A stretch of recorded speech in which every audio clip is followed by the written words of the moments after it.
insurrectionists who injured 174 police officers right here, right outside this floor. Even worse, not only did he pardon those people, but Trump is undermining the FBI by actually investigating the agents there who helped bring these violent criminals to justice. Imagine that. Pardoning the people who broke the law and investigating the people who upheld the law. That is not what America is supposed to be about. And Mr. President, under Trump, we are rapidly moving toward a kleptocracy as well. Just before the president was inaugurated, he and his wife launched their own cryptocurrency coins, giving them the potential to earn many billions of dollars. If Wall Street CEOs tried to bribe the president with a bag full of money, that would be illegal. That's against the law. But now they don't have to do that. Today, if a multi-billionaire, the head of a foreign country, wants to curry favor with the president, all they have to do is buy his cryptocurrency coins, and when they do that, they are directly enriching Mr. Trump. So, Mr. President, the question that millions of Americans are asking is, given the move toward oligarchy, given the move toward authoritarianism, given the movement toward kleptocracy, where do we go from here? What should we as Americans be doing? And let me tell you what I think and what most Americans think. And that is, instead of moving toward an economy which is designed to benefit the very richest people in our country, we have got to create an economy and a government that works for all of us, not just for Mr. Musk or Mr. Bezos or Mr. Zuckerberg. Mr. President, at a time of massive wealth and income inequality, we have never had more income and wealth inequality than we have had right now. It is beyond stupidity to provide more tax breaks to the very richest people in our country and then to pay for those tax breaks by cutting back on Medicaid and other programs desperately needed by working families all across this country.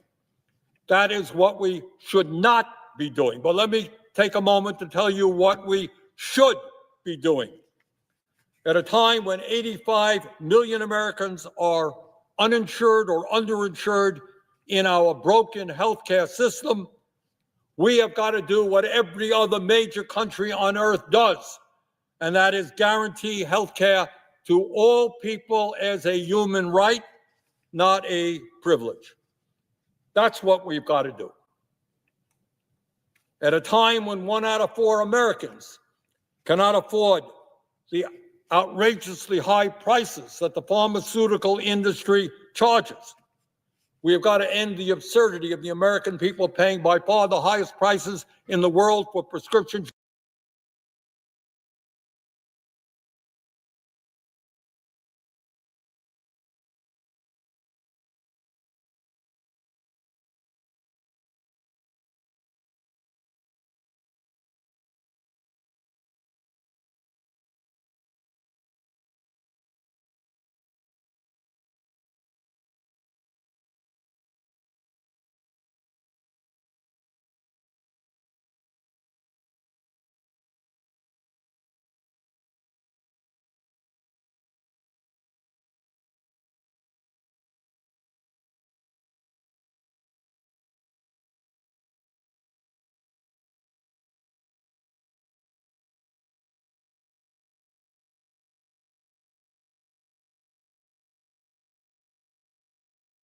we're going to move to a side of right-wing commentary that used to be the dominant force, the old guard, that is completely washed now. Ben Shapiro. Shapiro does not like President Trump, and he disagrees with his old boss at Breitbart News, Stephen K. Bannon, that Trumpism is the future of the Republican Party.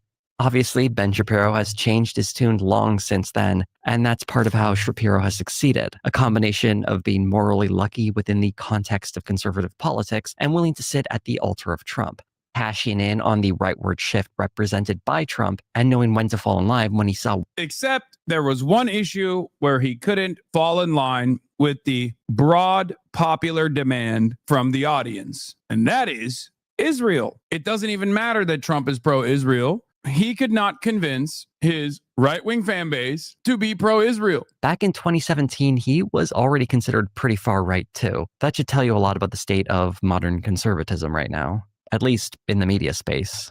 One key issue is that Shapiro has been a steadfast supporter of Israel, making him vulnerable to criticism as he continues to run cover for the obvious genocide happening in Gaza, a sentiment that became... I'm telling you, I saw this happening and I called it ahead of time. Like Babe Ruth, it's Israel. And if he was Christian and still kind of pro-Israel, but at least could like dance around the issue, he wouldn't have lost as much support. But the very fact that he is openly Jewish and super pro-Israel, like overtly pro-Israel, is precisely the reason. I said this for the last 2.5 years, pretty much. He was already on a downtrend to begin with, but that was it. Every Republican that would not actively say, not just like Israel is wrong and bad, but also on top of that, even say that Jews are wrong and bad and love Israel, was going to get pounced on. Became more popular in mainstream media throughout 2025. In addition to that, there are several prominent right-wing creators, specifically Nick Fuentes and Candace Owens, who very much hold a grudge against Ben Shapiro.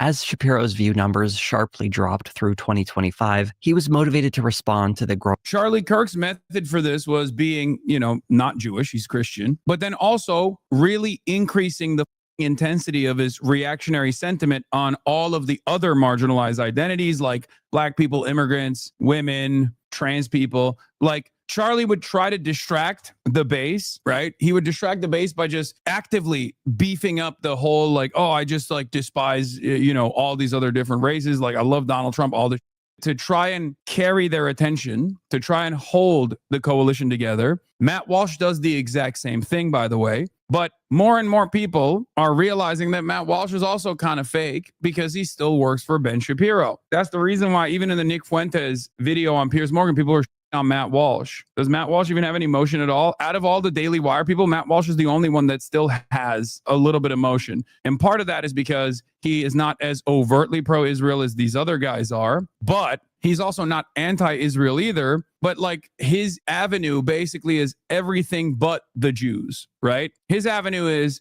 hating everyone but Jewish people, right? So I think a lot of the bigots that want bigoted content, that demand bigoted content, still kind of entertain him because at least he's giving them enough like hatred for Somalis, hatred for trans people, all this stuff. It's really interesting because if you recall, there was a point in time when Matt Walsh was under a lot of heat from the audience that was like, Matt, you ain't saying nothing about Israel. What's up, Matt? You're still working for Daily Wire, Matt? What's going on? And Matt Walsh posted that AI, the white family AI photo that had like a sneaky swastika in it. Look, I don't have evidence for this. In my headcanon, I know that he went up to Ben Shapiro and was like, listen, I have to post like something. I have to post like a swastika, please. I have to post a swastika or something. Don't take it the wrong way. I don't hate the Jews, but I have to do it because people are really, really needing me to say something, or at least like dog whistle in that, I gotta deploy a tactical swastika. Did that really happen? Well, the conversation I'm speculating took place, but the fact that Matt Walsh posted an AI video of a white family to say like, we have to preserve this kind of family in America,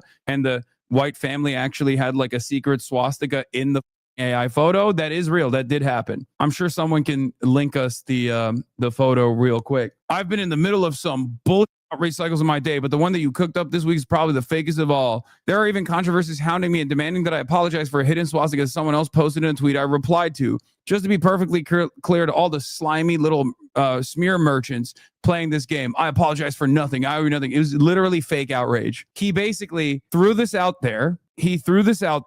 I thought you said it was hidden. It is. It is. It is a hidden swastika in the photo. The image is like very clearly designed so that if you squint your eyes, you see the swastika. It is literally one of those like, oh, squint your eyes to see a hidden prize. Just squint and you will see what I'm talking about. It's very clear. If you squint your eyes and look at it, you very clearly see the swastika. Okay. These people are native to Europe, not the Americas or Africa. Sounds like you need to Google what the word native means. Matt Walsh quote retweeted this and said, people who look like that have been living in the Americas for 5 centuries. If 5 centuries is not long enough to qualify as native, then how long do you need? If the answer is that your ancestors have to actually originate from the place, then nobody's native to anywhere. So where do you draw the line? And then Dreamleaf posted, I like how he pretended not to notice. No, he posted that specifically. He quote retweeted that specifically so that there was a swastika in it because everyone was calling him a doormat to Ben Shapiro. Like he did that as a lifeline to maintain his audience. In any case, then of course, when leftists or liberal people on the timeline called it out, this created an opportunity for him to be like, see, the woke libs are up my ass. You see? Oh, they're so stupid. They're so dumb for saying I posted the swastika. I apologize to nobody. So you did Nazi the swastika? Well done, sir. You, sir, have won the internet. Oh my God, so Reddit. He was performatively posting the swastika so that all the anti-Israel, anti-Semitic audiences would get off his tail a little bit. But that's precisely the reason why Candace Owens, Nick Fuentes, Tucker Carlson, and everyone else is blowing up at a time when these guys are on a downtrend. Matt Walsh is the only one under Daily Wire that hasn't been hit with the fall-off gun in the same way that even Steven Crowder and everybody else has been. An alternative in conservative media, one that was growing increasingly hostile towards him. But just think about that. I want to point this again. This is why I always say, like, Republicans are literally motivated by vice signaling. It's crazy. Like they have to do Nazi posts. They're deploying tactical swastikas to maintain their audiences. That is where we're at. Okay. He gets sillier later on when he talks about how speaking Spanish is completely fine, but apparently when Mamdani does it, it has an undertone.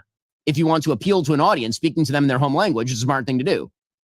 But the entire undertone of everything Mamdani does is, I am one of you, right? I am an immigrant. I am not of Western culture.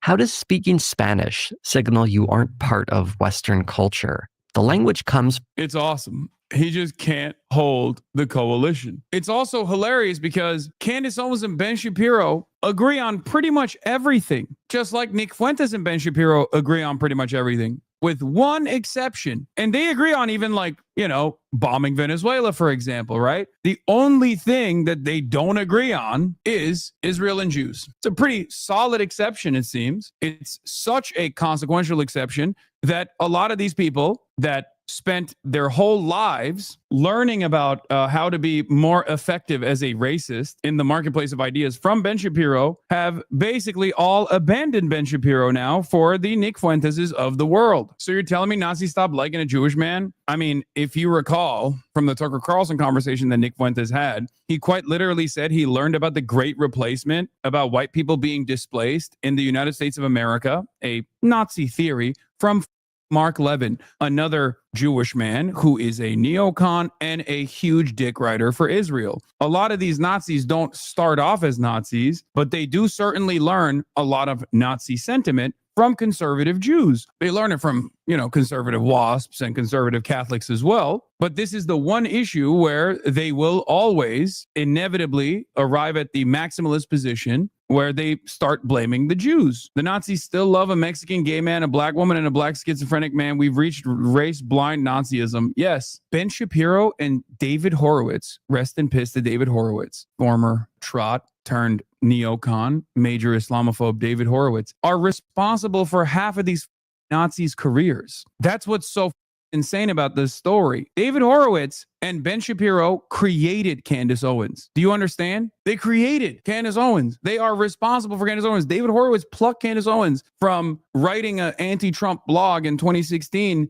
to conservative fame. Her career was elevated by first David Horowitz, then Charlie Kirk, and then Ben Shapiro. She is now one of the most prominent anti-Israel voices in American politics, one of the most prominent anti-Semitic and anti-Israel voices in American politics. But he needs to play these word games to massage this civil war within the right as somehow being the left's fault. When you spend your entire career relentlessly attacking the left and excusing the right, he can't even attack the extremists on his side without first pretending like this is somehow the left's fault. When the truth is, if anyone is to blame here, it's people like him who have been turning a blind eye to this growing problem the whole time. Not because he's unaware of it, but because he's ideologically more similar to it than he's willing to admit.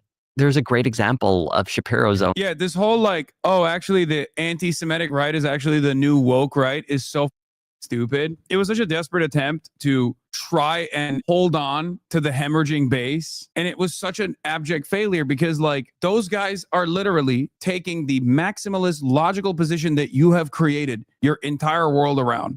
Everybody that's not white, okay? And if you are not white, you still have to abide by white supremacist values. In that dynamic, when Jews are also not considered white all of a sudden, why the shouldn't you shit on them? You know, especially if you're a Christian, especially if you're Catholic, you're like, America's a Christian nation. America's a white Christian nation. If you're a Christian nationalist, why the wouldn't you turn around and say, yeah, and also Jews are also a parasitic force that's destroying the country in the same way that they say about, you know, Mexicans, Guatemalans, Black people in general. It is you, Ben Shapiro, that comes across as woke. It is those who try to maintain this weird, inconsistent position where it's like everyone who is not white can get it except for Jews. We are doing DEI only for Jewish people. That's the way that right-wingers approach this. That's the way that most right-wingers understand the situation. They look at you and they go, what do you mean? Why are you so woke about Jewish people? Why are you so woke about Israel? Notice how they don't say Judeo-Christian anymore? Yeah, that was another lock that I had, if you recall. I've been saying this for years. I've been saying that for years. I was like, Judeo-Christian, America was founded on Judeo-Christian values. It's a relatively new phenomenon. What makes you think they'll keep saying that? Okay, you had a good run. Post 9/11, it really popped off. Okay,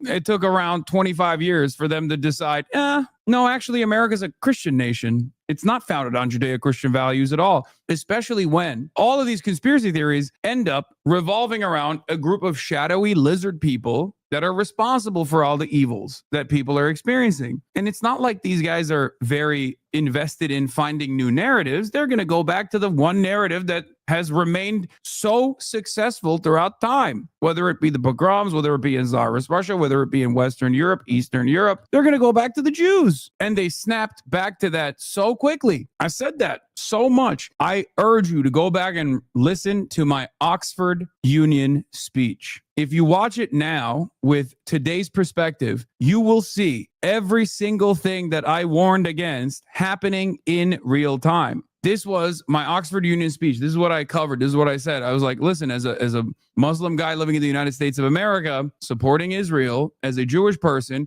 comes across like you're supporting ISIS as a Muslim person. It's so wild to me that people think that this is not going to explode in I urge you not to succumb. Crazy wave of anti-Semitism. Part of Shapiro's problem is that he never allows blame to fall on the Republicans for anything, at least not in a way that is damning enough that someone would decide not to vote for them. One great historic example of Ben Shapiro's blind spot, willful or not, is Candace Owens, although they had a falling out over... It was not a blind spot at all. Ben Shapiro's former policy that he openly said, by the way, was as long as you're pro-Israel, I don't give a if you're anti-Semitic. That was his open policy. He has defended people saying anti-Semitic over and over again, including Ann Coulter. And it was an inevitability that that policy was going to explode in his face. Ben Shapiro hired Candace Owens long after he knew Candace Owens had said a bunch of anti-Semitic. He defended Kanye West when Kanye West was saying anti-Semitic.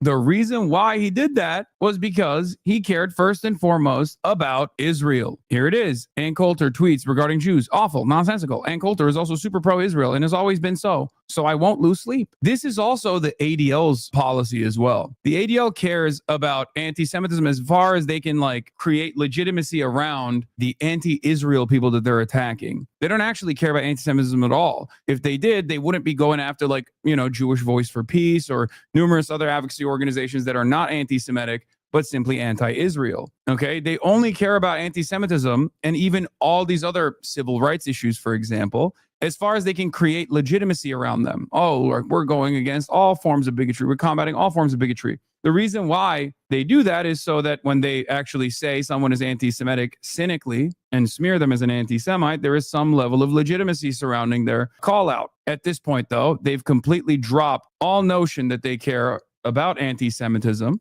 altogether. They even fired, at a time when they've raised more money than ever before, they literally fired their entire civil rights research team because they just don't give a fuck about that stuff anymore. They don't even care about presenting themselves as a legitimate advocacy organization that cares about anti-Semitism at all. For her opposition to Israel, eventually leading her to being fired, it almost certainly had more to do with her anti-Zionism than her well-known anti-Semitism. Owens got her job at the Daily Wire well after she had made her comments about Hitler's problem was trying to extend his vision outside of Germany. If Hitler just wanted to make Germany great and have things run well, okay, fine. The problem is that he had dreams outside of Germany. He wanted to globalize. He wanted everybody to be German, everybody to be speaking German, everybody to look at different. No. It was totally fine. If Hitler was doing like a more localized version of the Holocaust, then it would have been totally chill. By the way, you know who was sitting next to her when she was making that statement? Charlie Kirk. And for the record, if you were to say, oh, well, how do you expect Ben Shapiro to know everything that she's saying? Okay. This was such an insane statement at the time that it literally made its way to Congress. Like there were congressional representatives grilling Candace Owens on this statement. Owens also defended Kanye West while he was first melting down. And in this case, Shapiro joined in, defending him too. And this was well after it had been established that Kanye West had started hanging out with Nick Fuentes. Here's Ben Shapiro on October 7th, 2022. I care about the fact that there's more Black babies being aborted than born in New York City at this point. That 50% of Black death in America is abortion. So I really don't care about people's responses. I perform for an audience of one, and that's God. Wow. I mean, frankly, it sounds fantastic.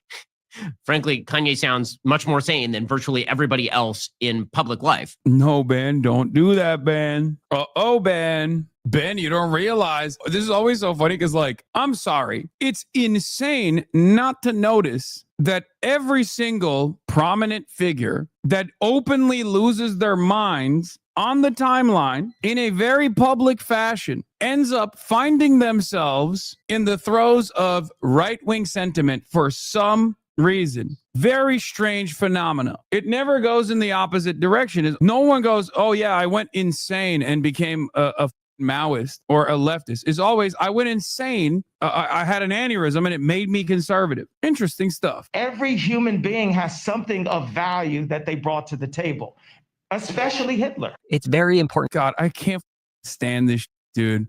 I hate the whole like, oh, I love God. Like as though that's an exit ramp. You know, you could just be the most heinous motherfucker of all time. And as long as you just say you love God, it's fine. It's like your big cheat code. Like, what the are we doing? It's the most annoying cheat code of all time, especially because it low-key works for some Christians. They hear that and they go, hell yeah, this guy does love God, actually. So annoying. To state how completely wrong Ben Shapiro was in this instance. In the same video, he's also responding to an interview Tucker Carlson did with Kanye West, which was later revealed to have edited out various racist conspiracy theories that West had mentioned, almost as if Carlson does these interviews to help bigots seem less extreme than they he did. He literally, I called that out at the time, too. Actually are. There's a presumption in everything Carlson says that he and Nick Fuentes generally agree, but Carlson just wishes Fuentes spoke more delicately about the subject. It both ingratiates Carlson to Fuentes' audience while giving Fuentes mainstream credibility. Oddly enough, in his response to this interview, Ben Shapiro had a similar takeaway. Probably you came away thinking that, for the most part, Fuentes lives on the radical edge of normality.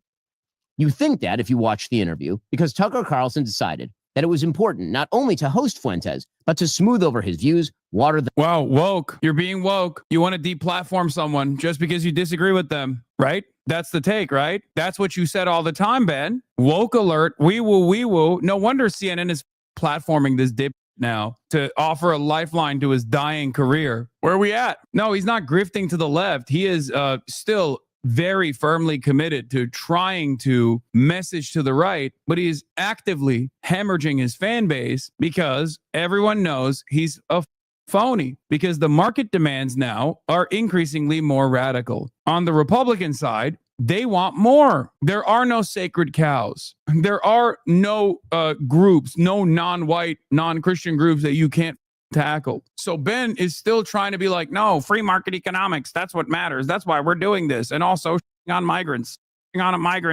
on trans people. Come on, please remember that. That's what we care about. But also, please don't direct any of that enmity towards Jews. Please don't do that. And certainly not towards Israel. Hypocrisy farming doesn't work with these.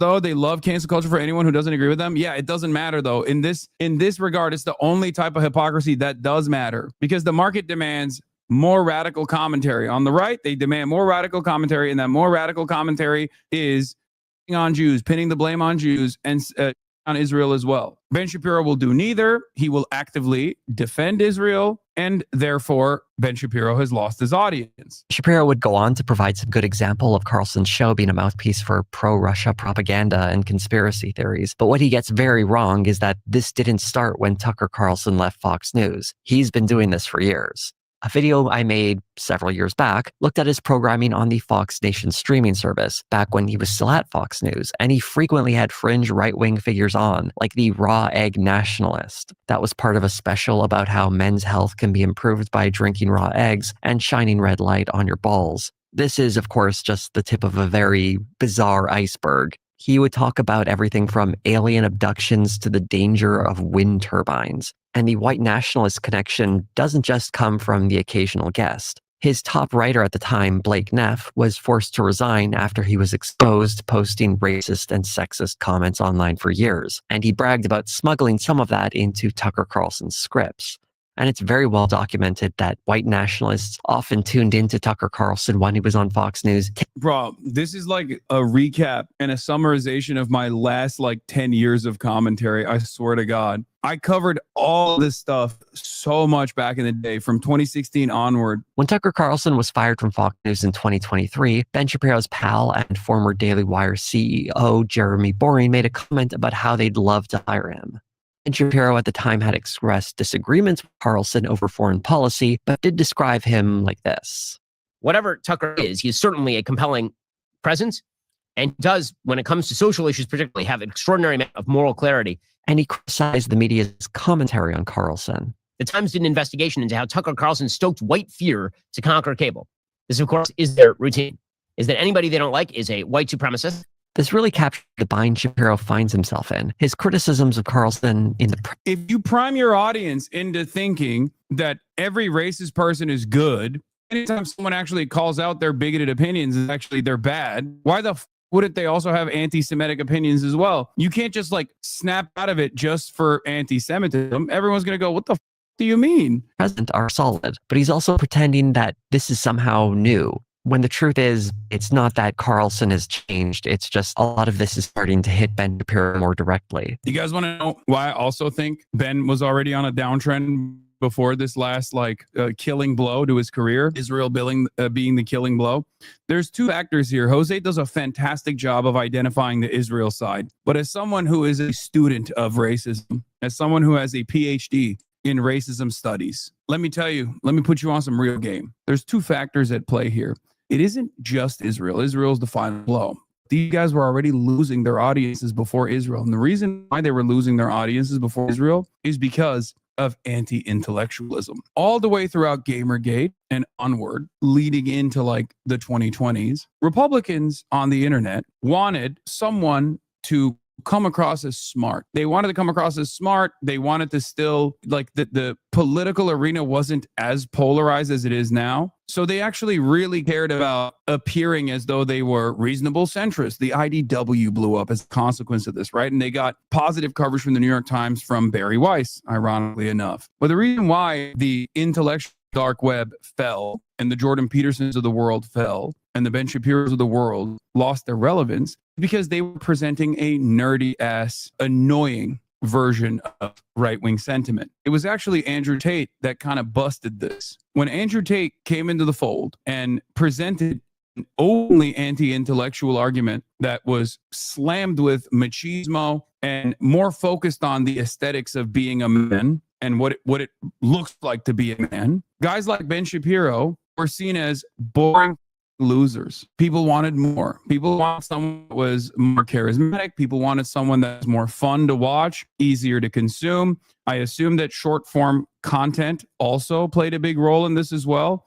People's attention spans have shortened. They wanted something like high impact and super fast. They wanted a jock. And they didn't even care if this jock was not demonstrating traditional values necessarily. He was a pimp, allegedly sex trafficking women, right? None of that mattered for this new crop of young men that only cared about the drama, that were only invested in the drama of it all and the constant antagonism of it all. They found someone who was better at trolling and owning the libs. That's also shifting a little bit. That landscape has shifted a little bit. That's when Ben Shapiro and all these other people looked way more boring in comparison to the Andrew Tates of the world. The Andrew Tates of the world were able to shift the attention to themselves rather than the likes of Ben Shapiro and whatnot. Now that's also shifting, though, because of the overwhelming nuisance of men's right activists on the internet and how annoying and how lame they are and how acquainted we are with the MRA side of the world. People are also looking for an alternative as well. And I think the alternative nowadays is someone who is not an intellectual at all, but someone who demonstrates a common sense position, but someone who is basically focusing on like one form of advocacy in one side of culture that's still heavily invested in pumping right-wing sentiment. And that's why Asmongold is really blowing up, because Asmongold's politics are very, very far right. But Asmongold, to the average person who is right-wing, who shares some of these right-wing sentiments, Asmongold comes across as a guy who only cares about titties in video games and like that. But Asmongold's commentary, not exactly based around an ideologically consistent right-wing movement. His commentary is even easier to digest than the likes of Ben Shapiro, where he's just like, yeah, I'm just doing common sense. Whatever Trump is doing is based. It is just as anti-intellectual as Andrew Tate, but it also doesn't have the same shortcomings of Andrew Tate because he can't leave his house for long enough to engage in the types that Andrew Tate was engaging in. Because a lot of people, especially a lot of extremely online people, after a long day of work, laying concrete on the ground or whatever, come home and they tune in. They live in rural areas. They're shut-ins themselves. They don't have enough free time to go out and like work on themselves. And they see a guy that kind of resembles their own experiences. And they want to hear from that guy. They want to hear a guy like that who has a position of prominence say that their view is awesome. Right? And it's actually just simply common sense. They don't want to hear the boring debate board version. They don't want to hear someone explain to them the talking points and why they must have talking points. They don't care about that anymore. That's where we're at in the right-wing audience cycle. Someone who just goes, yeah, based. This is common sense. Where do podcasters fit into this? I mean, they serve a similar role of self-soothing commentary that make people feel a little bit better about like the enemies that they're dominating. There's also no longer a need for like an aspirational figure. Andrew Tate, whether we agree to it or not, I obviously abhor his worldview. Andrew Tate was an aspirational figure. He has nice cars. He's constantly surrounded by bitches, right? He dresses in the finest wares and the finest garb. These guys don't even want an aspirational figure. They want a figure that resembles them. And yes, you might be thinking to yourself, how the f is Asmongold a figure that resembles the average person? But there are a lot of people who live in like rural areas who do unironically resemble Asmongold, and they look to him. Well, look at him and we say he's living in rot and filth. That's insane. How can anybody tune into that? For a lot of people, they see that as a point of sincerity. A lot of people look to that and go, no, he obviously doesn't care about anything. The Diogenes statement comes to mind. The Diogenes comparison comes to mind. It's like, this guy, obviously, he's just like, he doesn't give a fuck about anything. He doesn't even give a fuck about basic hygiene. So I trust him more. Someone like myself, on the other hand, they trust less. It's like, Hassan, you care about fashion. You care about the way you look. You care about the way you're perceived. Obviously, this is insincere. You must be saying the things that you're saying because you think this will be popular. You must not be saying those things because you truly believe them. You must be saying those things because you want to be popular. That's what it is. So I think a lot of people who have like completely checked out of the system, who have succumbed to deep nihilism, look to a figure like Asmongold and think, no, that's a real one. He's a real one. He doesn't even care about showering. That's like what normal people would look at and say, well, I can see that this guy is clearly not all there. I mean, he's not even like demonstrating basic hygiene, and I can literally see that through my screen. I don't even need to smell him to be in his physical proximity. No, normal people that have that attitude, a lot of abnormal people on the internet, on the other hand, look to that and go, well, that's a point in his favor. It's a point of pride. He wouldn't say things many of his guests say. And so instead, he acts as an ideological launderer. He takes other people's hideous ideas, he solves them, he treats them with love and care, and then he provides them with a massive signal boost. He isn't merely talking to people in good faith, of course, promoting certain people and ideas and attacking others. And Shapiro goes so far as to point out how even Nick Fuentes can see how Tucker Carlson. Ben Shapiro, if this wasn't about Israel and anti-Semitism, would be saying the exact opposite. He'd be yelling at the left, saying the things that Ben Shapiro is saying and go, this is guilt by association. Why don't we have a normal, honest conversation with people that we disagree with? That's what he'd be saying. His audience is probably expecting that, the audience that remains. Basically recreating that webcomic of someone who said they had no choice to become a Nazi because someone made a comment about Trump supporters being racist. Ben Shapiro said as much when Megyn Kelly asked him about it. I'm a little tired of the excuse that if you are called something enough, that justifies all of the subsequent activity. I've been called every goddamn name in the book.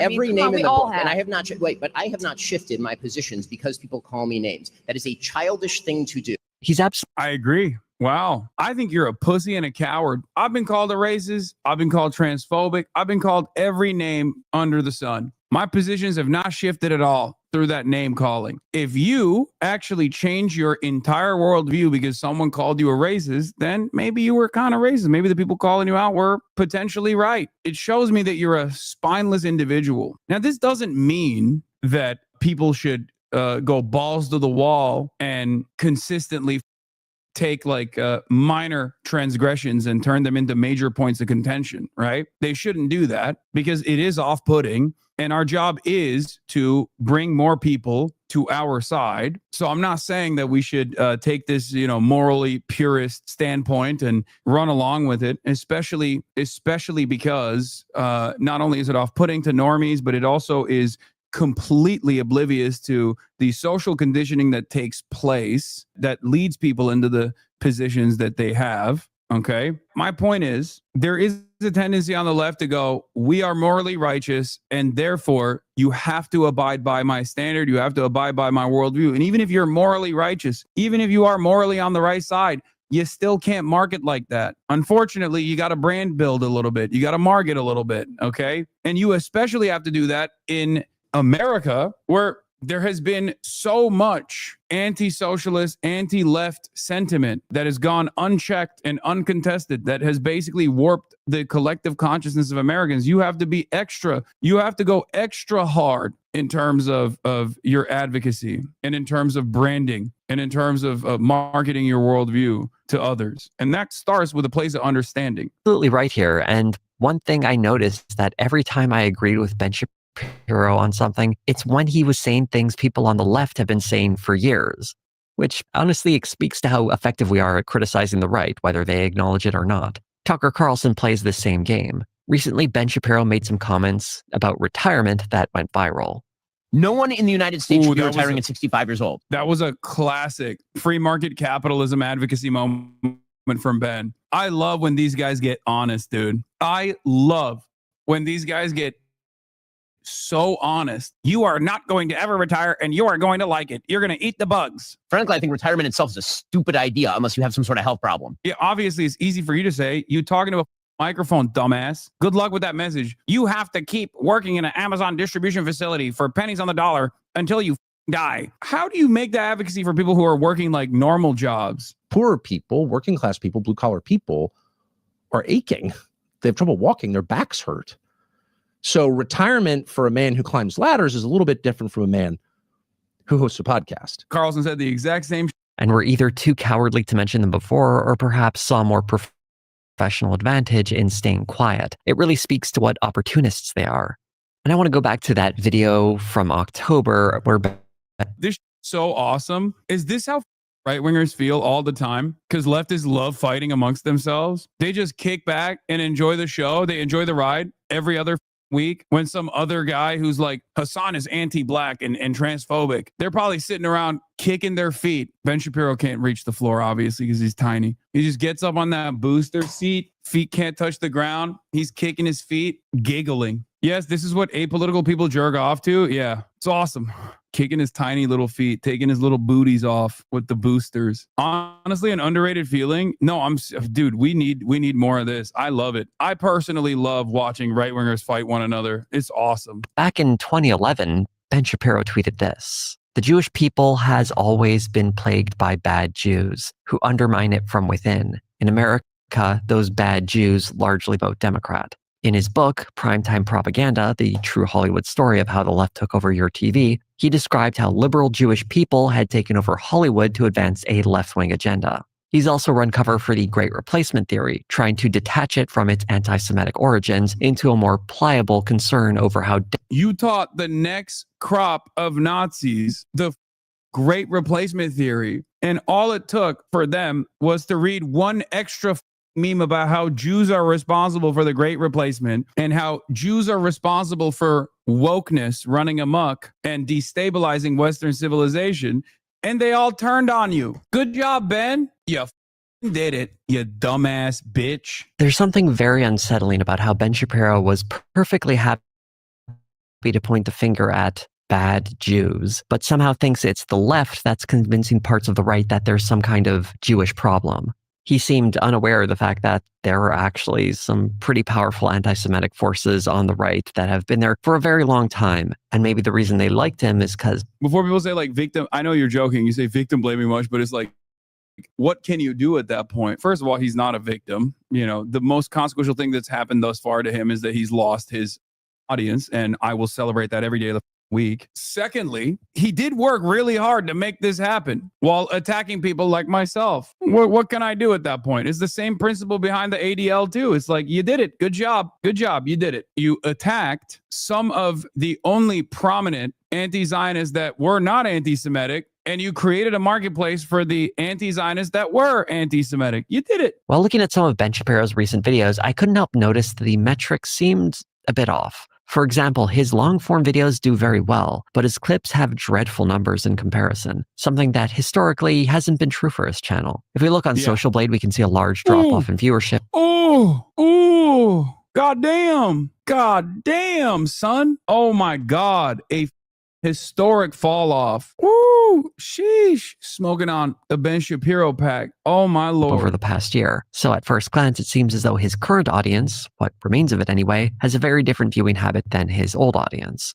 I wanted to look closer at what might be happening, so I decided to graph out what was publicly available with some comparisons. In this first series of graphs, I'm counting views in 100s to compare them with the total number of comments. The reason I'm counting views like this is because it makes the graph read a little better visually. And since I'm doing it for each graph, the presentation of data is consistent. Looking at Ben Shapiro's long-form videos, there is a big disparity between the number of comments and the number of views, especially when we compare the number of comments to his short-form videos, where they track much more closely. If we compare him to other channels... Where's the dip coming from? Wait, where's the big dip coming from? Hold on. Oh, this is all 2025 numbers. Never mind. Oh, wait, here it is. 2023, October. You can kind of map out this trend here, interestingly enough. Picking up steam here, picking up steam. And then kind of feels like it's all down since then. I wonder what happened. I guess he too had October 7 levers, but he never ended up recovering from the October 7 levers. I guess his October 7 levers leaving for a different reason. Interesting. I wonder if there's another content creator I can think of that has damn near identical metrics. There's definitely some podcasts out there. Going back to the New York Times article, it's hard to imagine Ben Shapiro pivoting to be on the friendly side of the increasingly extreme right-wing base the way he had 8 years ago. Mostly because he didn't really have to give anything up. He just had to pretend he liked Donald Trump. And Ben Shapiro was certainly tolerated and even celebrated because he was useful for attacking the left. But attacking the left while ignoring the far right only works when the far right isn't breathing down your neck in public awareness and pulling ahead in view counts. While I think Ben Shapiro's profile has been dragged down, I doubt he'll be completely finished forever. Careers in media can slump along if someone has a devoted enough base, and Shapiro still has some kind of audience to keep. This is the ultimate downfall for like anyone that has any principles whatsoever. If they're going to be a right winger, you have to either be a Christian white guy, okay, with no principles whatsoever and are utterly malleable. If you want to stay relevant, you can't have any higher priority. If you're simply invested in the grift, as he is for every other aspect of his commentary, of course, this was going to be his inevitable downfall. This is something that he truly believes. One of the real challenges in making this video was getting incredibly sick while I was working on it. So I hope my voice didn't sound too froggy during that one. At one point during me being sick, my voice actually sounded incredibly sexy. I was very tempted to record something, but I thought I should look after my health. And also, having a sexy voice while talking about Ben Shapiro seems like some kind of crime against nature, so I wanted to avoid that as well. But there's certain things in life you shouldn't avoid, such as watching my videos. And if you would like to support seeing more of them come in the... This was incredible. This was an incredible video. Another banger from Jose. Go like and subscribe. Go show Jose some love.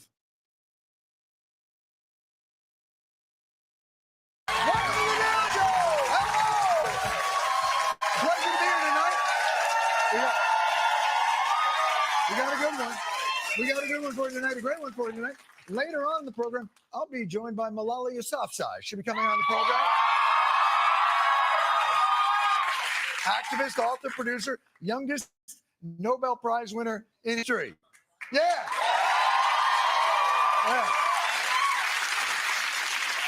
And, look at you people out there. She's the youngest Nobel Prize winner here. What are you doing? I'm thinking about maybe getting into writing. I don't know.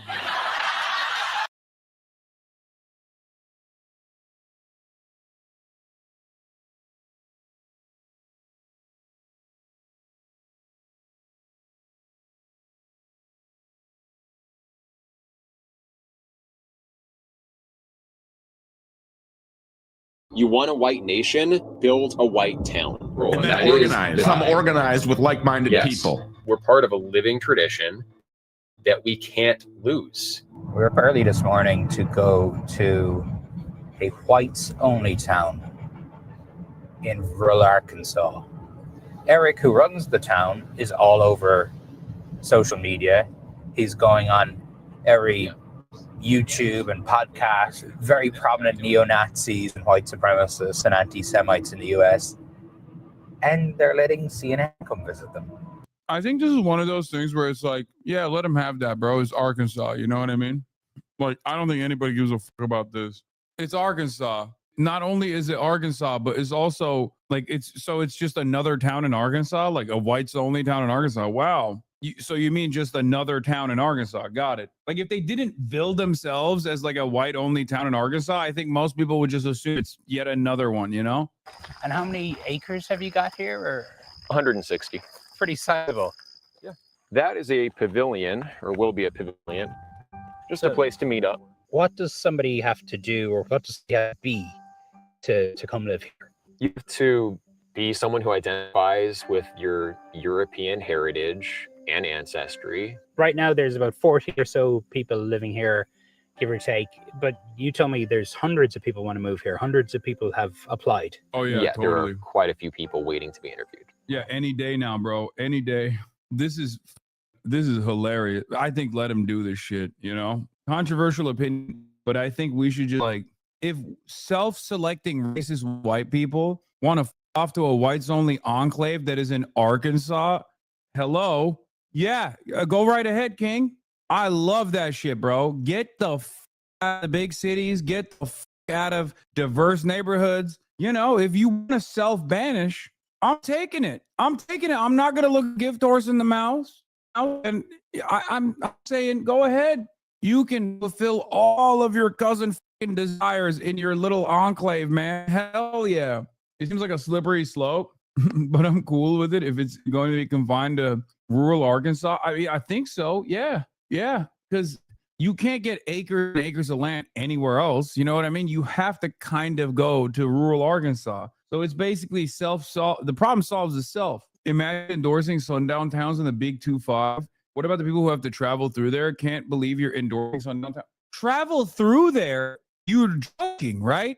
You must be joking. Where? Not at all. Where are you going? Do you know where this place is? What are you talking about? It is literally so far away from any human life. If you live 10 miles away, you're under their jurisdiction. They can pull you over for bullshit. Brother, you are trying to imagine a world where these dumb fucks have any kind of emotion whatsoever. Is literally asking for bullshit to happen. I mean, I understand where you're coming from with the Sundown Township, but the problem with the Sundown Town is it literally is pre-existing towns. It's pre-existing towns that are designed not after the fact in bumf nowhere. They are towns that are literally the only towns that are the points of humanity, points of civilization in between points of travel. This is like a little white supremacist enclave that has to be far removed from rest of existence. Like, this is not even a town, by the way. There is no jurisdiction. There is nothing here. Yeah, it's Waco, exactly. It's basically self-exile until there is. Yeah, I don't think. Look, if it happens, then yes, you're right. If it's a municipality, sure. I don't think it's happening anytime soon, okay? I just don't believe that these dipshits have any motion whatsoever. This is a terrible take. Lamont, the rural South is black people. What do you mean? Some of the largest black population states in the country by percentage of southern states letting this stuff foment down there unaddressed is bad. The moment that this loser actually has any sort of motion is an entirely separate equation. I think you guys are trying to figure out a way in which this is wrong, which it is wrong fundamentally. It's a white supremacist town that they're trying to build. Obviously, like, I take issue with it, but goddamn, you guys don't have to be so fucking serious about this shit. This is the future the American Communist Party wants. Yes, exactly. I don't know if this shit is just let themselves exile, though. I think they have broader ambitions to assimilate wherever they do this bullshit. They're trying to set up communities in rural areas near. Yeah, obviously, if it's like coming near your hometown, that's an entirely different equation. Who the wants there to be a Klan rally next door? The joke that I'm making is that they're literally in bumfuck Arkansas, hundreds of miles away from other humans. The entire point of sundown towns and how damaging it is because it's the only town with its own municipality, its own municipal structure, with its own cops, running water in a large stretch of road. This is not even a town to begin with, and it most likely will never become a town. Yeah, this is basically my Florida project, but people doing it on their own in Arkansas. Refugees. Errol, how are you? Nice to meet you. Errol Langton, who had just moved to the US with his family. Could we get 2 of the breakfast sandwiches, please? You seem happy. Very happy. Happier than I've been in a long time. Yeah, less stress as well. You know, anybody who knows me, the first thing that they do is, if they haven't seen me in a few months since leaving South Africa, is the first thing is going, you're looking good. You're looking healthy. You're looking like you're getting on top of things. Where you lived in South Africa, you and your family felt unsafe? We are very nomadic. So we've lived in multiple locations as a family. And in multiple locations, I've had the same kind of sense of, I'm just waiting for something bad to happen. Yeah. And I've had bad things happen. In 2003, Errol says he was stabbed 15 times in his home. He says the intruder was black, but he doesn't know if the attack was racially motivated. Is there a white genocide in South Africa? I feel that's a little bit of a loaded question because genocide, the definition of genocide is such that you can interpret it any way you want. Do I believe there's a white genocide? Yes, I do. They want it to be a black country. And if that's not the definition of genocide, I don't know what is. Again, it's not always just about murdering. It's the term is eradication by whatever means. So how has the idea of white persecution in South Africa taken such a strong hold in the US? I think one could say that a lot of the problems that we experience in South Africa today might be experienced by countries like America in the future. A lot of it is down to this man, Ernst Roets, an Afrikaner who's made multiple trips to Washington, D.C., has appeared all across conservative media. Especially farmers in South Africa, white farmers in particular, where they would be tortured to death and it would receive very little news coverage. And it's unfortunate. one of the lessons from South Africa is when white people or Westerners become a minority, the threats and the targeting doesn't stop, it becomes worse. So you view this as a fight bigger than just for South Africa. It is for Western civilization. Do you believe that Western civilization is under threat? I think America should look to South Africa and be concerned. How important has Donald Trump been for putting the Afrikaner issue on the world stage? Well, he's been fundamental, and he's played a very important role. Death, death, death, horrible death. Root's message has made it to the White House. Excuse me, turn the lights down and just put this on. It's right behind you. When President Trump showed videos of what he said was evidence of white persecution in South Africa. Someone I used to be friends with when I was a kid believes this shit is so depressing. Oh my God. Sky News actually made a doc on the whites only community, 1.7 million views. All right, let's watch it. What we've done here is establish a place where we have control over who our neighbors are, and that is just for the sake of preserving, our culture. And that culture effectively is saying this is a white culture, a white stony place. White American culture. But this is built on a radical modern premise, made possible because of a new political and technological moment.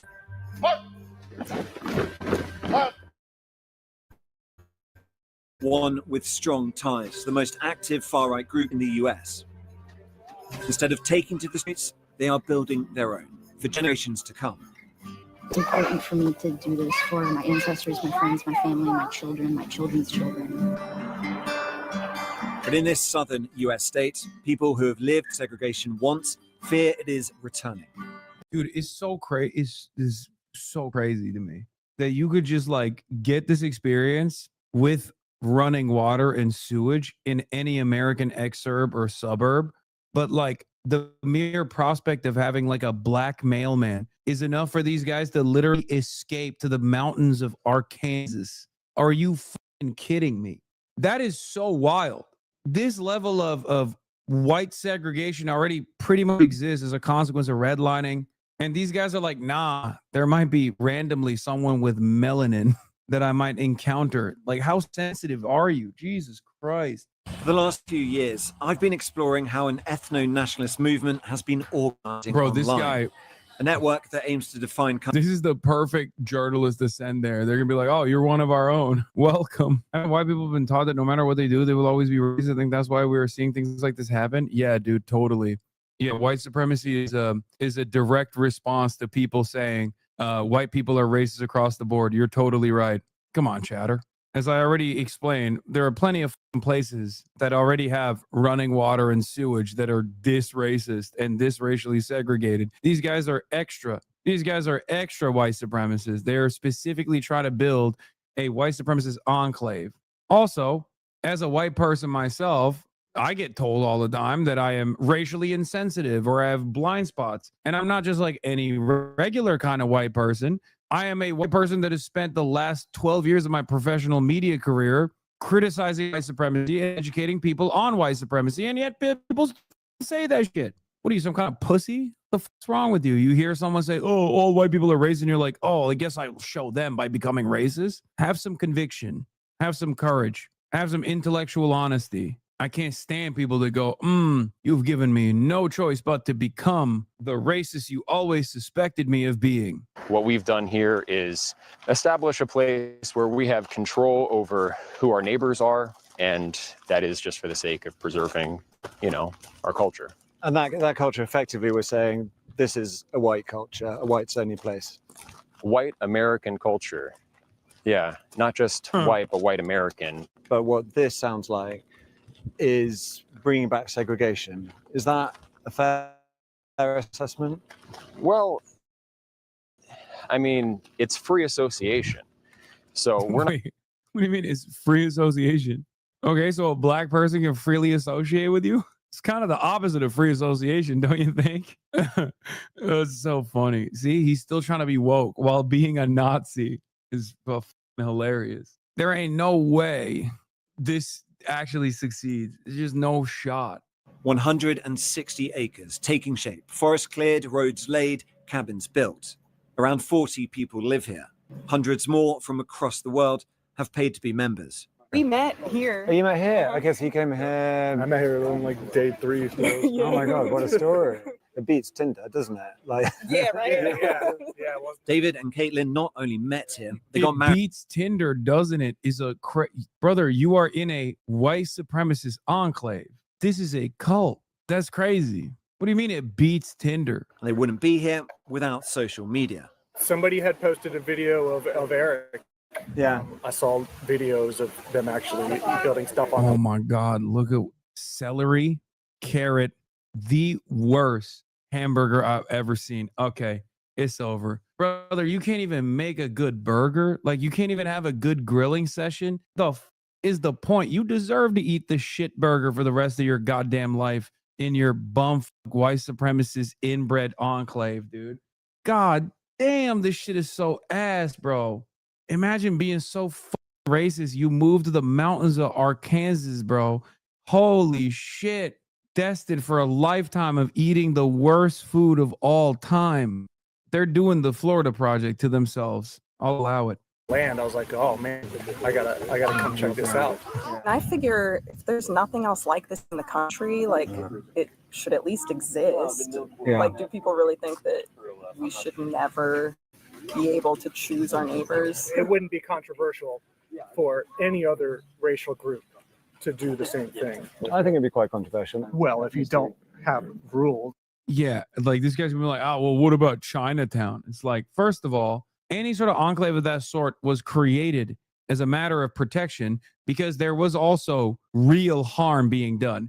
No such comparison exists with white people in a country like the United States of America, a white nation, okay, a nation founded through genocide of the indigenous population by white Anglo-Saxon Protestants. And even then, you can move to Chinatown as a non-Chinese. Little Italy exists, and you can move there as a non-Italian. The difference, of course, is that not only are white people, or at least like, you know, people of European white heritage are not being attacked or systematically eviscerated or harmed or bullied on the virtues of whiteness in a country like the United States of America, but also you have designed this little enclave specifically on the basis of exclusion, deliberate exclusion. They're watching the news, which is telling you that white people are, you know, the cause of all your problems, all the ills of society, and suddenly, you know, your children are much less safe because there's a lot of violence, anti-white violence happening to white people and white children. Oh my God. Yeah, this is mental illness. Oh, what are you saying, bro? This is like the incel school shooter that becomes an incel school shooter because they heard someone say all men are trash. Oh, stuff like this makes me think we really do need to regulate the internet better. I think, I don't know how that would work. But like, God damn, dude, we're just not responsible enough. We're not educated enough to be able to handle free flow of information and specifically misinformation. He said white people are actually under attack, dude.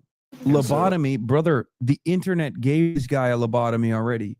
The group's logo, based on a Nordic rune, draws on that heritage.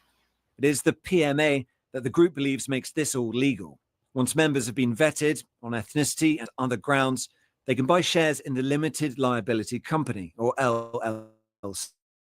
Has got it. Those This is a shares scam. Okay, this is one hundo P a scam. translate to acres of land that they can build on. Peter Seri is the brains behind the legal side of things. Civil Rights Act is there for a reason, and this is a way around it. Yeah. Do you think it'll survive contact with the legal system, the courts, if it came to that? Hopefully. Do you think it's racist or not? Do you reject that term? Do you embrace it? I don't know about that term. I mean, people use it in a lot of different ways. I'm sure there's a lot of people on the internet who would call me racist. I don't really know or care whether that term applies to me or not. Maybe. Oh, wow. He's not automatically claiming he's not racist, you know? Yeah, we know, brother. We get it. Yeah, I almost don't know what racist means anymore. Like it's you call racist. There's a prejudice towards someone who's from a different ethnicity. Well, actually, the modern definition of racism, according to critical race theory, all white people are racist automatically.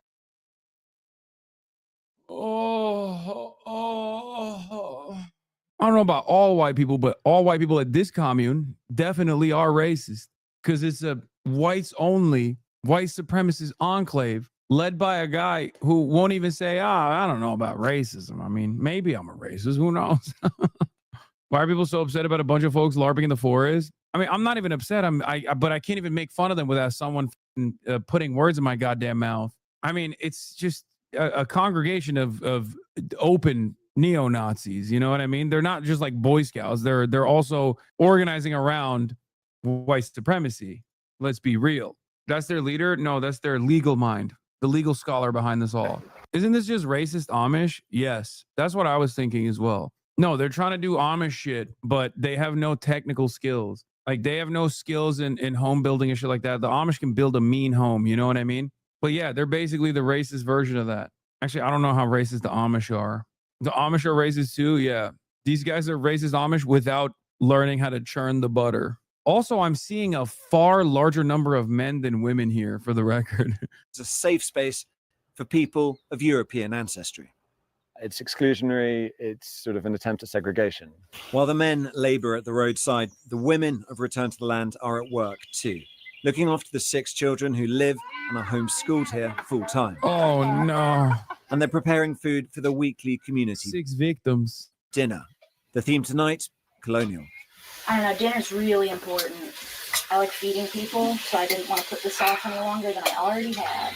Back in the day, Hey, no way. Come on. No spices for real? Are you actually? when we Come first got Spice the them land bad here, boys, there please. were only about 5 guys. Oh my God. It's real. It's not even a joke. She's just not putting no spices on that. My name's Allison, Alison. I'm 29. Right. And Caitlin, Caitlin, I'm 31. I think people just have a large misunderstanding of what's happening here. Yeah. Yeah. What's the biggest mistake? No, I think people totally understand what's going on. What do you mean? It's a white only enclave, man, designed by white supremacists. The fuck do you mean? What's the misunderstanding? She's gonna be like, well, we do put spices in our food. I mean, I use salt and pepper, for example. It's a loving movement. I mean, on that aspect of it being loving, I suppose the counter argument would be, I don't understand. Like, why are they trying to wokeify white supremacy? Just wear it on your fucking sleeve. I mean, you are wearing it on your chest. You got a Nordic rune on every. You got a Nordic rune that says whites only on every tree. What do you mean? No, it's a misunderstanding. We're actually woke. It's just funny because, like, I keep reiterating this, but it's Arkansas. It's Arkansas. There are already, it's like a sundown state for the most part. So the very fact that you were like, no, because there might be like some brown people around that you basically decided to self-exile to the mountainside, you're extra racist. Like, how is that possible? It doesn't make sense that you would just still be like, no, I'm actually not. We love everybody. Yeah, because they think leftist woke is making America fail. They're a white woke. Okay. My best friend's a comms director for an Arkansas House rep. He said that place is in Crawford's district and we make fun of him for it. Dude, even the racist Arkansas reps are making fun of these guys, making fun of the reps for having these dudes in their district. That's awesome. They're like, we're the regular kind of racist, not whatever the these guys are on. Is it going to be a Netflix documentary after they have their first commune shooter scenario? Oh, you mean a school shooting, a homeschool shooting? This is just white Zionism? Okay. Unlike Israel, though, this is truly a land without people. Historic Palestine existed and there were people there. These guys chose the one plot of land where there is unironically no goddamn people. This holler was promised to them 300 years ago. There's not a lot to show around here. I basically just have the whole pasture area. Peter is unattached. This is his homestead. He's been on a journey. He told me he used to be a liberal, a hippie even. The knife is a tool. It has to be very sharp in order to cut properly. He founded a commune in Ecuador. Oh, that makes sense as to why he was he was at least educated enough to get a law degree. Of course, he was a liberal and he went to college and he got a law degree. And then he did this like freak ass hippie commune shit already. And then somewhere along the road, he just snapped. An intentional community based not on ethnicity, but veganism. I can't begin to explain to you how this guy's vibes are, which I think is something you can all see, right? He's also immersed in internet culture, someone who delights in provoking reactions, a troll. On the group chat on the messaging app Telegram, he's posted the numbers 1488. The 14 refers to the 14. Oh shit, dude! I couldn't figure out that this guy was a Nazi, but now that I've seen the 1488, I'm convinced. Yeah, he built a fucking whites only commune, man. And H is the 8th letter of the alphabet. So 88 means HH, which means Heil Hitler. Because you put that in the Telegram, for instance. What does Right, that mean right. when you place that in Telegram 1488? Well, I use it as kind of like a funny comment throwback. As part of that Nazi discussion, another frequent topic on the online chat is the Holocaust, usually minimized, sometimes even mocked. But the Holocaust, stands as a unique crime in the history of Well, that's your humanity, opinion. really. I think the Holodomor was much worse than the Holocaust. That's my opinion. I mean, we're allowed to have opinions. Wow, another double genocide liberal. You see why the double genocide theory oftentimes is advanced by Nazis? You just saw it in action. You just saw it in action. There's a whole ass Holocaust denying Nazi. Look at his little dumbass smirk. Yeah, well, I mean, we can say they're both bad. The Holocaust was bad. But do you know anything about the Holodomor? Yeah, in Ukraine, the famine, I know a little bit about it. And I know it was awful too. And it's sort of deliberate. But we can also agree the Holocaust is bad. Well, we don't have to say that one was objectively worse than the other. I'm not saying that. I'm saying, like, what is the Holocaust? Wait, you said it. You said one was objectively worse than the other. Why are you getting back on that? You just said that, the USSR was worse than the Nazis. So basically all I'm saying is that, I don't really see it as concerning that people are talking about Hitler when it's acceptable, it's publicly, socially acceptable in the United States for leftists to support Chairman Mao. It's quite difficult to agree on even the very bare minimum here. Okay, wait, first of all, Holodomor and Chairman Mao? Really? Mao Zedong did Holodomor? Is that what the argument is? But yeah, I know this motherfucker is gonna watch this video now. This dude is 100 p a hate watcher straight up. He don't got internet out there. I'm sure he figures it out somehow. Pocahontas is the nearest town to the settlement. And hope means something different for Pat Johnson. I'm Tom. I'm Pat. Oh, you're Pat. Lovely to meet you, Pat. How are you? It was about 25 students that attended school here. And the on whole and off. time, yeah. Mhm. So it's really tiny. And there you are, Yes. second from bottom. How old are you in that photo? I don't know. I think probably about 12 or 13. This is the school she attended in the 1950s, a school for black children only, because she was not allowed to be educated with white people. Unlike the members of Return to the Land, she is Arkansas born and bred. For the first 15 years of her life, she lived under segregation. We could not go to school together. We couldn't eat together. We couldn't do everyday things together. Each day that you leave your home, you were under rejection. And Pat had hoped those days had gone. When you hear things like that, it causes you to be fearful and you don't know who to trust. When I explain what Return to the Land is doing, just half an hour's drive away, she's not so sure. And in her eyes, there's one main reason for that. And I feel like that's the change of, and I'm just going to say, I think it's the change of our presidency. That's what I'm going to say, because I feel like that's where the change is. It's allowing people to have the right to be open for hatred. That may be a feeling, but it is also backed by the data. These are all the white supremacist incidents, demonstrations, leafleting, recruitment drives, meetups over the last 4 years in the US, tracked by ACLED, an organization that monitors violent conflict and protest. Patriot Front is the most active white nationalist organization in the US right now, according to ACLED. Its leader is Thomas Rousseau. Foreign races have never successfully assimilated en masse into American culture. Bro, you're not even a human. You're a hobbit. The f do you mean foreign races? How about foreign species, brother? Oh my God. Go back to the Shire, bitch. F you mean? Oh, I can't go on, Frodo looking ass. Bro, what the hell? Bro is finger painting size. That's crazy. He looks like he's too small to use a pencil. Less than 50% of children born today in the US are white. I'm white. My kids are white. There is something to your background that informs who you are, your sense of identity. And we don't want that sense of identity being taken away from us involuntarily. So we're taking control. How is that?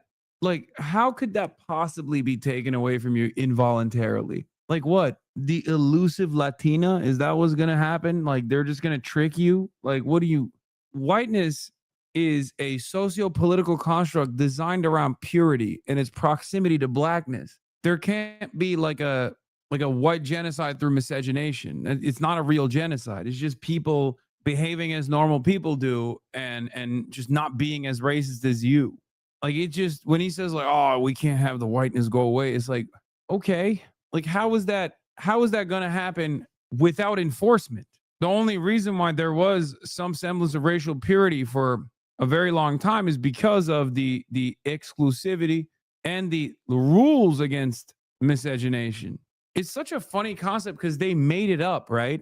Like whiteness is something that they made up and they designed it around purity. So when people don't want to believe this idiotic notion, now this made up concept is going away. It's like, yeah, no shit. Yeah, it's going away because you made it up to begin with. What's the problem?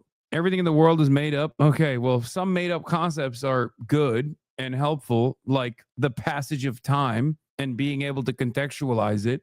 And then some made up concepts are idiotic, like whiteness designed around genetic purity, or a made up concept such as phrenology, scientific racism. This happens to be one of those made up concepts that's not only stupid, but also dangerous in its implementation. It was a violent inception to begin with. And it was so stupid that people were like, come on, man, give it a break. People fought back against it. People succeeded in dismantling this idiotic purity-based legal structure. So now they're worried that white people and black people, or white people and brown people, are hooking up. That's it. That's what their gripe is, because that's what this means. We are forced to accept people into our neighborhoods, into our businesses, and into our lives who won't share our background, who won't share many of our cultural priors, even moral priors. We don't have a rule stating, if you have X amount of non-European ancestry, you're definitely out. In many cases, yeah, that would disqualify someone. Were I to apply to the PMA and my views were different, I'd probably be allowed in. Do you think that's likely? I know it's a case-by-case basis, but just off the top of your head. Yeah, possibly we would accept you in the PMA. I don't understand white American culture, but you'd rather have me in that case. I just wonder, though, whether some people watching this, having heard all this intellectualizing, this rhetoric, would say, fine, but actually at heart, this is just, it is just prejudice. It is just bigotry. It is just lowest common denominator racism dressed up in these arguments. And I would just question the moral frame. Why is it wrong to identify with your own people, want an integrated culture where you can be yourself? Just to boil it down to what for you is the definition of racism? Dude, small being white supremacy is so crazy. Total cultural victory for the woke, I guess. That you got straight up Klansmen being like, oh, little old me. Excuse me. I mean, this is a place for preservation. Dude, you can go anywhere in America and there are places that are just as racist, It's so crazy. It's like, oh, well, us white people, we need a safe space. Really? Yeah, you got one. It's called the country club, Pretty much everywhere you go is a safe space for white people. I just don't. Yeah, it's called Boston. When I was a kid, I suppose I interpreted racism to be judging someone solely on the basis of their race. And is that a good or bad thing? I think this basic moral consensus treats it as automatically a bad thing without a lot of reflection. Oh, he's saying like, I hate the moral consensus around racism being automatically disqualifying. Wow, I'm glad you learned better that racism's sometimes good. This is my last day here. And before I go, I want to speak to John, not a leader like Eric or Pete or Scott, but an acolyte, a young one and newly arrived. He's only been here a month. It's just you have a community where you feel like you belong here. You have people you can talk to. I can't explain it. It's too beautiful. It's nice. He'd been working on Scott's new house over the weekend. In return for his labor, he gets cheap rent. John dropped out of college, and he's worked jobs all over the United States. Oh, He's 26, younger than the leaders who are all in their 30s. If they are the recruiters, he is the perfect recruit. And for John, the primary motivation was Oh, brother, you know his ass dropped out of college because of anti-white racism. finance. To me, it's economical. It's an economic decision, right? And you know, Also, everything else. yeah, he's doing serfdom. They're doing racialized serfdom. Dude, white people love capitalism, bro. I swear to God. They're doing white slavery. Respect. Oh, I'm sorry. When the Ottomans were doing it, everybody was mad. All of a sudden, when other white people in America are doing it to other white people, boom, then it's fine. Is that what we're doing here? Everybody hated the Dev Shimmer program when the Ottomans were doing it. They were real pissed off. How dare you? How dare you enslave the whites of the Balkans and elevate them to the highest rungs of Ottoman? You do such a thing. Meanwhile, this guy is literally just a straight up serf. Yeah, he still pays rent too. It's even funnier. But the main thing to me is cheap land. Everything else is a bonus. You've got 2 levels here. Yep. Got a loft up top, and this is the main area. The living area down here. So it's quite comfy, right? It is quite comfy. As for excluding people, I don't see it that way. Bro, we can't even escape landlords by moving a fucking racist ass bum from nowhere. Yeah, that's the craziest thing, dude. Being relegated to permanent renter status and as a serf in 160 acres of untapped land is wild. Like, at no point did you realize, like, hey, motherfucker, let me build my own house in one of these plots. Nope. You're supposed to be a serf in racist land. That's awesome. You are such a fucking loser, dude. You are so stupid. Like, you could have done this in every other formation. The whole point is that you're supposed to not be a peasant here, right? You're supposed to be a king in your own plot of land. Nope. Yeah, sidekick in your own dream type shit. Exactly. There is one last thing before I go. A concert put on in honor of our visit. This first piece God. that Peter and I are performing, it's called The Virginia Colonies by Fred Cooper.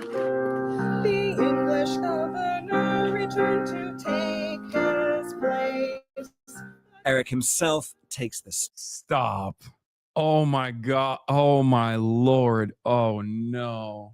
Oh, that's so bad. That is, oh brother. It's like, it's designed like a meme. What the ass food, terrible music, no joy in your life. You're literally a peasant. That guy is gonna shoot up the rest of the colony, I think. This is a Baroque flute, also known as the German flute or the penny whistle. It was a very popular instrument in colonial America. It's not easy to look tough with a flute, even if it's German. But the audience is rapt.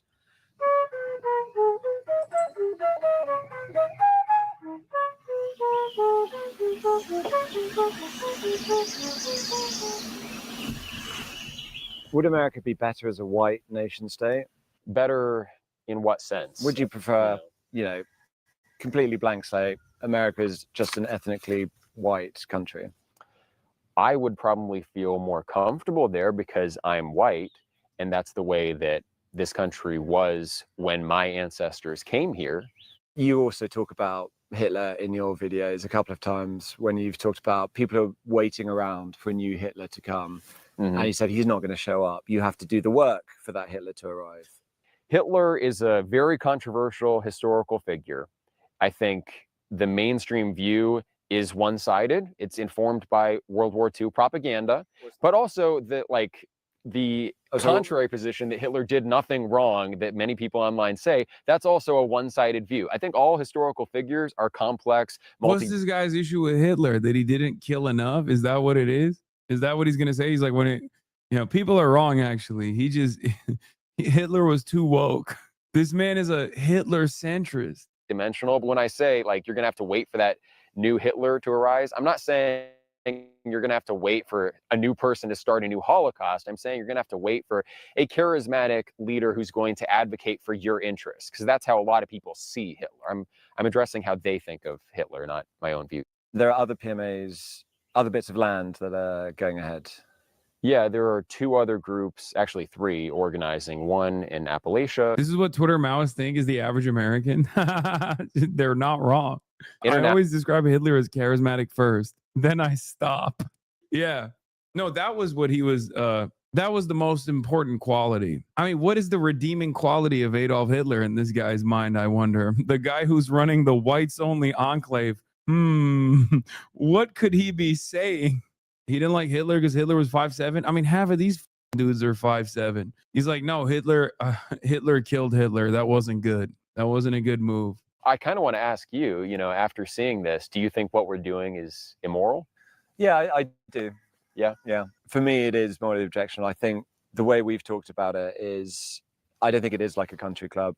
That's the difference. I don't think this is sort of free association. I think you are depriving people of a fundamental right to housing. That's how I see this issue.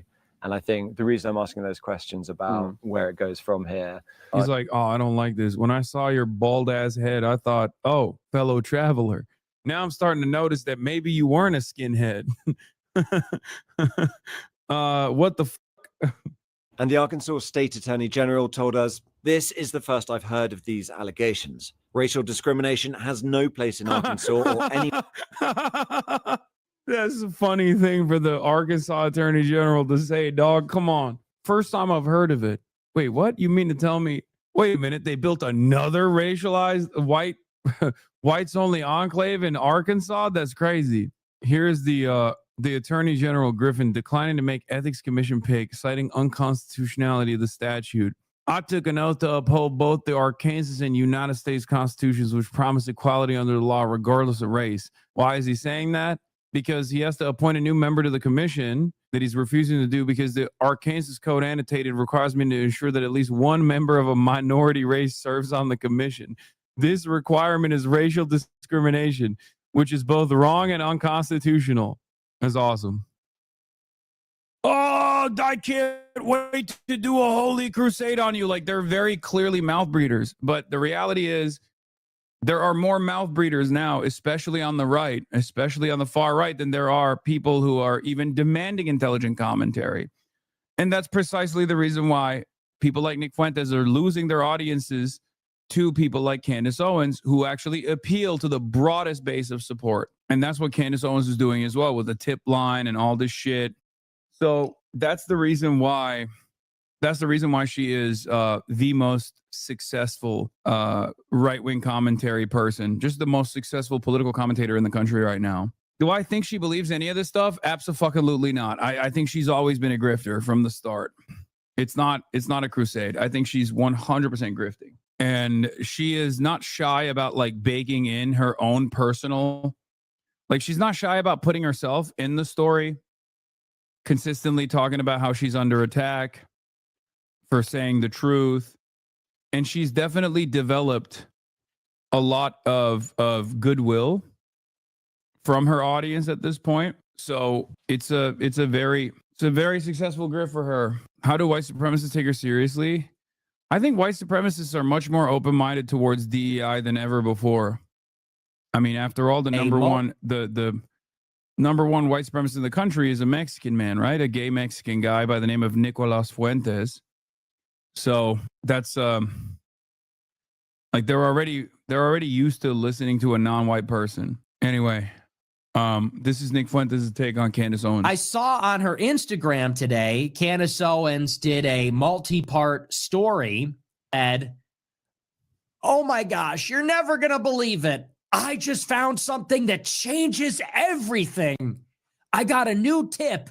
God gave it to me, and it's brand new. What are you doing? Don't wag your tail. Almost killed you. What? Why are you laying right behind me? Crazy. All right, yeah. Take her out. Can you take this too? This one is like, I don't know. It just tastes. Yeah. Bear fact: bears can actually run faster than horses in short bursts. They're fastest.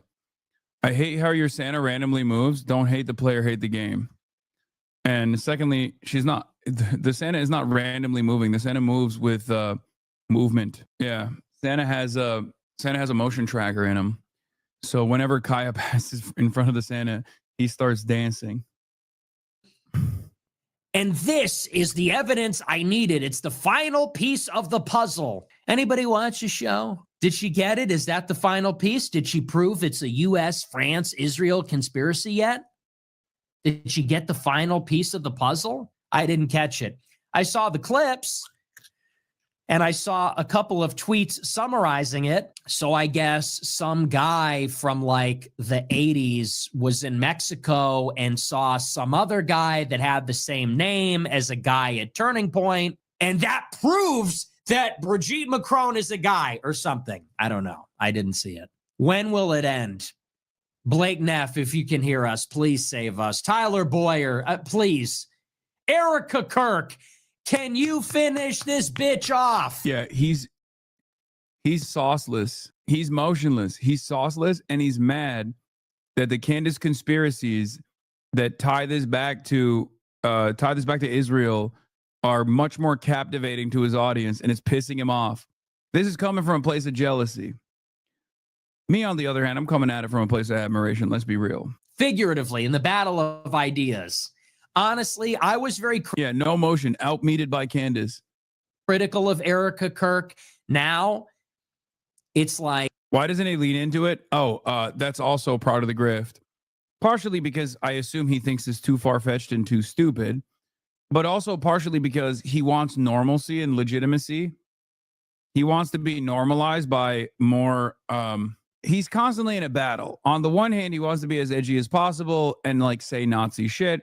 But on the other hand, he also recognizes that like there is a void in the space for someone who is crafty, someone who is clever, and someone who can be somewhat charismatic as like a major conservative commentary person. So in order to do this, like he's trying to win favor from more establishment conservatives about this, like, you know, by presenting himself as an antidote to Candace Owens' like crazy conspiracy theories. He lacks all these qualities, though. No, I would say Nick Fuentes is I think is more telegenic than the average conservative commentary person. Like that's not far-fetched. The reason why I say that is because like the average conservative commentary person is just awful. Like think about it. Think about where he's coming from versus like Tim Pool. Also, if he had nothing, if he had no motion whatsoever, he wouldn't have been able to claw himself back into relevance over the years after he got deplatformed from everything. There is a reality there that you have to understand, that you have to recognize. Like many of the conservative commentary sphere have actually been propped up. Okay, they've been propped up, and they get institutional help. They're constantly getting a leg up from mainstream outlets. They're constantly being promoted through the conservative machine. He didn't do that at all. He had to do it on his own because his opinions were his opinions, especially on Israel, especially on Jews, was considered too scary for the interests of the conservative movement in general. So once he was deplatformed from every outlet, he had to basically claw himself back up. Yeah, Fuentes is dangerous specifically because he's smarter than most of them versus Tim Pool being functionally illiterate. Exactly. But the reality of the matter is his comparably higher intellect is actually a burden in this situation because people are not looking for someone to do intelligent assessment. They're looking for someone who's dumb as just like they are. And that is precisely the reason why people who are even smarter than the way they present themselves, like Asmongold, which isn't saying much, are able to captivate such massive audiences.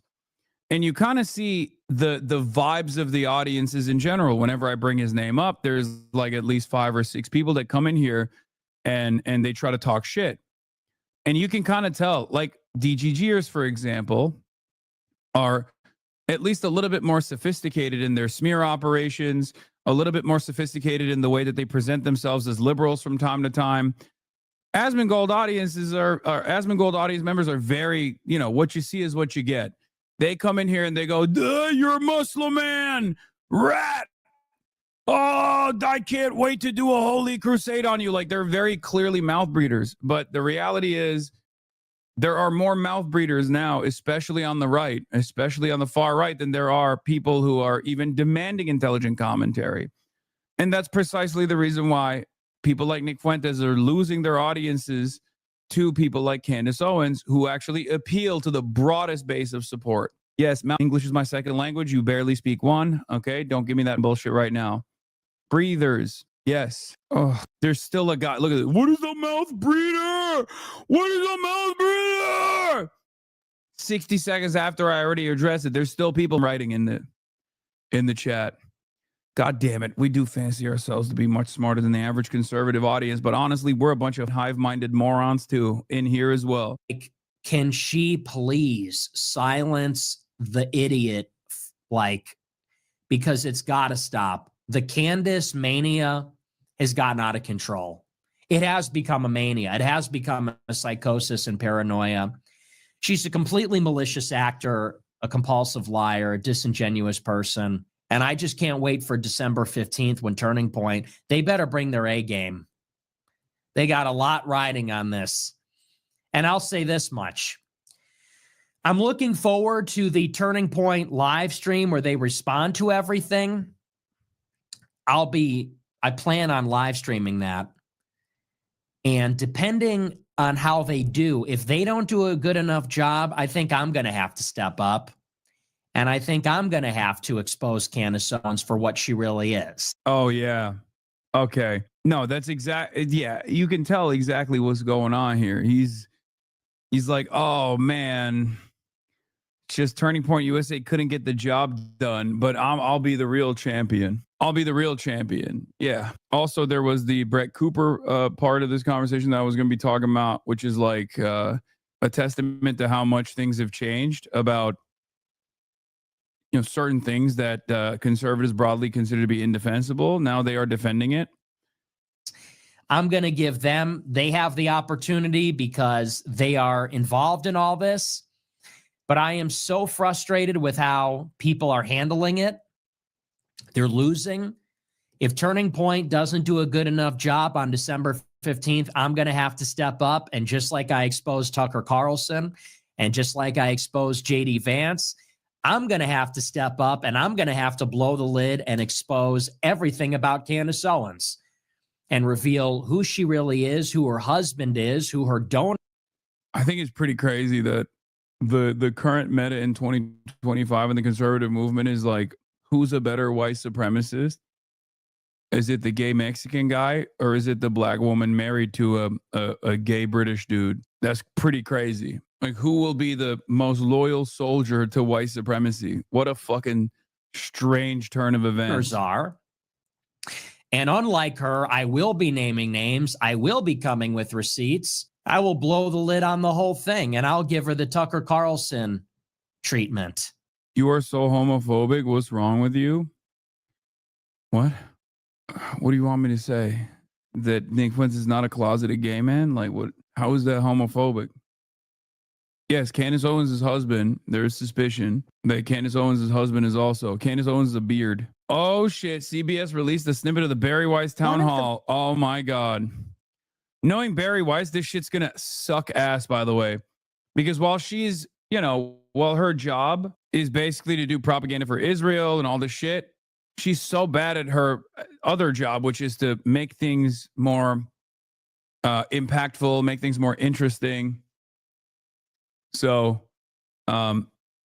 lucky for us, I guess, if this is the best they're going to get for people who are doing propaganda for Israel, it's not looking too good. Most alarming things about Charlie's murder was the way that some people in this country reacted to it. Yeah. And not just online.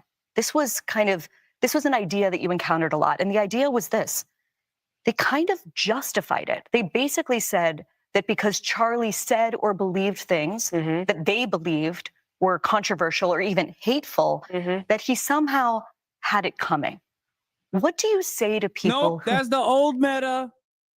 Now they're saying Israel killed him and Erica Kirk is involved.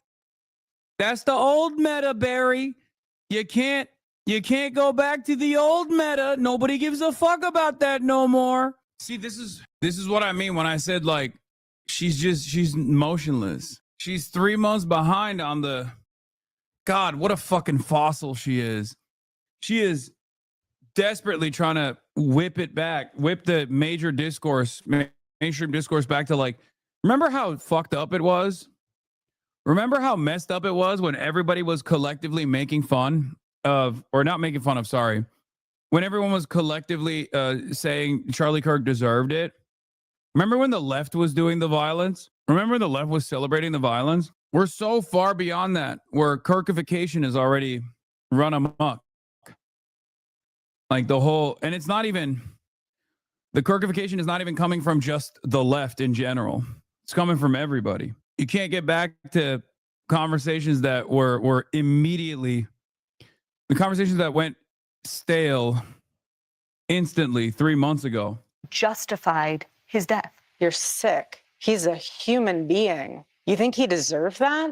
Tell that to my 3-year-old daughter. That'd be kind of fucked up to say that to any 3-year-old, honestly. It's just like a strange demand from Erica, honestly. No, I will not be doing that. Also, every time I see this lady on camera, it's just so bad. And then the slow camera pan too, with the slow zoom, it's just like, oh, this is going to be an impactful moment. Get that this, he get somehow had it coming. What do you say to people who justified his death? Look at this. You're sick. He's a human being. You think he deserved that? Tell. I don't know. It's just hard. It's fucking hard to feel sympathetic to Erica Kirk. I don't know what it is. It's just every time I see her on camera, I'm like, okay, you want to know when I checked out of this stuff? When I saw that fucking immediate post that she had on her Instagram stories where she was like touching Charlie Kirk's hand or something. And that's when I was like, this is a little strange, no? And if you recall, I said on stream, I was like, maybe it's like a Christian thing. I don't fully understand it. But I thought it was a very weird thing to do because like everything is a performance. When you're doing it on camera, especially, it's a performance. So you're choosing to put that out there. And I don't know why. I thought that was like a very strange thing where she was like crying over his body. And I couldn't understand it, but I just chalked it up to, I don't know, like maybe this is a Christian type of grievance. And I like, this is a Christian grieving method and I don't understand it potentially. But that was my like, there's something that's not adding up moment. And ever since then, like the memorial with the fucking WWF flares or WWE flares, like the aggressive posturing from the administration trying to punish people for even in certain instances, like saying this is what Charlie Kirk believed. And they're like, how dare you say that? You can only say that he was a father. Like trying to control what people say and don't say about Charlie Kirk, like all of that stuff. Benjamin Netanyahu coming out and saying, we did not kill Charlie Kirk. Like every part of that is so perfectly concocted to brick the brains and make everyone experience collective psychosis that it's not that surprising that a lot of Americans are tuning into what Candace Owens has to say about this stuff. I see her on the Candace train. I'm not. I still don't know exactly what happened. There's some weird weird information out there about the events that transpired. The only part of this story that I can convincingly tell you is that he was not turning on Israel. Okay. That's been like the number one meta from a lot of people. Oh, he was turning on Israel. That's why they killed him. It's like, I know for a fucking fact that he was not turning on Israel because I was supposed to debate him on that. Okay. I was specifically supposed to debate Charlie Kirk 2 weeks after his assassination. So it never happened. On the issue of Israel and how young conservatives were turning on Israel. And so I know for a fact that he was taking the pro-Israel position because I had seen enough of his work. I'd read enough of his stuff.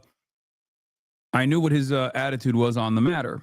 To be fair, he did start turning towards the left near the end. No, he didn't. No, he did not. I know for a fact he did not because all of the evidence supposedly that people had of like, you know, his private conversations and things of that nature about Israel or about like Jewish donors at Turning Point USA, every single every single statement that he made in private still did not mean that he was publicly going to turn on Israel.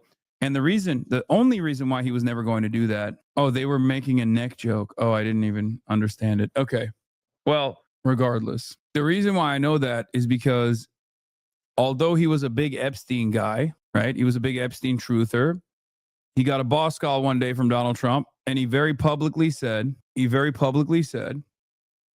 I'm done with Epstein. And that was a huge thing for him. He had talked about Jeffrey Epstein quite a bit. But the moment that Donald Trump said, no more Jeffrey Epstein talk, he said, I'm done with Jeffrey Epstein talk. I trust my friends in the administration. That to me is a perfect example of how Charlie Kirk operated. He didn't have like this integrity that people claim he had. He didn't have his own personal beliefs that he would express from time to time. He was whatever Trump is. He was an obedient servant of Donald Trump. So because Donald Trump was not turning on Israel, he was not turning on Israel anytime soon.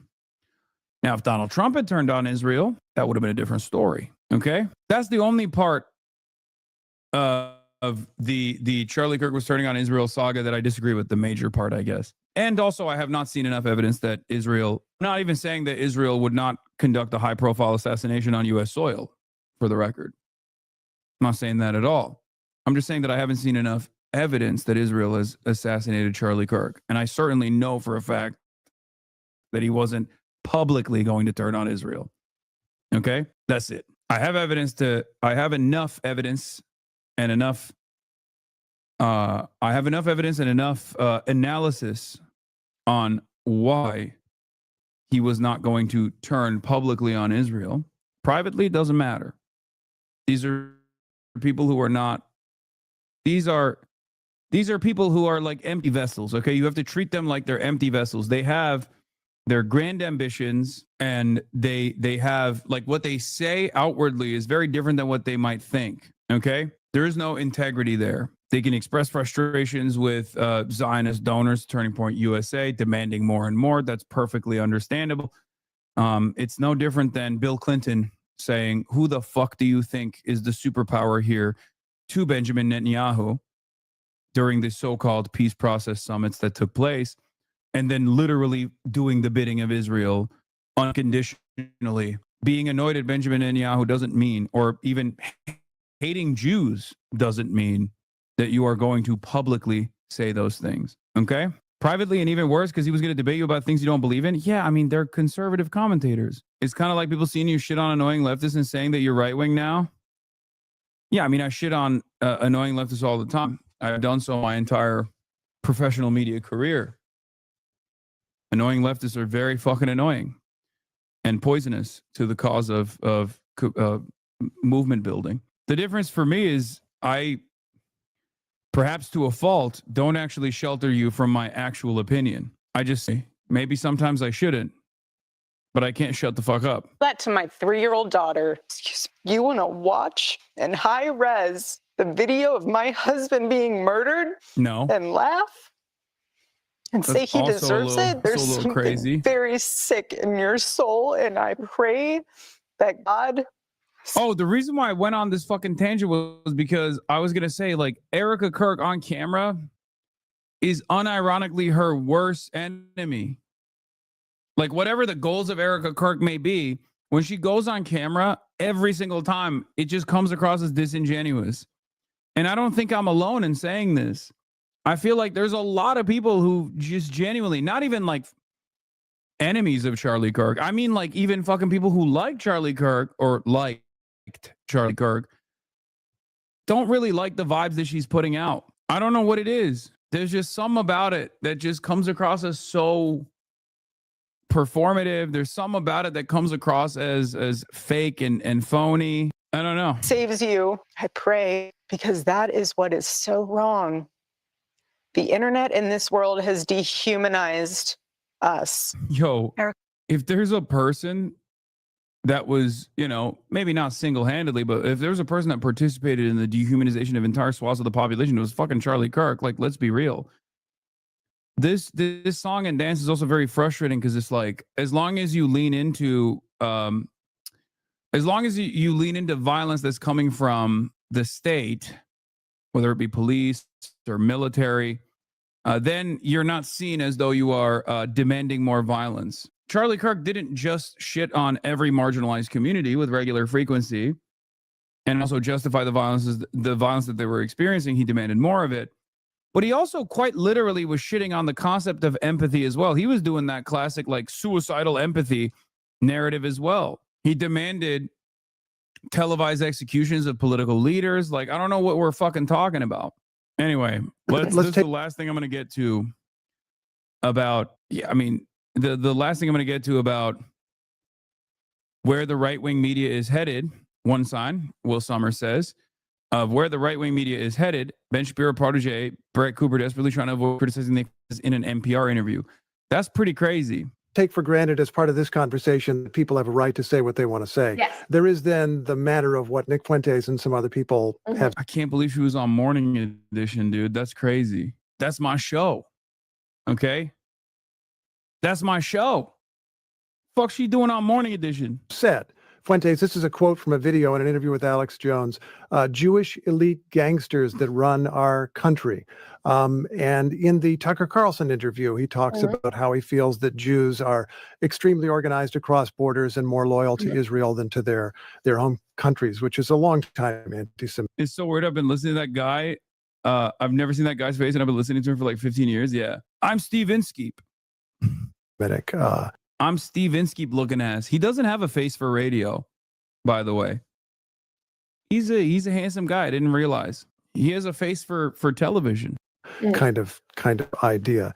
When we get down to the substance of what Nick Fuentes says, do you agree with it? You know, I don't agree with Nick Fuentes on everything. I don't agree with anybody on everything.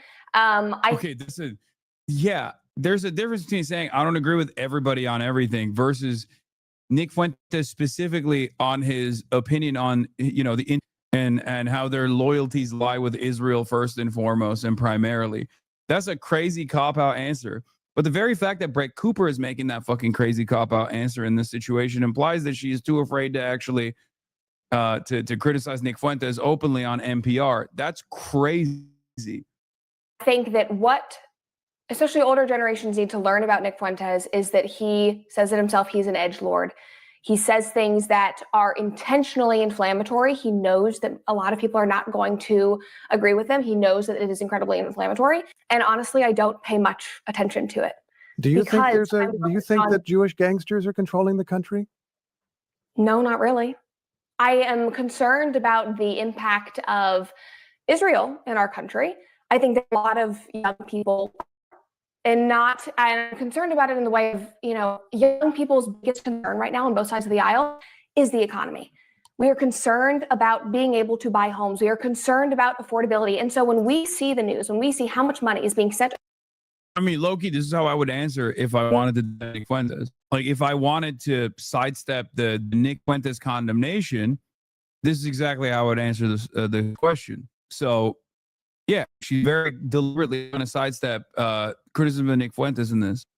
Overseas, to Ukraine, to Israel, whatever it may be, my generation is concerned. We are upset. It's not because of anti-Semitism. It is not because we, dislike people because of their race or their beliefs or their creed. It is simply like, this is what we're focusing on. Like, at the end of the day, I think I and so much of my generation is just tired of it. Like, I want to focus on American There's more Brett Cooper, Nick Fuentes clips. That's crazy. issues. And so when we spend all day talking and bickering about, foreign affairs and where all the money is going, it's like, I want to get back to how are we going to make life affordable for my generation? And if you're going to be focusing on what's going on overseas and making that your big priority, like, I honestly. Yeah, she's talking about Nick Fuentes like Zoran was talking about me. It's crazy. Oh, I don't agree with everything he says, but we got to talk to everybody. To be totally transparent, I think I would agree. I just care.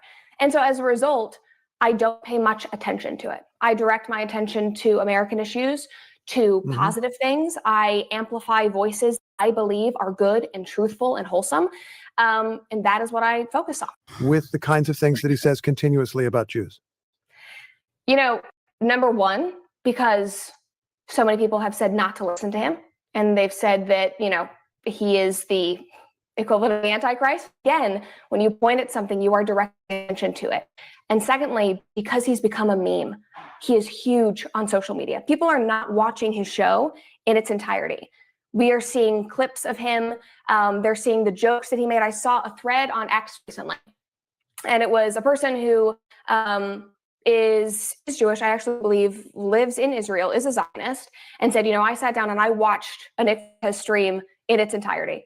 And he was like, I am so embarrassed to say that I laughed. He's like, he's a good communicator. He's funny. And I obviously disagree with a lot of the things that he says, and it goes against my, my religion and my beliefs as a Zionist, whatever it is. But he said, but I kind of got it because. Yeah. Because if you're a Zionist in Israel, you are also a fascist. It makes sense. Yeah, wow. A Nazi likes anti-Jewish Nazi. This is shocking. He's funny.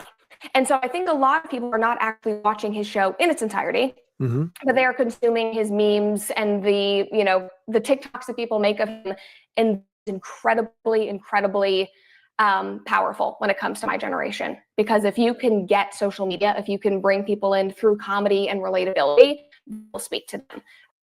It's just like, this is another problem with the expanding permission structure for unlimited supremacist commentary, right? This is the power of the bully pulpit. The problem with Charlottesville wasn't that they came out and marched and said Jews will not replace us. They just did it too early. It turns out you had to let it cool a little bit. You had to give it a little bit of time. You know what I mean? Because in like 2016, 2017, it seems like Americans were not ready for it. But in 2025, I think Americans are ready for it.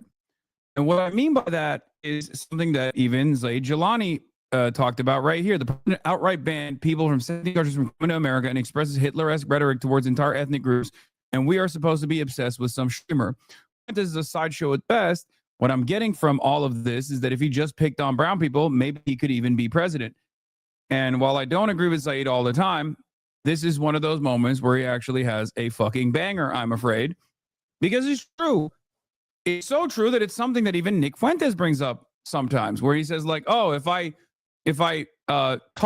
when I talk about Jews the way Randy Fine talks about Muslims, all of a sudden I'm the villain. But you guys don't have any issue with Randy Fine talking that way about Muslims in general. Now, Nick Fuentes talks about Muslims like that too, for the record. Okay. But the difference is it's who you're not allowed to talk about that way. And that's what the problem is here. So many of these guys in mainstream outlets and so many of these people are basically creating this weird environment, this weird ass environment, this weird like rule in the media that you can say whatever the fuck you want about any other group, right? As long as you're not saying those things about Jewish people, you're fine. You can get away with it. That's where we're at right now. And what a lot of people don't understand, about this dangerous landscape is that it is actually inappropriate to talk about all groups like that.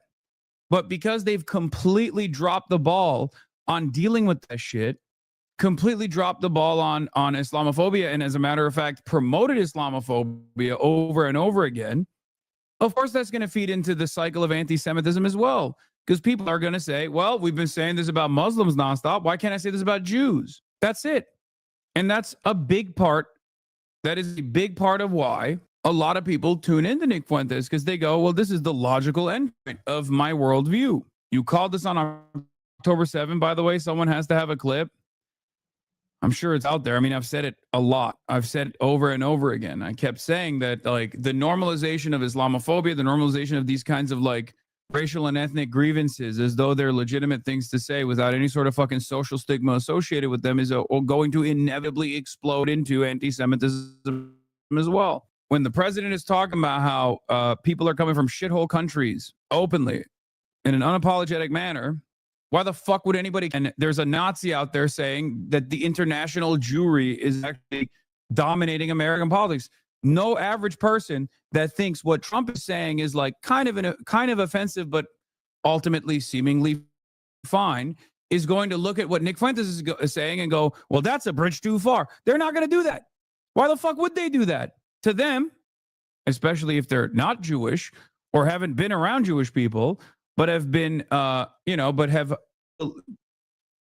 believed that, like, yeah, Jews are in actual positions of power in America. Isn't that a little strange? If they have that kind of like nascent anti-Semitic tendency, then all of a sudden this is just the last puzzle piece that falls into place. Sorry, not falls apart. That's it.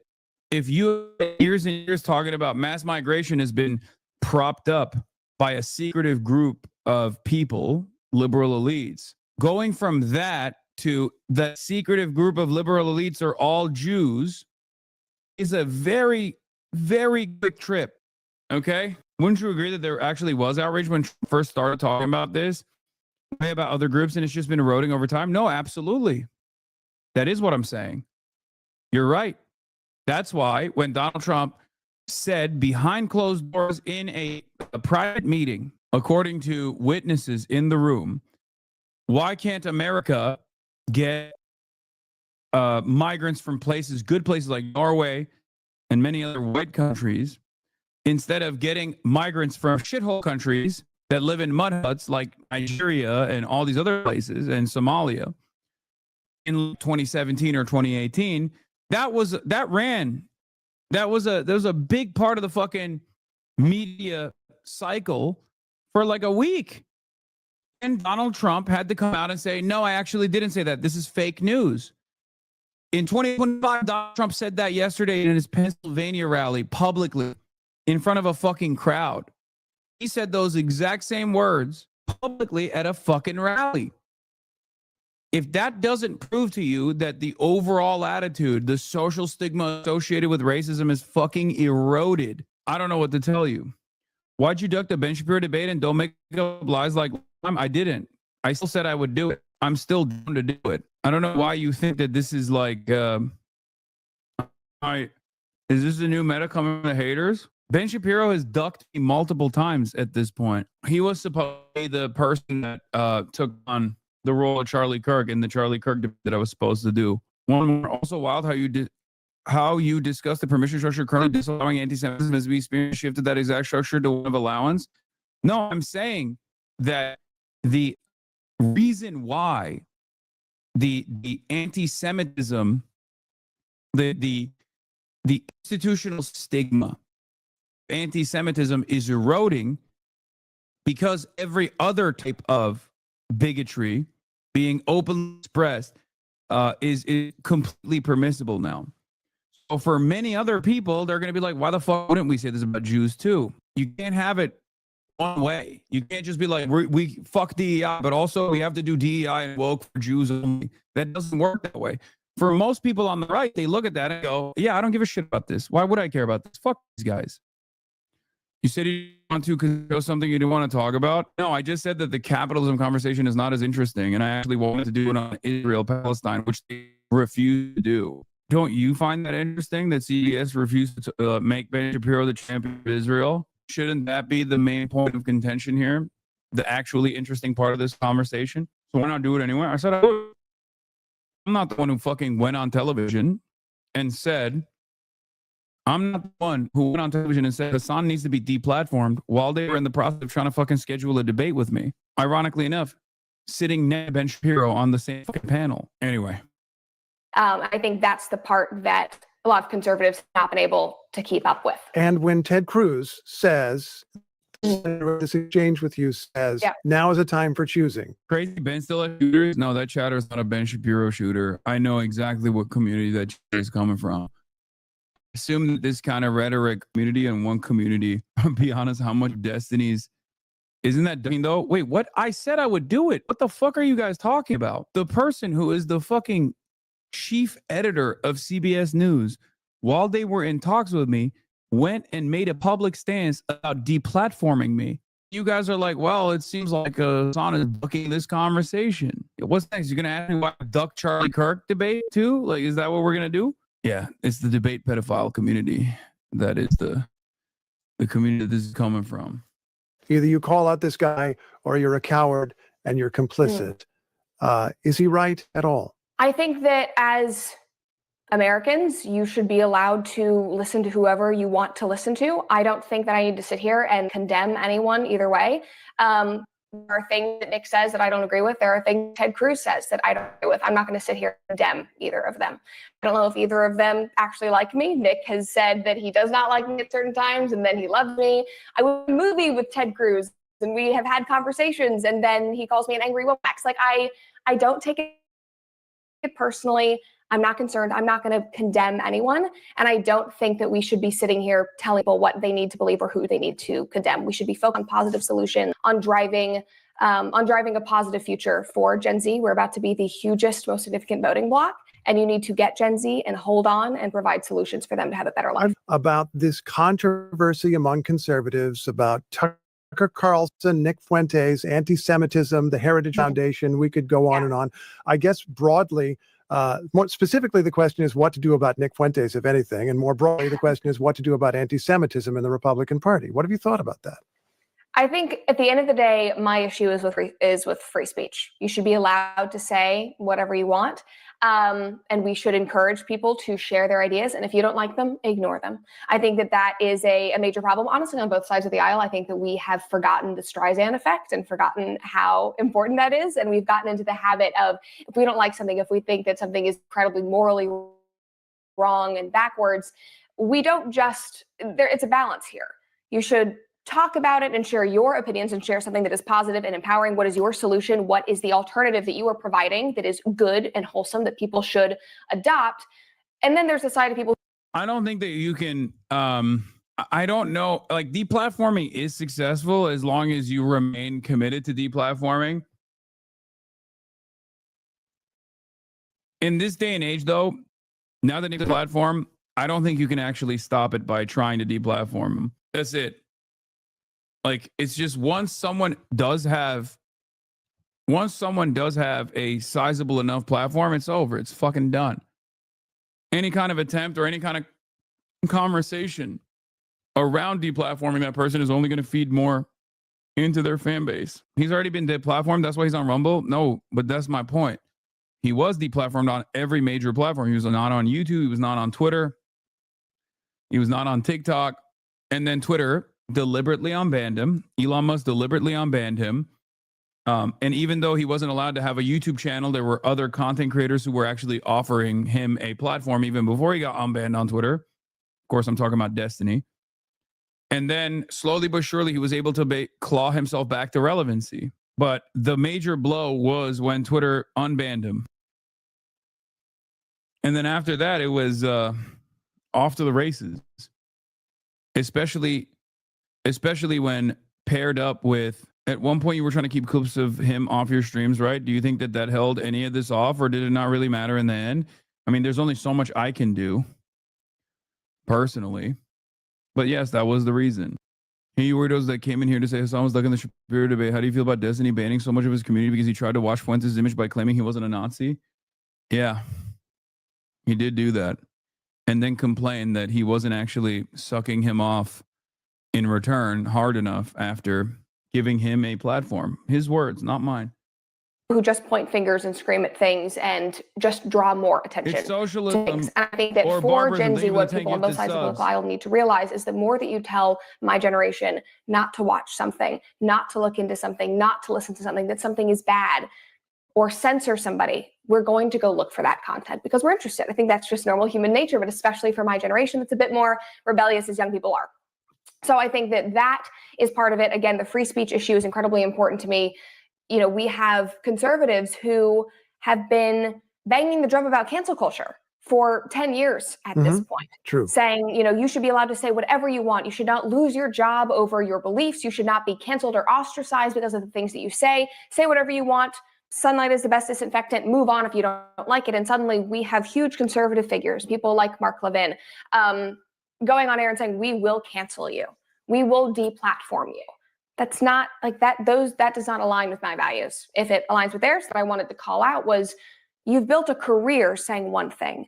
You've gained people's trust by saying we will fight against cancel culture. We will not deplatform people. Say whatever you want and we will duke it out on the stage through debates. And now you're saying, I don't like your ideas, so I'm going to cancel you. No, if you say the N-word at work, you should lose your job. That's not the same thing as being fired for being a right-winger, law. What if the person saying the N-word at work is most likely a right-winger, though? And then they package that up as, I'm being fired for my right-wing beliefs. What was Brett Cooper's take on people doing mean Charlie Kirk memes? I wonder how she felt about free speech at the moment. Oh, yeah. I wonder what it was. Amanda Seyfried says, I'm not fucking apologizing for calling Charlie Kirk hateful. I mean, for fuck's sake, I commented on one thing. I said something that was based on actual reality, actual footage, and actual quotes. What I said was pretty damn factual, and I'm free to have an opinion. Oh, hell yes. Fuck yeah. It's true. I'm telling you, that was part of the reason why there is so much fucking your people are shameless. Bliss. And he doesn't even give it to her in the end. Let's go. Let's go. Defend that now. Respect. He did the right thing. I feel like you've made a joke about this before. Oh, because they did the acquisition. So it's like Warner Brothers and Netflix. I guess Paramount too. And HBO. Oh. Also Pixar. Jared Kushner helped out with this one too. You know, this might not be the best. Let's turn this off. A Woody Allen movie. Oh, that's so good. Yeah, I'll be watching the Z-Way Vince Staples collab in a second. Yishai Fleischer, international spokesman, Hebron, says, I have no problem with Nick Fuentes' words here. Oh my God. As far as the Jews are concerned, I think that you cannot actually divorce Israel and the neocons and all those things that you talk about from Jewishness, ethnicity. That's Ben Gavir's advisor. Religion, identity. And let me give you like a perfect example. You say on your show that we need to treat Israel like any other country. And I sort of understand that in principle because Israel is another foreign country. Yeah. But Israel is unlike every other country in the sense that because he doesn't know Nick is saying this anti-Semitically. No, I'm sure he knows that he's saying it anti-Semitically. He's just saying he doesn't give a fuck. Again, this is why I always say there is very little daylight between what Nick Fuentes says about and its conflations to Judaism and fucking Jake Tapper. Okay? Or Ethan Klein or any number of different people that turn around and say, oh, how dare you criticize Israel? You are a Jew hater. When they say that, that's basically what Nick Fuentes is saying. Because the other side of that fucking argument is Israel is connected to Judaism. So when you shit on Israel, you're shitting on all Jews. And for Nick Fuentes, he's like, yeah, of course I'm shitting on Israel and I'm shitting on all Jews.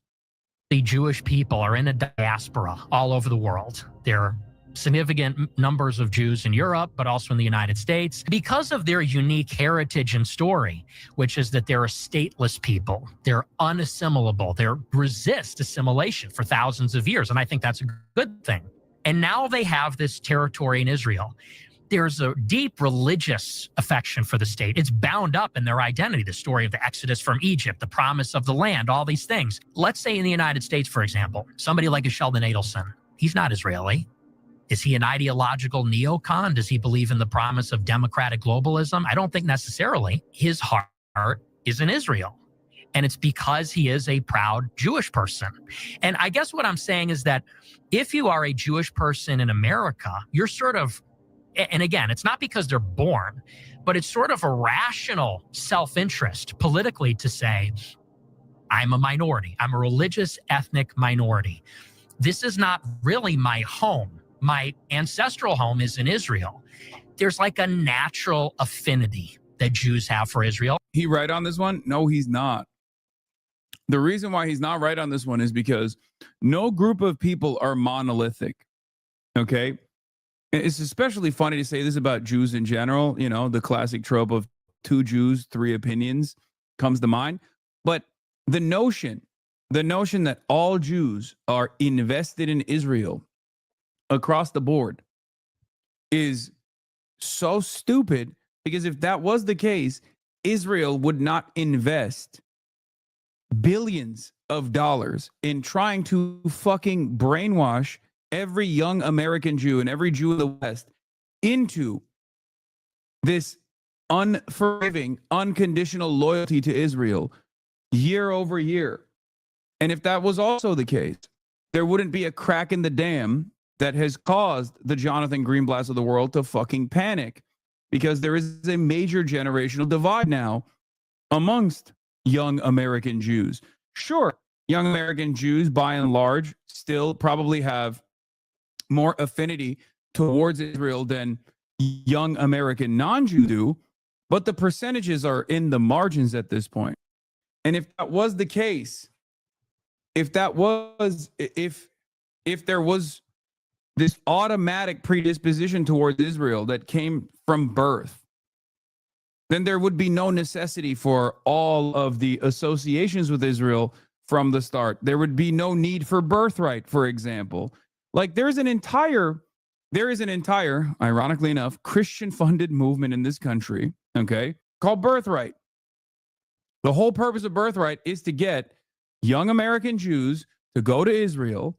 It's an entire propaganda tour, and then pair them up with Israeli women and Israeli men so they fucking stay in Israel. There would be no need for that if people were just like, oh, no, I'm the most loyal to Israel from the start. I'm Jewish. I love Israel. If that was the case, there would be no reasons.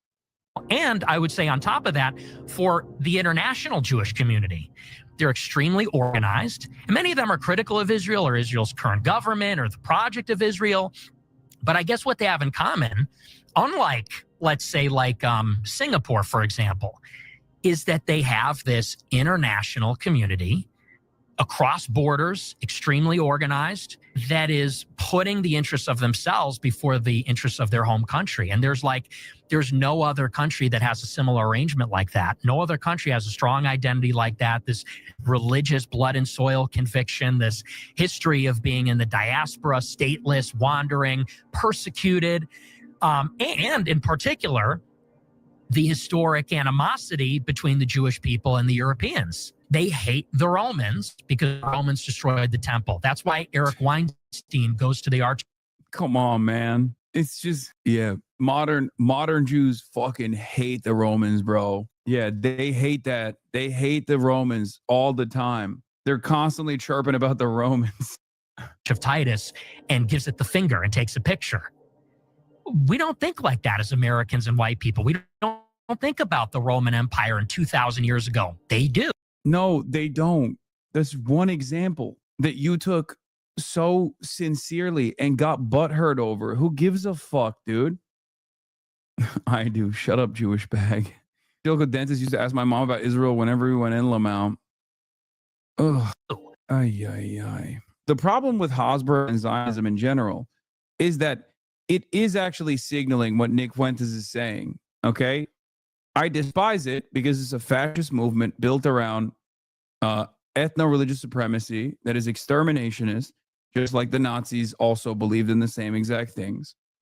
But also beyond that, Zionist Hasbara does revolve around creating these kinds of attitudes. So if someone fucking actually sees this dangerous conflation in broad daylight, and now all of a sudden they have a negative association with Israel, well, then they're going to have a negative association with Jews as well.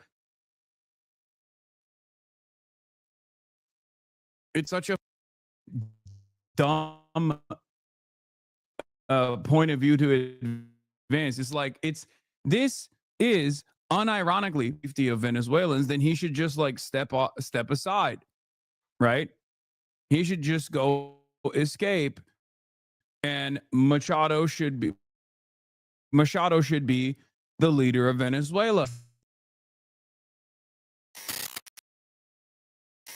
Anyway, let's get to the U.S. Seizing a Venezuelan oil tanker as anti-Maduro campaign escalates. We're going to be talking about that.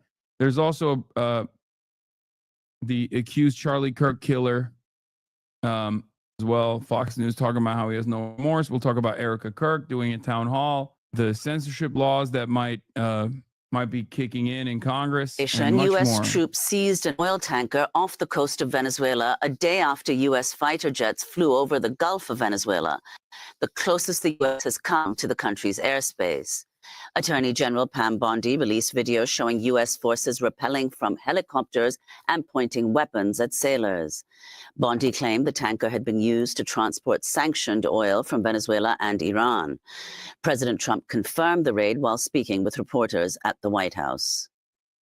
As you probably know, we've just seized a tanker on the coast of Venezuela, a large tanker, very large, largest one ever seized, actually. And other things are happening, so you'll be seeing that later, and you'll be talking about that later with some other people. We're interested in the seizure of this tanker. Well, what happens to the oil on that ship? Well, we keep it, I guess. Where does it go? Well, you have to follow the tanker. You know, you're a good newsman. Just follow the tanker. Do you know where Follow it. Get a helicopter. Follow the tanker. Is it true it's going to But we're gonna. I assume we're gonna keep the oil. The Venezuelan government denounced the action, calling it blatant theft and an act of international piracy. Venezuelan President Nicolas Maduro spoke in Caracas Wednesday. Anyone who wants Venezuelan oil must respect the law, the Constitution, and national sovereignty, and get down to producing, invest, and sell our oil. Venezuela, an oil colony, never again. Neither a colony nor slaves. He also started singing, "Don't worry, be happy." The U.S. seizure of the oil tanker comes as the Pentagon ramps up its military buildup in the Caribbean ahead of possible strikes on Venezuela. Since September, the U.S. has carried out more than 20 deadly strikes on alleged drug routes in the Caribbean and the Pacific, though they've never offered evidence. Meanwhile, on Wednesday, the Nobel Peace Prize was awarded to the right-wing Venezuelan opposition leader, Maria Corina Machado. On Tuesday night, hundreds of protesters marched in Oslo to condemn the selection of Machado, who supported threats against the Venezuelan government. In October, she dedicated the Peace Prize to President Trump. Machado did not attend the prize ceremony on Wednesday, but later appeared in Oslo waving to supporters from the balcony of her hotel. She spoke at the Norwegian parliament today. CNN reports the United States gave her support to travel to Oslo from. Fucking sick, man. That's awesome. Seems like she's definitely the good guy in this story. You know? Remember, Ansar Allah seized the ships off their coastline to implement a blockade on Israel because of the genocide. They're terrorists. USA steals Venezuelan oil off their coastline to agitate them into war. They're terrorists. Who's the terrorist here? I think Israel and America are acting like terrorists. And there is so much mainstream media support on this. So much. All the way from the Jake Tappers of the world to CBS News. And they're presenting this woman who's literally fucking being like, please bomb the shit out of my country. I want death and destruction in Caracas. I want dead babies in Caracas as like supposedly a good person here. Venezuela, where she'd been in hiding. She apparently flew from Bangor, Maine to Oslo. We're joined by Alejandro Velasco, associate professor at New York University, where he's a historian of modern Latin America. Velasco is a former executive director of NACLA Report on the Americas. Someone has said she does not want that. Oh, there's so much that's not said. She does not want that. Is there a State Department villain that you won't dick ride? Is there? Like, me being critical of Maduro doesn't even fucking play a role in this analysis. Is so crazy. There's better opposition leaders in Venezuela, from what I understand, than even Machado. But you have to fucking literally go, no, she's the best one because America chose her as the best one. And the reason why America chose her as the best one is because she literally said Venezuela's struggle is like Israel's struggle. Okay, please, Benjamin Netanyahu, aid and assist in me becoming the puppet leader. Going to business conferences or speaking to the business conferences in Florida, being like, we're going to let foreign capital take over all of the state assets. We're going to let you literally rape the ground, rape and pillage. Okay, under my watch, as long as you just murder enough fucking people and forcibly take out Maduro. Your background as a potential Venezuelan does not change this calculation at all either, by the way. I don't do any of that fucking standpoint theory bullshit. Oh, you're Venezuelan, so I guess I should be in agreement with you unconditionally about America literally trying to actively invade a foreign nation. And the author of Barrio Rising, Urban Popular Politics and the Making of Modern Venezuela. Was born and raised in Venezuela. Welcome back to the show, Alejandro. So if you could comment on these latest developments, the U.S. Coming the closest it has to invading Venezuela's airspace, and then also Machado receiving the Nobel Peace Prize. Yeah, no, for sure. But on the one hand, you have to think of it as an escalation on two fronts. The most apparent front, of course, is the military escalation, even though they're calling it a legal maneuver, more of a high sea stakes kind of operation. In fact, the United States has amassed the greatest number of troops in the 21st century in the Caribbean. And so this absolutely escalates this kind of war of chicken with the Venezuelan government. But it's also, in some ways, an escalation of illegality. The United States has in the past seized Venezuelan assets. It now controls millions of Venezuelan Citgo assets that it is essentially kidnapped for ransom in the United States. The UK has also held Venezuelan gold in the wake of 2019's crisis that saw Juan Guaido become sort of interim president, self-proclaimed. And so that kind of escalation is very significant and worrisome. It's been interesting that the Venezuelan government's reaction has been really disciplined. They've not fallen into the trap of trying to be goaded into some kind of response that would surely bring greater military action on the part of the United States. Now, on the other hand, of course, you have the Maria Corina Machado ceremony. She had said that she would not leave Venezuela until the final battle is won. And so now the question is, will she be able to return, or will she run the fate of many Venezuelan politicians in the opposition who've lived out their promise in exile? But was she under a travel ban? She'd apparently not seen her own children. Her daughter received the prize in her stead. She had not seen the kids for a year or possibly two. What kind of ban was she under? So the Venezuelan government had an arrest warrant on her. And so they had alleged that she had violated campaign laws, political actions as well. And so certainly she was under hiding. And of course, her concern was if she was going to be detained, then she might suffer the consequences of torture or other kinds of violations. But of course, her profile is so significant, it's so high profile that it's also somewhat far-fetched to imagine that the Venezuelan government would in fact detain her. I wasn't in the room when it started moving, okay? I don't know what he just saw, perhaps a ghost. But I was not in the fucking room when that shit started moving, okay? That's strange. But then, in fact, see what she's doing now, which is to leave. Let me play Maria Corina Machado speaking at the Norwegian Parliament today.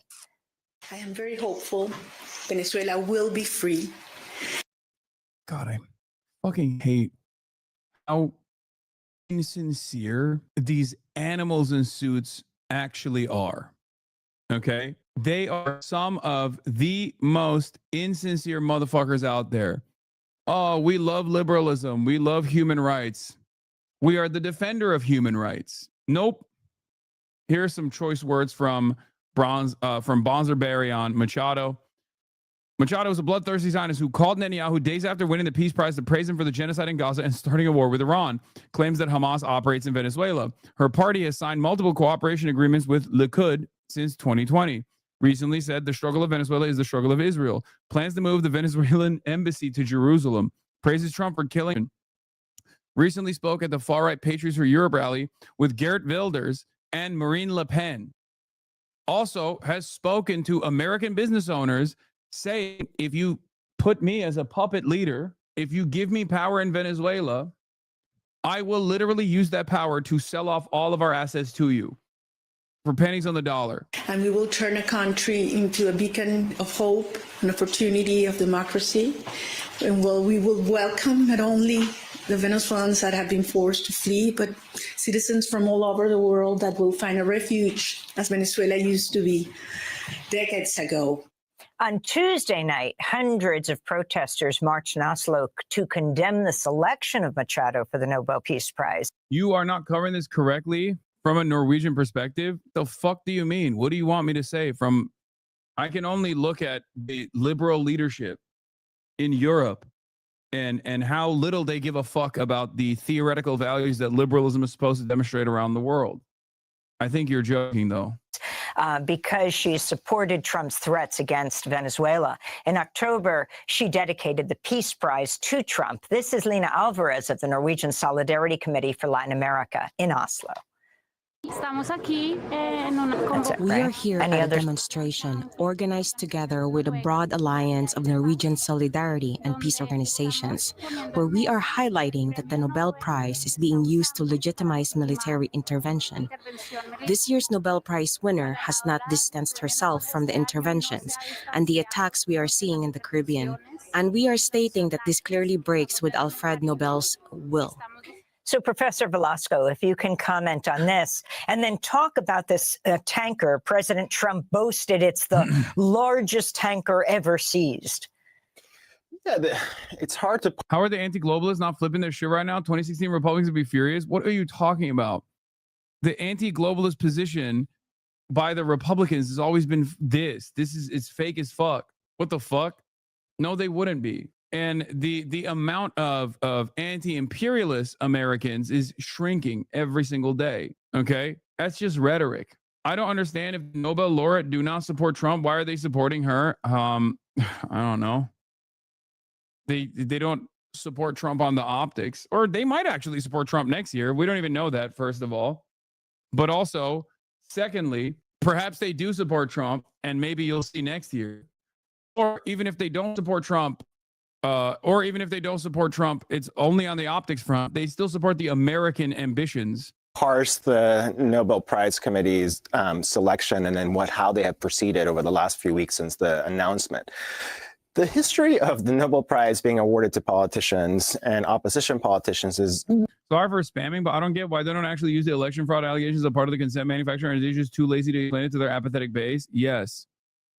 I feel like if it was a liberal intervention, if it was a liberal government doing the intervention, they would hammer that over and over and over again.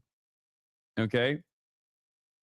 But because it's a Republican intervention, they don't even feel the need to do so. Remember, different governments and different administrations sell to their base the actions they're taking, even if the actions that they're taking are identical, the way that they sell it is different. Okay? The way that they sell it is different. Let's just say not a very storied one. More recently, of course, you have Barack Obama, who had been awarded the prize, and before that, Aung San Suu Kyi, the Burmese politician. And at the time, they said that these were more aspirational awards for hopefully what would come if they, in fact, reached the wanted. But in both of those cases, of course, we did not see peace. We saw, in the case of, unfortunately, of Obama, war, and of Aung San Suu Kyi, an authoritarian turn. So part of the question here is, why would the Nobel Prize Committee take another chance on an opposition politician who has been so vocal in requesting and demanding an armed intervention of her country? Even, of course, as on the other hand, she would say, well, we want peace and we want democracy. This is what the Norwegians, the prime minister conversation was like. So that's on the one hand. What is going on with the Norwegians who have in the past tried to broker some kind of negotiation with the Venezuelan government? But in terms, of course, of the oil question, it's a kind of a two-handed approach. You have this seeming carrot of, we seek peace and bringing the Norwegians along. But on the other hand, we're seizing ships. We are launching military aircraft, fighter jets, right literally off the coast of Venezuela. This Nobel Peace Prize winner is crazy, but Maduro's still bad, right? He's a corrupt dictator that has repressed a lot of civil dissent with his leadership. Dude, what the fuck are you talking about? Okay. What's worse, dude? What's worse? Maduro remaining in power, or American bombs falling on Caracas? Or even if it's literally not American bombs falling on Caracas, but they somehow get to him, they unseat him, and they put this fucking psycho, this American stooge, and then you'll actually see the real fucking suppression, okay? Then you'll see the actual suppression. Because obviously, regardless of Maduro's popularity waning over the course of the past decade or so, and partially because of the sanctions, partially because of mismanagement of the economy, all this stuff, okay? there will be a lot of fucking discontent in the Venezuelan population against the new leadership and American intervention. How do you think that discontent will be suppressed? How? Waning popularity, 1/4 of the country left, bro. Yes, it's virtually impossible to explain to someone what it looks like when your economy is being directly attacked. It's such a fucking dumb point of view to advance. It's like this is unironically no different than the same argument right now, which is, well, if Maduro cares about the safety of Venezuelans, then he should just like step aside, right? He should just go escape, and Machado should be the leader of Venezuela, the rightful leader of Venezuela. Why? Because the alternative is we'll fucking kill you. That's not a fucking negotiation. You know? That's not a negotiation at all. Do you think having her there may at least improve the economy? I don't know. Did Pinochet improve the Chilean economy? The fuck? What are we doing? These interventions have already happened. Okay? It's not like this is a new and unique thing. It blows my mind because it's not that complicated of a story here. All in an effort to try to goad the Venezuelan government to a kind of misstep that would then justify some military intervention. But what do we know about this ship? The U.S. officials, of course, say the ship had been previously linked to the smuggling of Iranian oil. The final destination of the ship was indeed Asia. Can you talk about the claim that the Venezuelan state-owned oil company, PDVSA, is part of a global black market network? So Venezuela's oil, and PDVSA in particular, has been sanctioned since the first Trump administration. And those, as we call sectoral sanctions, are part of a maximum pressure campaign on the part of the U.S. to try to force the Venezuelan government out of power. They, of course, withstood that pressure. But it does mean that Venezuelan oil and Venezuelan oil interests and assets abroad, as well as domestically, are under threat. The paradox here is that Venezuela continues to sell oil to the United States. So on the one hand, we have the seizure of a tanker, and then other tankers that are just finding their way to the United States by way of licenses to be sold in the U.S. market. And so, part of this is this larger narrative of Venezuelan narco-terrorism and this axis between Iran and Venezuela and Cuba. But on the other hand, you have the continuation. I take it back, actually. When I said, then you will see real repression, you won't. Because it'll be relegated to the fucking back pages. No one will talk about it. When the Venezuelan population rises up against the puppet leadership, selling the land off and doing ruthless things, far worse than even Maduro has done, you will not hear about it at all because American media will not cover it because Venezuela will be commanded by an American puppet. Okay? Venezuela will be commanded by an American puppet. And we will get to do whatever the fuck we want to do with Venezuelan assets, Venezuelan resources, and therefore we will have won. Of politics as normal. So it's hard, extremely difficult. Why are we still explaining this in 2025? Because I'm only one person. And not only am I one person, but I'm one person with a position that is rarely ever represented in American media in general. And when represented, it meets a lot of fucking aggression.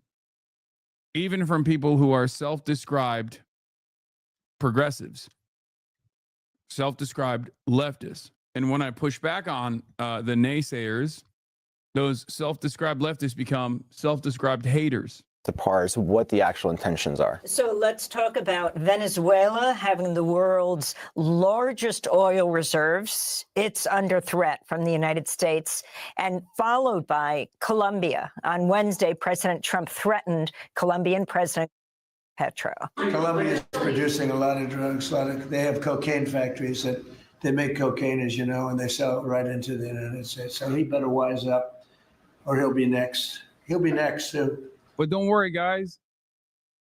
When Donald Trump inevitably moves on to Colombia, I'm sure there will be like a half-hearted response to how Gustavo Petro has actually ruined Colombia, and they shit up too. You'll be like, oh well, I'm a Colombian living in the United States of America, and I think Gustavo Petro needs to be forcibly taken out of power. Why won't they actually? Why won't they actually put in charge a reasonable person? You know. And then you can tell me about how leftistly this is the right thing to do. And I hope he's listening. He's going to be next. I hope he's listening, he says about Petro. He is going to be next. He also brought in narco trafficking. It's important to note that in this past week, he pardoned a major narco trafficker, right? The former Honduran President Juan Orlando Hernandez, who was sentenced in a U.S. court to 45 years in prison, served about a year of that, accused of bringing in, using all the levers of the Honduran state, military, police, helping to facilitate 400 tons of cocaine into the United States. So talk about Colombia. And I mean, Colombia has been nothing if not a stable partner for the United States in terms of drug interdiction. It continues to be a major oil drug producer and exporter, although Ecuador has now become far more. And of course, Ecuador has a friendly ally to the Trump administration as president currently, and so they're not talking about Ecuador. But what this demonstrates is that it's certainly on the part of Trump, but also on the part of Marco Rubio, Pete Hegseth, and others in the U.S. government, Venezuela is not the only target. It's other Latin American governments, and questions about narco-terrorism are really subterfuge claims, in fact, to get rid of leftist governments in the region. Right? This is what we see with Colombia. We've seen other threats to Mexico as well, which is a leftist government as well. So this has a lot to do with ideology, despite the claims that it's impact about drugs. before you go, I wanted to ask you about what is a national story, but also has international significance. This Miami mayoral race, Florida voters electing a Democratic mayor and the first woman, for the first time, a Democratic mayor in 30 years. In a stunning upset, the former county commissioner, Eileen Higgins, received about 59% of the vote, defeating the Cuban-born Republican Emilio Gonzalez, who'd been endorsed by Trump. How does this relate to what we're seeing now? Trump reportedly has been extremely by these two races this week. One was her up at Victor, another a smaller race in Georgia. In a Trump region, state legislator, Democrat, won this time around. But what about Miami? It's massive, and especially in the worldview of Trump and his ties to Florida in particular, but his sense that Florida was now in the bag for Trump, and this tremendous upset, and it wasn't even close, right? And we're talking massive, margin, suggests that perhaps the message, the bellicose message that the Cuban American community, most of the Cuban American community, and you can bring up Rubio in this, the Secretary of State, and his role and what's happening. Of Cuban course, American from Miami. yes, this sort of staid Cold War era discourse being brought up again. What it suggests is that it's perhaps run a bit of its course, and the interests of people in Miami, as elsewhere in the country, especially Republican voters, is much more fixated on what are you doing for me here at home? Why are we worrying about interventions abroad? What are you doing for us here at home? And this is a tremendous warning, I think, to the Trump administration, Trump in particular, that the focus has to shift to domestic interests, especially around the economy, rather than these war games with tremendously high stakes in the Caribbean. So no more I will vote for Trump song. Someone asked in the chat, would you say people in red states are starting to notice and someone realized that Trump's policies don't serve them? No. I think there were people who didn't vote, or people who have voted for Democrats in the past, or people who took a shot in the dark for Donald Trump, or Republican voters who are just comfortable with Donald Trump that didn't go out and vote at all. But I don't think there is major buyer's remorse. There might be. All right. But I don't think things have gotten as bad as they should for there to be major buyer's remorse. Also, the alternatives aren't necessarily super telegenic, super charismatic, super bold, in the right direction, speak their language. You know what I mean? I think we're still stuck on the boundaries of the culture war, which obviously favors the Republicans quite a bit. Democrats are still playing a game of politics that does not favor them. So no matter how much Donald Trump's policies directly fuck over the Republicans themselves, they can still lean into they can still very much lean into like, well, at least we're still dominating. We still got culture war stuff. The alternative is stupid and liberal and silly. You know, that's what it is.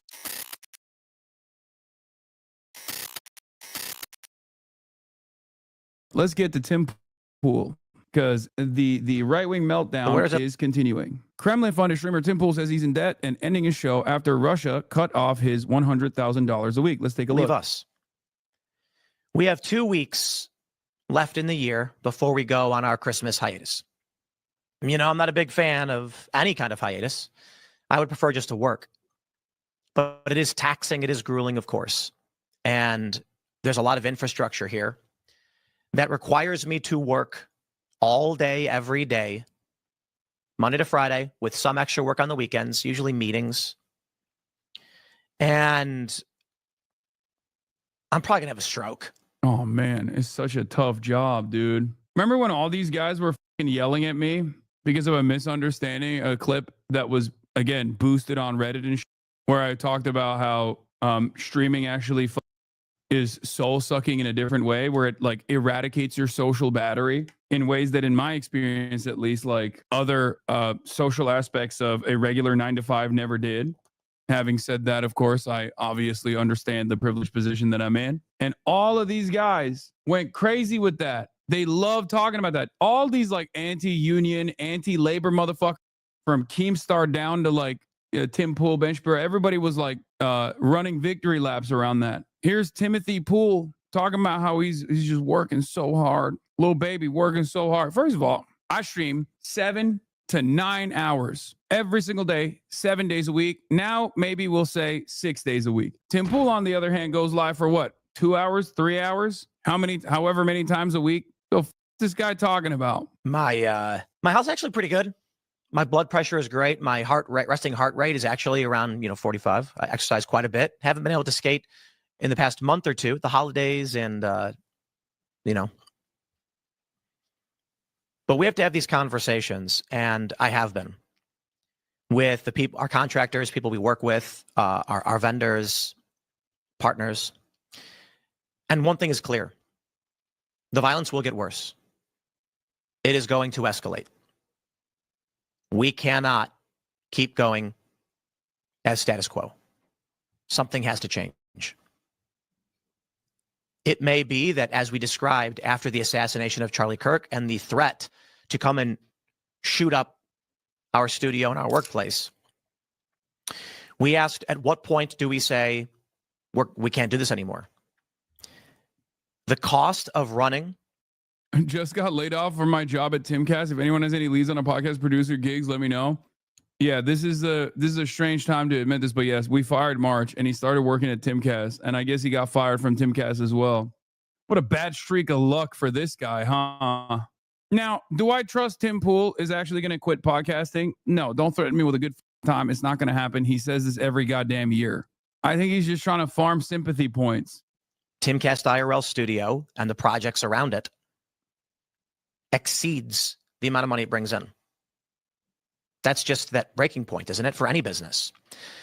If you need $100 to, run your restaurant, but you're only bringing 90, you go out of business. The issue? The cost isn't cameras or lights. What is crazy about this, by the way, is that I believe someone shot at his studio or something. That's what he was saying, right? The police have 0 reports of a shooting in his town. So wait, did they actually shoot at him or not? All crowdsourced entertainment gets a boost in sales when you claim having to quit. If things are going fine and you fake this, then you make big bucks from a grift. I don't think things are going fine at the Tim Pool compound. I don't think things are going fine at the Tim Pool compound, like whether he got shot at or not. He says he has footage but won't release it because he doesn't want people to know where the cameras are. Well, clearly knowing where the cameras are haven't stopped people from shooting at him. So I think things are not going fine because of the same that I was talking about with Ben Shapiro. Things are not going fine because these guys actually do have a lot of employees and stuff. And when they're not getting a ton of right-wing big ticket donors to prop up their franchise, or getting money, in Tim Pool's case, directly from a foreign adversary, Russia, to the tune of $4 million, they have to downsize, especially if Tim Pool, who literally dropped out of 4th grade, for the record, for those of you who don't know, you want to understand like what his mentality, what his brain looks like, what his brain capacity looks like. Yeah. A lot of things start making sense about Tim Pool when you realize that he actually doesn't have education beyond the 4th grade level. Or 7th grade. Is it 7th grade? 4th grade is when shapes get pretty tough.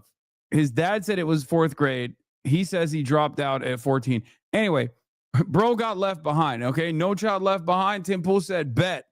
I'll show you what. Yeah. He looked at middle school and said, that's a woke institution. Okay. Calculus, that's the invention of the transgender agenda. I am not going to learn about those sorts of things. You cannot teach me. My point is, he probably doesn't have the mental faculties, the bare minimum mental faculties necessary to run a operation when the money inevitably dries out. Like fiscal responsibility, I suspect, is not a strong suit, as evidenced by the many different insane advertisement campaigns that Tim Pool has actually dumped a load of money into, whether it be putting a billboard on Times Square or whether it be putting a billboard everywhere, really. I mean, if you go around the country, you will see Tim Pool's face on the side of highways. Not exactly certain as to how much real eyeballs and real donations that translates to. It could also be the ton of money he dumped into purchasing a skate park just as a flex when the locals did not want him to participate in a competition there. It could be the money that he spent on decals that he got purchased as a form of marketing on NASCAR and a NASCAR car. It could also be the money that he dumped into launching a music career.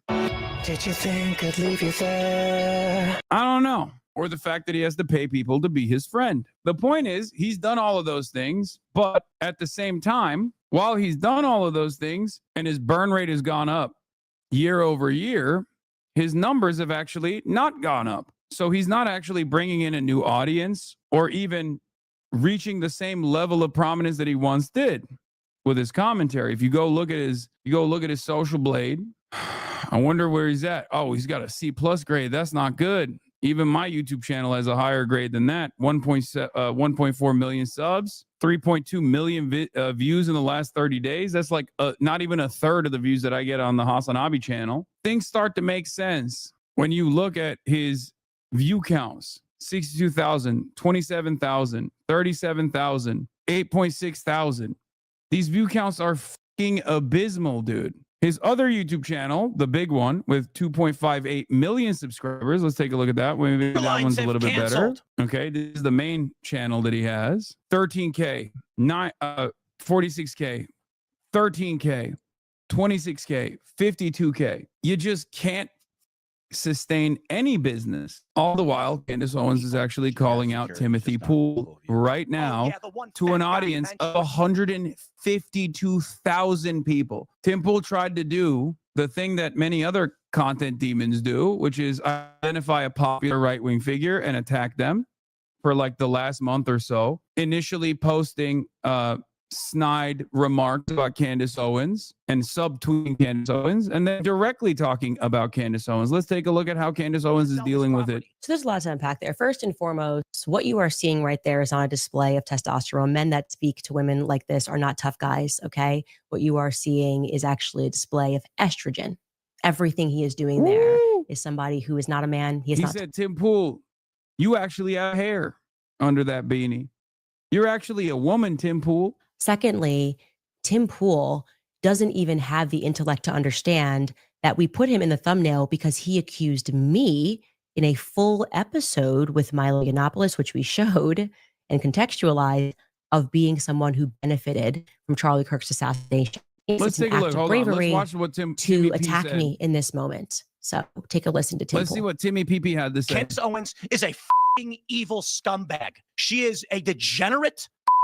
She is burning everything down, and she's gloating and smiling while she does it. And you know what you told me? She has no security. She doesn't deal with shit we have to deal with. She's a piece of shit. She's getting everyone. The last time I saw him this enraged was when he was talking about Ukraine is the enemy of mankind. Ukraine is the enemy of this country. Ukraine is our enemy, being funded by the Democrats. I will stress this again. One of the greatest enemies of our nation right now is Ukraine. Oh my God, he hit the soy slam. Wow. Calm down, Timmy. Someone else suffer.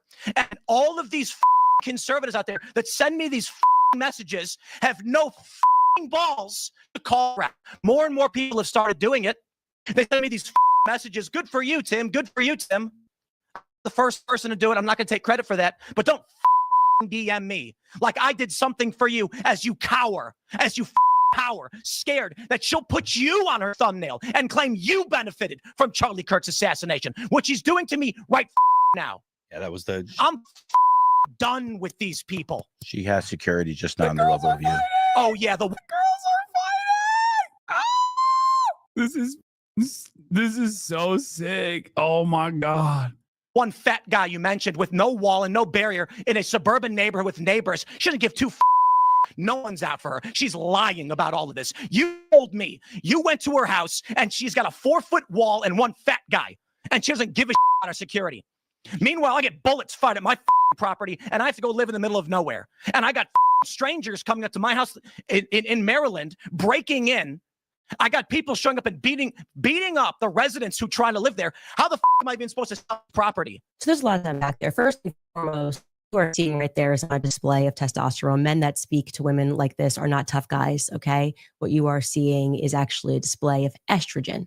Everything he is doing there is somebody who is not a man. He is not tough, and he would never dare to speak to a man like that, right? People that find that very easy. Yeah, that's what 45 beats per minute looks like To in the heart understand rate side. that we put him in the thumbnail because he accused me in a full episode with Milo Yiannopoulos, which we showed and contextualized, of being someone who benefited from Charlie Kirk's assassination. So he thinks being accused, no, you accused me of that in like a actually, I think it was 2-hour episode with Milo Yiannopoulos, in which Milo defended me and explained that I am not to blame for the lame excuses that the feds have given us regarding Charlie Kirk's assassination. And that if we do need to have some spiritual searching in terms of what the Republican Party has become, that the time for that is now. Okay. So this little, and I really like, he's a small person for this, a very small person who is also theatrical, Timothy Smollett, who pretends every year like people are trying to kill him. He's a chronic fence sitter, okay?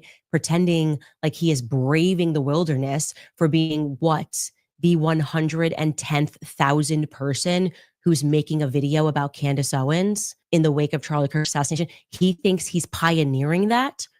Are you out of your mind? It's only the safest thing you can do. What's next? Going to make a video and call Kanye West anti-Semitic? Like that's what he's pioneering right now. Oh my gosh, so original. Like, is he going to call Donald Trump evil in 2016? This is the storm. Wait, hold on now. Candace, you did that too. Candace, you did that too. He is a fundamentally weak man for what he did there. He should apologize. He won't. I don't care what happens to his platform. He's now essentially trying Candace out. Owens literally had a website. He's trying out for Zionists. Candace Owens literally had a website on Donald Trump in 2016. I hope it happens for you, Tim. I hope it makes you happy. It's awesome. This was the full clip of Tim's crash out, by the way. Candace Owens is a bleep. Tim Pool has the biggest meltdown of his career. Suggest Robinson likely culprit. We will see what happens in the trial when evidence is presented, but there's literally no other story. Just a bunch of fucking retards on the internet saying stupid shit. And what that does is the organization that helped get Donald Trump elected, which needs he said the R word, bro. Can he say that? To persist. You don't got to be a fan of it, but it certainly will help get individual congressional candidates elected and stop Democrats from launching new committees and putting more people in prison like Steve Bannon and Peter Navarro. Instead, it's being gutted by fucking psychopaths telling people to pull their donations. So when this organization burns to the ground, or whatever the fuck happens to it, maybe they're fine. The organization that's rallying young people, causing a shift in the political leanings of a generation for the first time in history, is now in dire straits. Their leader and founder murdered, and prominent pieces of human trash are trying to destroy it. It's fucking evil. So you know what?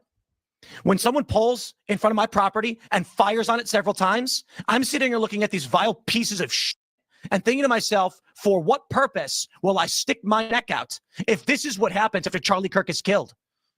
Candace Owens is a fucking evil scumbag.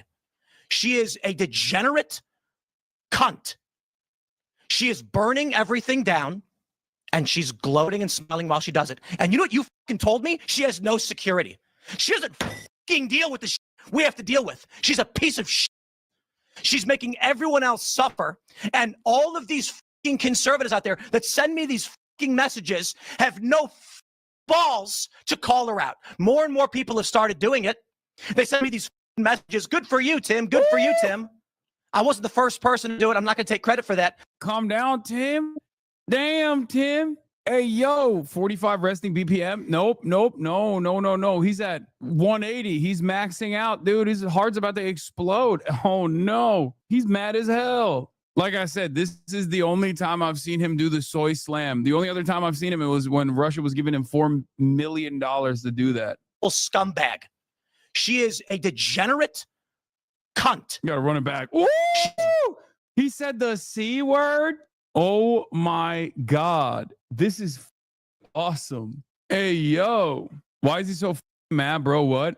Dude, this has been something that I've been like kind of tuning into for the past month or so.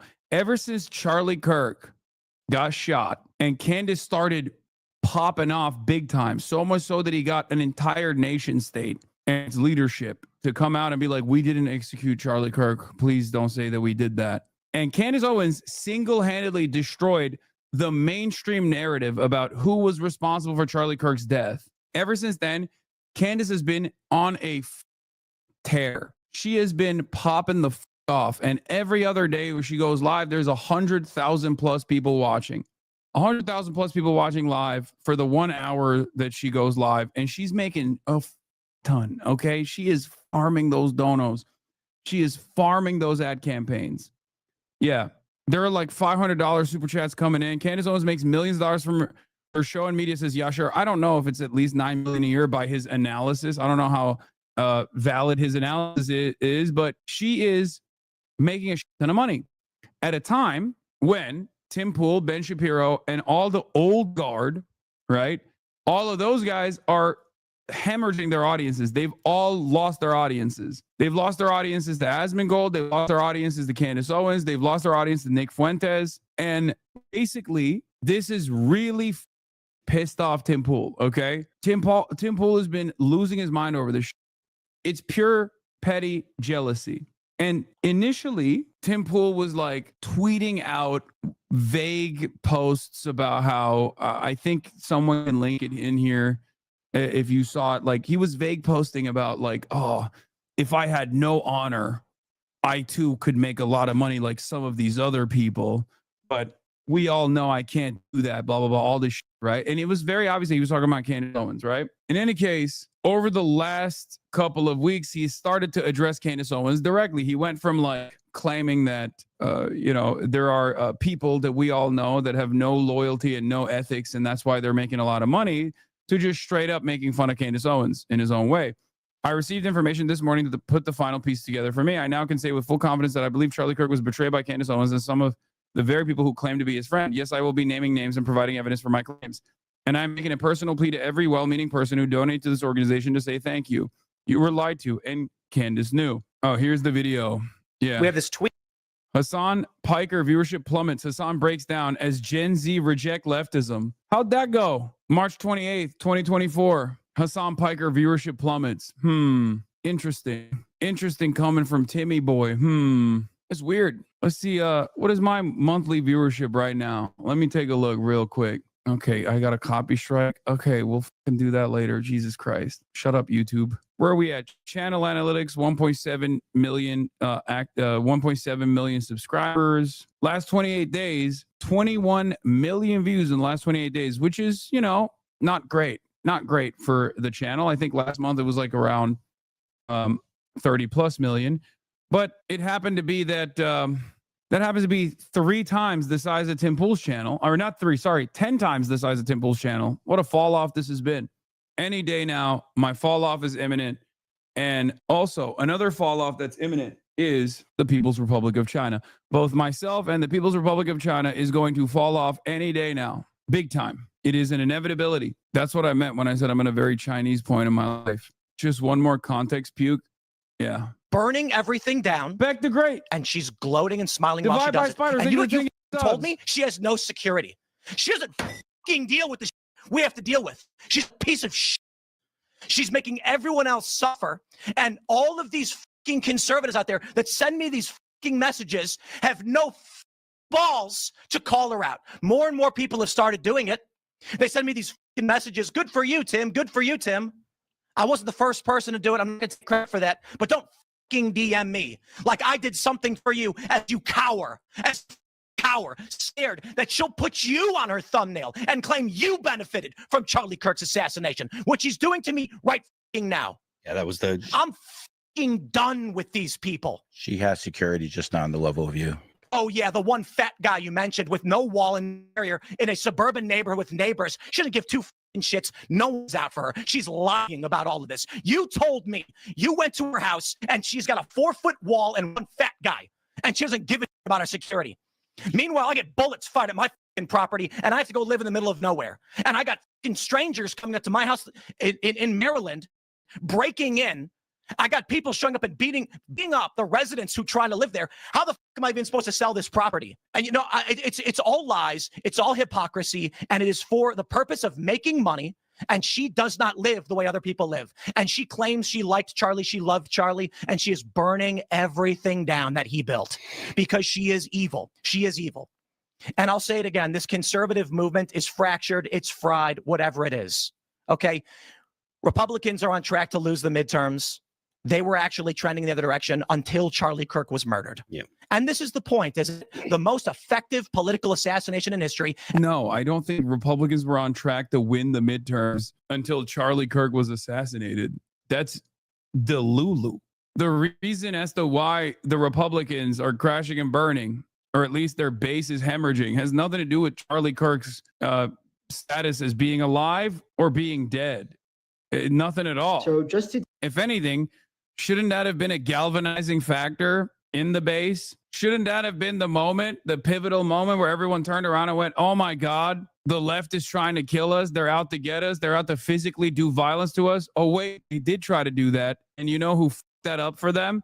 Candace Owens, baby. So technically, he ain't wrong when he says Candace Owens ruined our plans. The only thing he's right about is the fact that Republicans tried to come out and unify around the message that it was actually Chuck Schumer that was out to kill them. Now, how successful that message would be, given, you know, things that people can visualize and see with the way that Democrats talk about issues, I guess we're never going to find out how successful that would have been in the absence of Candace Owens coming out and throwing a bomb in the middle of that conversation by immediately shifting every conservative's attention back to Israel by saying this was in Israel. Candace's total insanity over Kirk's death reads more as someone grieving a person than his wife hosting $10,000 per seat dinner parties, weirdly enough. So not surprised his fans have turned to her over Turning Point USA. I said this at the time. Candace Owens, out of all of the conservatives, including Erica Kirk, was the only person that seemed to be genuinely grieving Charlie Kirk's death. Now, do I think she's still a grifter? Absolutely. Do I think she's really farming this? Oh, 100%. But it was very clear to me that she was one of the few people that was like, I need to take some time for myself. This is ridiculous. I can't believe it. And especially with how organized the professional Republican side was in the aftermath of Charlie Kirk's assassination, it does feel to me like a lot of people looked at Candace Owens and were like, well, they were really close friends, actually. So that's the reason why these guys are falling apart. And thanks to the likes of the vile cunt Candace Owens, she has turned Turning Point into the perpetrators of the crime that was against them. I'm not on good terms necessarily with Turning Point USA. They didn't invite me to their stupid event. I don't want to go. I don't want to go.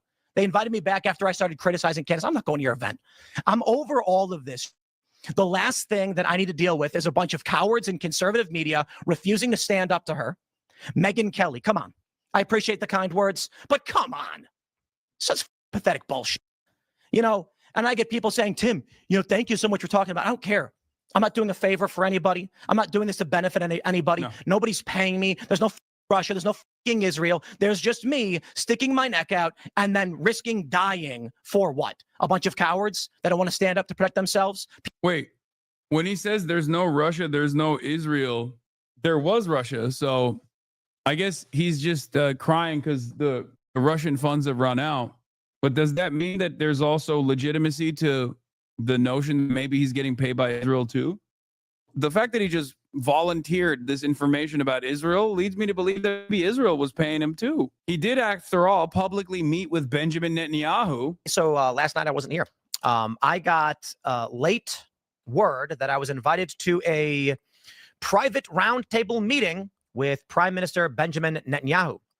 I guess he was pushing both Z's. True. Real bummer for Tim, man. People like Candace Owens. I couldn't believe that she put you in the thumbnail of her piece today. I'm done. The idea that she didn't imply that you had some benefit or that you benefit somehow. Like she benefited. I think she's a Fed, and I think she killed Charlie. No one benefited more than her. And now she is, when you look at what's stopping us. You know what's really funny about this is just pure jealousy. Like, this is no longer commentary about like if you were to do sincere commentary or serious commentary about the impact of Candace Owens, betraying Charlie Kirk, that's one thing. But this literally Tim here is so mad. He's so mad that he can't even hide why he's upset. Like, he's just genuinely upset because Candace Owens is farming Charlie Kirk's death. It's so awesome. And now he's saying Candace Owens he's so upset that he's like calling Candace Owens a Fed and like actually defaming Candace Owens to a degree where like Candace could actually take could actually sue him for defamation. Oh my God. That would be, oh, please do that. Oh, that would be so sick. I wonder what kind of delicious commentary would come out of that if Candace Owens actually sued Tim Pool for defamation for saying that she was responsible for Charlie Kirk's death as a federal agent. Oh, the discovery. Oh my God, please. From winning in 2026 right now, what the biggest threat and the biggest fear we have is, it is the disarray on the right. It is the fracturing of the coalition of all the different voices that came together and stopped the neoliberal liberal economic order machine that was coming out and telling everybody to chop their dicks off, and that you had to get injected or get locked in your house. And here we have a coalition resisting and rejecting that. What part of neoliberalism has to do with transgender stuff? That's confusing to me. The neoliberal machine ordered you to chop your dick off? I guess I must have missed the memo on that one. Yeah, Ronald Reagan, Mr. Advocate of Transgenderism. This is why when Donald Trump says everything's transgender, people immediately understand what he's saying, because these guys have one frequency, man. They're so lost in the sauce. Unironically, this commentary also devolves into everybody transgender. So do trans people have to do with this? It's almost as though he's saying like, hey, remember how much we hated trans people? Remember how good things were back then? Why can't we go back to that? Come on, everybody. Get more hateful now, please. Things were so good. Charlie Kirk dies, and he's not perfect. He loved Israel. Some people don't like that, but he certainly did organize a movement that brought people together, that helped get Trump elected, helped Republicans win, and resisted what the Democratic Party had been doing and these psychopath institutions. I don't want to go back to COVID. Does everybody remember what that was like? When you were locked in your home, you had to wear 2 masks, and you couldn't go anywhere unless they stuck you in the arm. And the only resistance we had was these feckless loser Republicans who've got nothing done over the past year. And now Charlie Kirk was murdered. And we say, holy crap, what do we do? How do we keep things together? And Candace, with a smile on her face, and Ian Carroll and all the rest of them say, Trump was literally president for like most of the shit that he's complaining about. Did it to themselves. They destroyed themselves. Pull your donations because they work for Israel. Even Nick Fuentes calling it out, saying this is psychotic. And she crossed the line. She continually crosses the line every day, insinuating the Turning Point literally killed the guy who made them all rich. And I hear this in the streets, and at a certain point, I'm like, holy shit, we're going to lose the midterms. We're going to lose the midterms. Then we're going to lose in 2028. And it's because she's a piece of shit. Because instead of saying, guys, let's come together and figure out how to work together, she says the stupidest retarded crap. And now everybody's running around divided and broken. For what reason? For literally what reason? Because they killed Charlie Kirk in broad daylight, and we don't care about your stupid midterms. We just don't care. Like, they really, this is how they view Charlie Kirk. That's what I say. Was anything in his life real? Tim Pool is going off right now because he's like, it's not the time. You guys need to be mules. You know what's crazy? Charlie was such a fucking Trump dick rider and so invested in that cause that he actually wouldn't want the midterms to be flubbed because of this. This is the perfect legacy for Charlie Kirk and the entire conservative machine, honestly. Hoisted on their own petard. That's right. Here's the announcement. Hassan's Discord, partnering up with Kalshi, the future of online leftism. You'll be able to gamble on how hard I will maul, how long stun locks will be. Dude, all jokes aside, Kalshi shit, I'm seeing ads for Kalshi so much. I'm seeing an endless amount of ads for Kalshi on my TikTok. It's all over the place. They are making an active effort. Kalshi came out of nowhere. They're all slop ads too. Yeah, I mean, of course they're slop ads. It's gambling. Isn't that a cereal company? No, it's not a cereal company. It's not a cereal company. I think that's Kashi. Kalshi, which kind of looks like it could be a cereal company, is actually a gambling company, even though they call it something different. They say it's a prediction application. Rug pull-talism, capitalism in its final stage is just everything is gambling. We're moving on from finance capitalism is already pretty much gambling, but there wasn't enough gambling in our wait, what the who will attend Zohran Mamdani's swearing in ceremony? Hassan Piker, 59% chance. If Hassan Piker attends Zohran Mamdani's swearing in ceremony on January 1st, then the market resolves the yes. What the this is so unimaginably fucked up, dude. It is so fucked up. Especially because like I can tweak it. Like I can tweak the odds. Like I feel like I can just like engage in market manipulation and then bet on myself. I feel like there's no rules around this sort of thing. Skip it, bro. I'll put my college fund on no.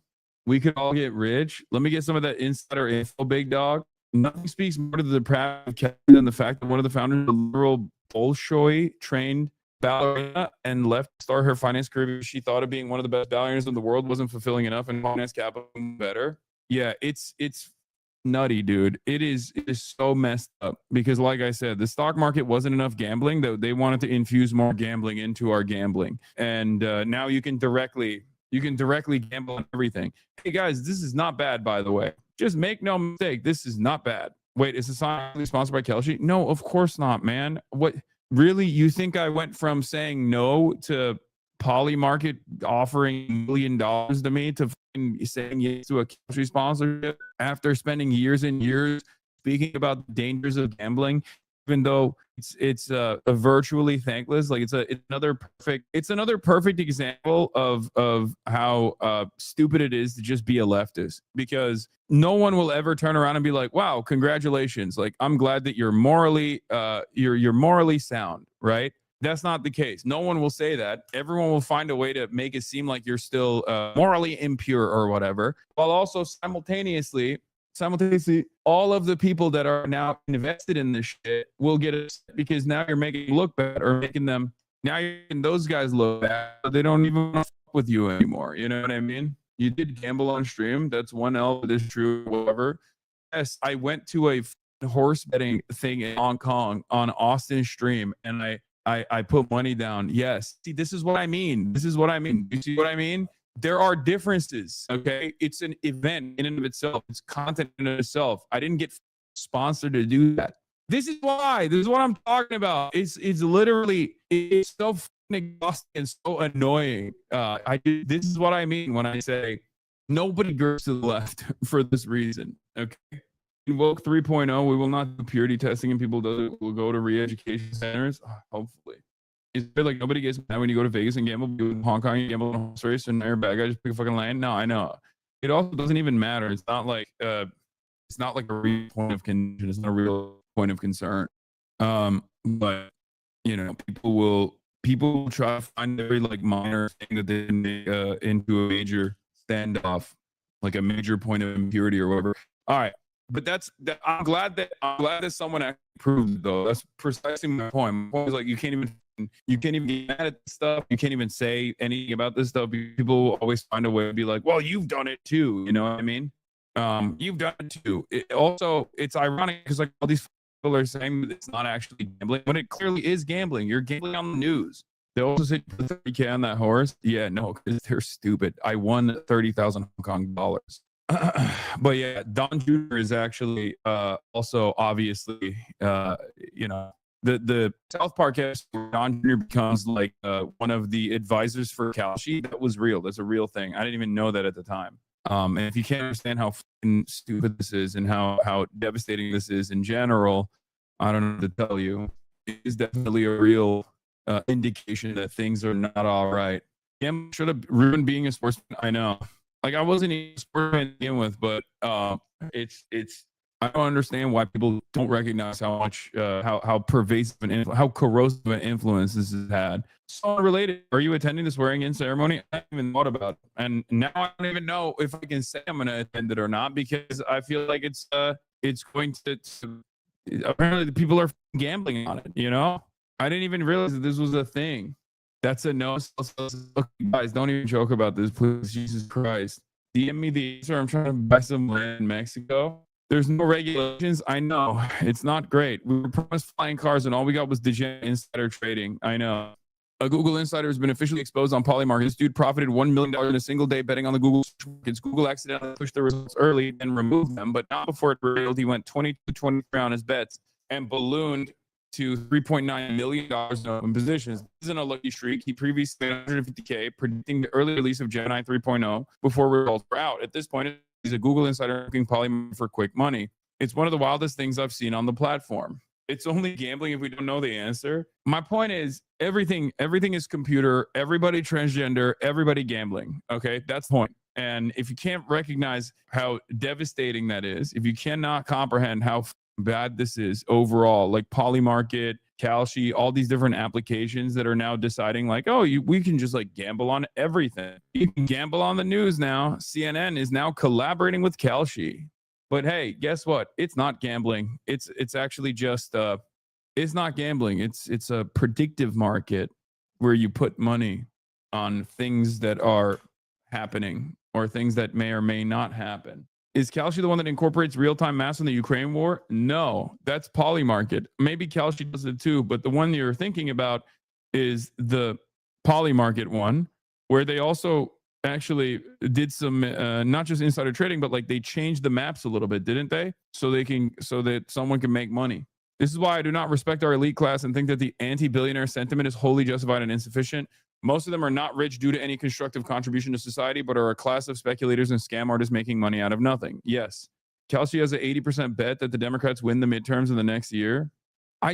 Dude, the gambling stuff is so bad. I don't know how to describe it other than like, how can people not see that everything is a vice now? I'm not one of these guys that is in favor of prohibition or any of those things. Like I personally think, some vices are fine, some moderate amount of vices are fine as long as it's like controlled, heavily regulated, heavily taxed.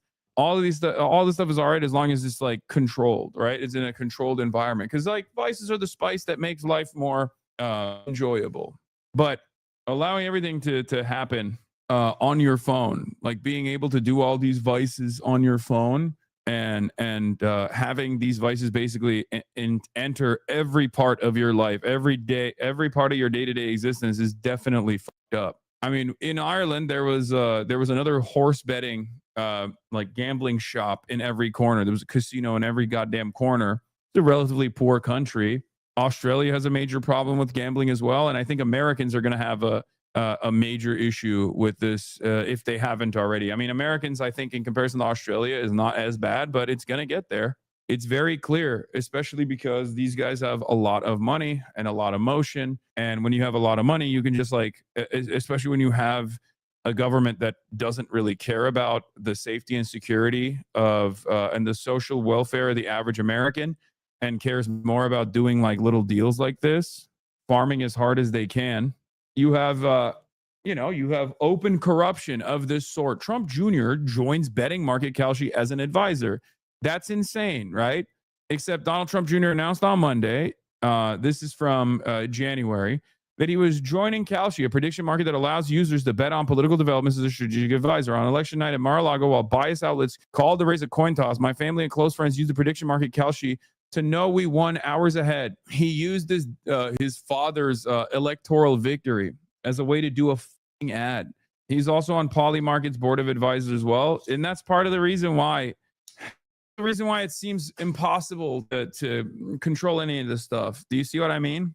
Don Jr. isn't just cashing in through Kalshi, though. He also invested on Polymarket on August 26th. A week later, on September 3rd, the CFTC formally allowed Polymarket to re-enter the U.S. to operate prediction markets. Yeah, fantastic story on corruption and regulatory arbitrage. Kalshi names Don Jr. as a strategic advisor, and the CFTC, Commodity Futures Commission, does a 180 and decides that prediction markets that allow sports betting are outside the reach of state regulators. That's why all of the For You page ads on TikTok are basically talking about, like, Kalshi has made it legal to gamble in every state. Like, they literally say it. How are Republicans criticizing Hunter and Joe Biden of corruption when it was more nepotism while they're literally doing the actual corruption? It's because everything that they do is good and everything that the Democrats do is bad. Truth nuke. Everything that the Republicans do is good and there needs to be more of it. And everything that the Democrats do is bad and there needs to be less of it. All right. So yeah, Benjamin Freeman, who is a Kalshi Users 2024, the YouTube channel of his own, says Kalshi is not a gambling company. Saying so is incorrect. I assume that people calling Kalshi gambling are uninformed rather than being defamatory, but Kalshi is not gaming. It's been decided in the courts. Please read the 15 pages of Kalshi X LLC versus CFTC before spreading misinformation. Adam Johnson says, Lamau, it meets every definition of gambling, but please refer to this overly technical court ruling for why the thing is obviously gambling isn't gambling. Good luck with that. I assume the reason why that court case was decided the way that it was is so that people can turn around and say, oh yeah, it's not gambling actually. That's it. No matter what it is, as long as it generates enough revenue, and then you can take all that revenue and then dump it into corporate lobbying, corruption, and also dump it into marketing, then you're fine. You can get away with it. And that's precisely what's going on with the sports washing that you see. That's precisely what's going on with all these gambling apps in general. A lot of things that I criticize are becoming increasingly normal and much more difficult to combat. They have enough money and they can purchase favors and they can purchase normalcy. They can normalize their existence and they can slowly but surely basically make their way into everyday existence all around. And the reason why I'm talking about this today, obviously, is because of the CNN collaborative relationship with Kalshi, which I think is pretty devastating. Some of this stuff is so crazy that it literally is not even on Cyberpunk. Like, these are things like this, like a betting app collaborating with a major news outlet, unironically is something that I don't even think exists in like a Black Mirror style dystopian future. Like, it goes beyond previous cynical predictions, previous pessimistic predictions of how bad things are going to get. It's pretty interesting when the real world existence ends up outflanking the awful stuff that people are predicting in their most pessimistic in their most pessimistic moments. You've mentioned multiple times that you think prediction markets will be bigger than the stock market. What is it going to take to become $1 trillion asset class? It's pretty much already like a close to 100 billion a year asset class, right? Like, it's pretty easy to imagine a 10x from here. Like, we haven't even started. It's been a year. I think a very large number of people care, much larger than traditional markets. And I think retail as a pie has just been growing in the US, and I think it's going to keep growing. It's growing in the stock market, but it's growing outside of the stock market. The long-term vision is to financialize everything and create a tradable asset out of any difference in opinion. And I think if you do build a general purpose exchange that can resolve differences of opinions on anything, like, the TAM is quite massive, quite a bit bigger than the current TAM of the stock market. I think putting aside sort of the retail trading and the institutional trading product, like, there's sort of this separate product, which is like, we are living in a world where, like, we have an abundance of information, but there's a lot of noise, and like, we don't really understand what's real from what's not. And prediction markets are an antidote to that. They do a very, very good job at distilling information and surfacing truth to people. And you're seeing this sort of massive shift where, like, people are using them whenever they think about questions about the future, you know, whenever they're debating about anything. And I think that trajectory is going to keep going. That's a new consumer habit that I don't think is going to be undone. Awesome. The co-founder of Kalshi says the long-term vision is to financialize everything and create a tradable asset out of any difference in opinion. I wonder what this will look like, dude. Folding Ideas said 4 years ago that the ultimate role of cryptocurrencies was the financialization of everything, and he said it is an extreme pejorative, and this freak is out here bragging about it. Yeah, no, that's precisely what's happening. They want to financialize rage bait. They want to financialize rage bait. And also on top of that, as long as someone is like slated to make money off of it, they will also then manipulate the outcomes to the best of their ability. Like let's think about it from the perspective of streaming, right? Even something as stupid as like, will Hassan have a major stone lock? And this seems like kind of stupid to bet on, except as we saw already, there's like a bet going on Kalshi right now about whether or not I will attend the Zohran Mamdani swearing in ceremony. There was a bet on, I think, Polymarket about whether or not I would actually get arrested. If you have enough financial interest, you can basically dump a shit ton of money. You can basically dump a shit ton of money into one direction and then try to manipulate the results of that. Like someone could literally do this like Will Hassan get arrested thing, right? And basically dump like a couple $1 million into the yes option and then try to swat me, for example. Like, that's so insane. Why would you say that, bro? What the I mean, this was a previous bet and it's not, it closed already. But the point that I'm trying to make is that things are going to get even more dystopian. Getting kidnapped to be brought to the Zohran Mamdani inauguration to fulfill their yes gamble, or the opposite, trying to stop me from going to the Zohran Mamdani inauguration because they dumped a shit ton of money into it, right? Like the opportunities are endless. Financializing everyday existence for random people without their consent is so crazy. And even if they can't make it happen, they can spread out enough fake news that Kalshi might register it as real and pay out. Yeah, exactly. There was a verified Polymarket bet where the market resolution was the opposite of reality. That's also the other thing as well. It's pretty crazy that is, I mean, this is the Wild West of gambling now. There's virtually no control over it because who's going to stop them, right? Do you think that this current government is going to stop them? No. Donald Trump Jr. is already sitting on the board of both of these companies, right? He is financially invested in Polymarket and Kalshi. And as a matter of fact, instantly after his involvement, the government attitude changed dramatically as well. We have a direct involvement from people who are not shy about utilizing their influence to, move things in a certain direction. What's Adam Johnson says, what's noteworthy about CNN entering into the gambling business with Kalshi and letting viewers wager genocide, war, and famine is that it receives zero critical coverage from mainstream media. They've entirely embraced the press release framing of the prediction market data nonsense. And it's pretty obvious that this is a gambling app, right? It's a gambling app that lets you gamble on innocuous shit. And yet the media is not covering it as such. And the reason why the media is not covering it as such, or have any sort of interest in covering it in a sincere manner, is because they are financially incentivized not to do so because they're openly collaborating with Kalshi.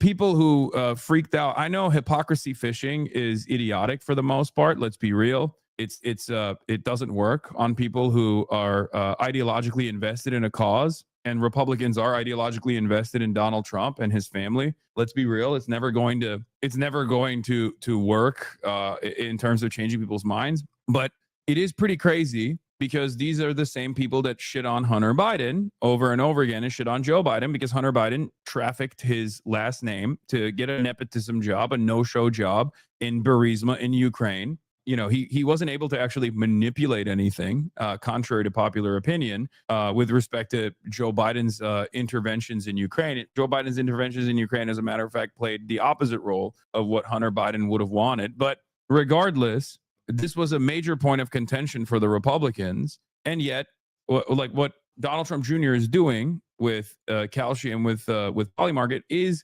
far worse, far more consequential. News sites are all getting press releases from these betting sites and they just publish their PR stories with no editing or journalism. Exactly. The perverse incentive structure that exists.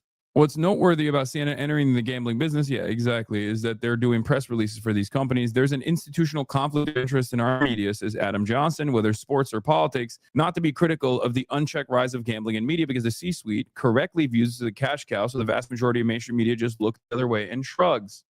Even independent creators don't discuss the issue because one of the few reliable sponsorship opportunities for an independent creator is gambling companies, so it's just treated as inevitable and normal. I've personally seen this.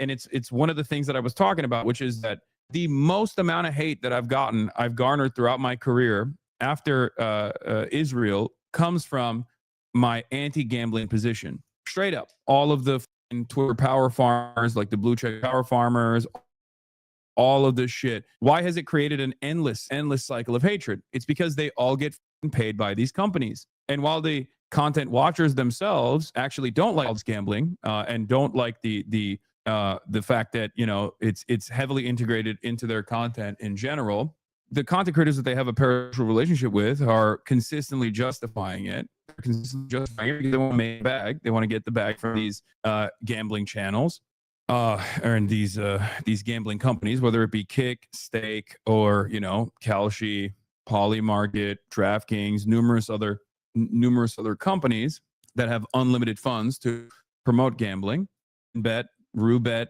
all those other ones too. So that creates this. Can you provide examples? What do you mean? Just Lie. Yes. Just use those sites. Blue Sky. Can you provide an example? I am currently providing examples. What do you mean? Which person? Most major content creators you can find have gotten directly paid by one of these websites. I mean, a lot of the top content creators that went and got a deal with Stake did that, or got a deal with Kick did that. Your favorite content creators that are cryptocurrency gambling on their streams are not doing so because they just enjoy the act or anything. They're doing it because they're getting paid to do it. All the way from Drake to virtually every top content creator on this platform and many others. All those other blue checkmark Twitter power farmers, they all have Stake deals. They all have Rainbet deals. They all have Roobet deals. Would Twitch let you talk shit about their prize picks? I mean, Twitch doesn't have any editorial control over what I say and what I don't say. I'm criticizing DraftKings and prize picks and any other, all these other gambling companies as well. This chatter is the same one who fell for AI articles about your dad being a billionaire, laughable media literacy. It is pretty funny that the guy is like, can you give me examples? Meanwhile, he is like, basically, let stupid people lose money. Just don't use it. Forehead. I agree.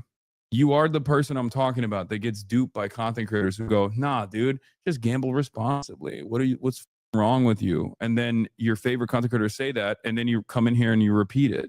Unless the state stops it, capitalism financialize everything, says Ben Norton, turning it all into a casino with rampant insider trading. The legalization of sports betting in the U.S. led it to spread like cancer. Now the corporate media is turning the news into a gambling opportunity. Mention your Polymarket offer. Yeah, Polymarket offered me $1 million as a starting position to enter negotiations so they could sponsor one day of streaming on election night, and I said no, very famously. And you took it. Yeah, I famously took it. But my point is, not only is there no benefit for me to say no to stuff like that, but also on top of that, it creates resentment for all the other content creators who do take deals like that because it's a major bag for them. So then it creates this environment of negativity around people who are saying that they think this is bad because it ruins their opportunities, because there are people in their audiences that will turn around and go, why the fuck are you taking this ad?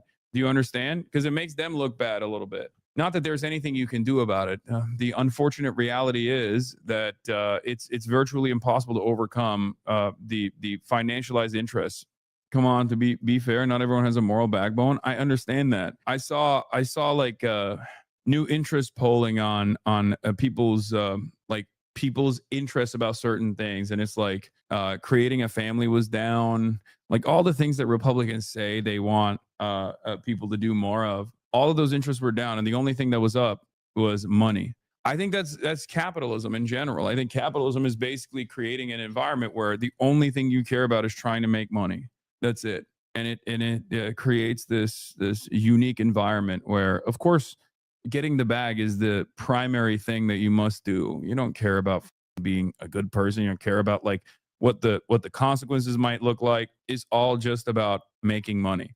And when the reality of the matter is, as people get poorer and poorer, they are more desperate for this upward social mobility, and they see gambling as an opportunity to do that. Desperate people will take a shot in the dark with the hopes that they will be able to win for once. And what they don't realize is it's actually not going to happen. Like back in the day, they used to call lottery tickets stupid tax. Now everything's a lottery. Everything's a stupid tax. And capitalism, along with deteriorating material conditions, makes people more desperate and more reliant on these get-rich-quick schemes.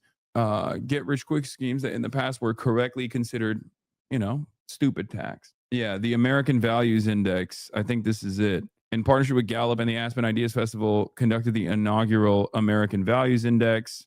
And things are getting worse and worse. And there's virtually no way of stopping it. Even independent creators don't discuss the issue because one of the few reliable sponsorship opportunities for independent creators is gambling companies. It's difficult to tell where the line is with these things. Almost no one wants to criminalize gambling as such, but the full-blown corporate financialization of every unpredictable event in our lives is clearly out of control and definitely should not be integrated into the news. This is what led CNN to openly promote that they have a sponsorship or a partnership with Kalshi, the everything betting app. And this is the reason why they don't call it a betting app or gambling. They call it a predictive marketplace. I think it's journalistic malpractice to do that, but they're incentivized not to. And it's pretty devastating. The U.S. is creating an economic system that incentivizes everyone to use their insider knowledge to gamble on everything and try to scam everyone else who don't have insider knowledge. Yeah, going back to the Google insider who's officially been exposed on Polymarket.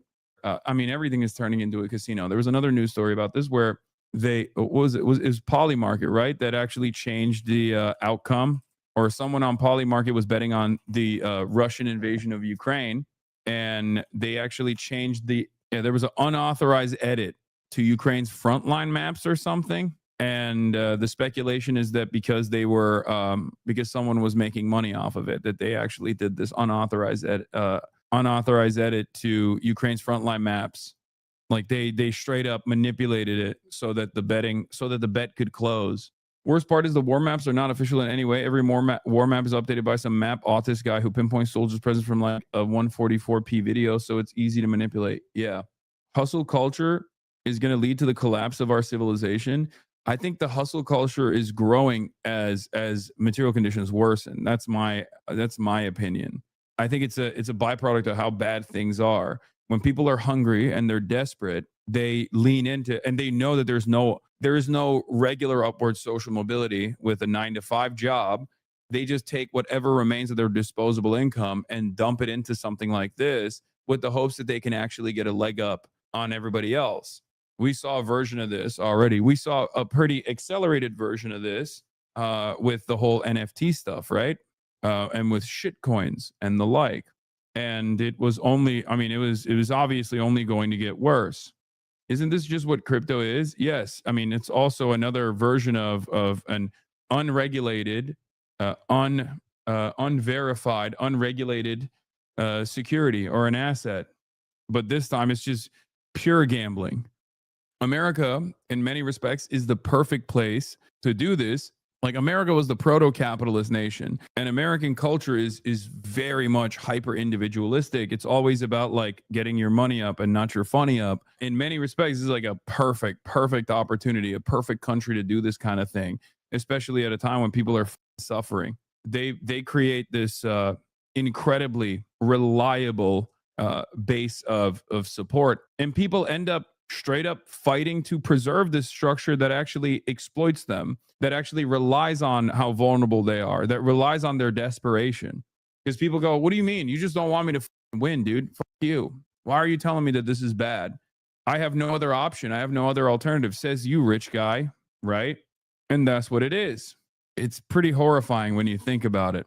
Yeah, this was what I saw that I thought was interesting. I don't know exactly which. Oh, this is from Wall Street Journal's news exclusive. Yeah, percentage who say these values are very important to them. Patriotism, super down. religion super down, having children down, community involvement super down. The only thing that's up is money. And it's ironic because these are all the values that Republicans want people to have. But Republicans are so hyper capitalist that, ironically enough, they are even more responsible than the Democrats for all of these values going down. Because why the would you feel patriotic if you feel like your country doesn't actually care about your best interest? You don't give a shit about community involvement when it's virtually impossible for you to be involved in your community, when you don't have time to be involved in your community, when you don't have time or money to have children. And all of those things go down. All of the moral investment or the social investment in those things go down because material conditions are worsening and people are more isolated than ever before. And it's not an accident that the interest in money or values such as money is going up, because that's the only thing that offers you a semblance of freedom. In the past, you could have time. You could be invested in your country. You could feel hopeful about your future because you could just have a job that at least like allowed you to pay for your whole family. You know, you worked hard, but you were able to own a home. Now that you can't do that, there's nothing to be invested in. There's no investment in the community because why would you? You're too busy trying to make ends meet. I don't necessarily care about like people's interests diminishing in patriotism or religion or having children or whatever, but it's probably not healthy that there is no involvement in their people's interest in being involved in their communities is diminished, and the only thing they care about is making money, because that's the only thing that they correctly point to as you know, a mechanism of survival and as a way to live truly in a free way. Money is the only way you can have some semblance of freedom, and freedom from debt, freedom from having to worry about your finances all the goddamn time. It makes you feel you basically decide like this is the only thing that matters. That's capitalism, baby. And that is where we're at. Hustle culture grows. She has no good policy to back her up. Yeah, I just need a crumb. I need a crumb from Jasmine Crockett, please. Like, it sucks that she's like a fighter. She's anti-Trump. All of those qualities are so great, okay? And she has a decent presence on TikTok. People seem to really love her. But like, you're squandering it. There is this strange phenomena. Yeah, dude. If Jasmine Crockett even had like Elizabeth Warren politics with her style, she would be a much, much more dangerous candidate for the Republicans in Texas, right? That's what it is. And it's crazy because like Tallarico on the other side, I get bad vibes off of too, but he does do the left populism a little bit, okay? He does do the left populism, but then on his background, he's got like Miriam Adelson money. And that also freaks me out. Like straight up, as far as like, if I were to put Tallarico versus Graham Plattner, this is going to piss off a lot of people because like I've been very critical of Graham Plattner as well, even though people think I'm, you know, dick riding him endlessly. I would say I trust Plattner more than I trust Tallarico. Maybe I'm up for that, but like Graham Plattner's commentary on its face, without his background being called in the question, which obviously should be, but I'm saying like what Graham Plattner says right now is infinitely better and infinitely more in line with what I want from politicians than what I even hear from Tallarico, who definitely is more woke or more left populist in from, you know, Texas standards. So I don't know.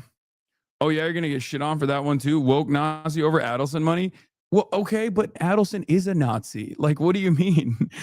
Woke Nazi who's anti-Israel. Okay, woke former Nazi, first of all. Woke former Nazi tattoo having, BlackRock mercenary, or Blackwater, mercenary, versus a guy who's still got a Texas preacher who gets money from, you know, one of the most powerful Nazis. It's just not great. It's just not great. Things are not great. Do you see what I mean? Do you understand why I feel a little odd about all of this stuff? I feel a little strange about all of this stuff. It's just kind of like it's kind of like a mid off. Exactly. That's my vote choices. I mean, it's Texas, so you just got to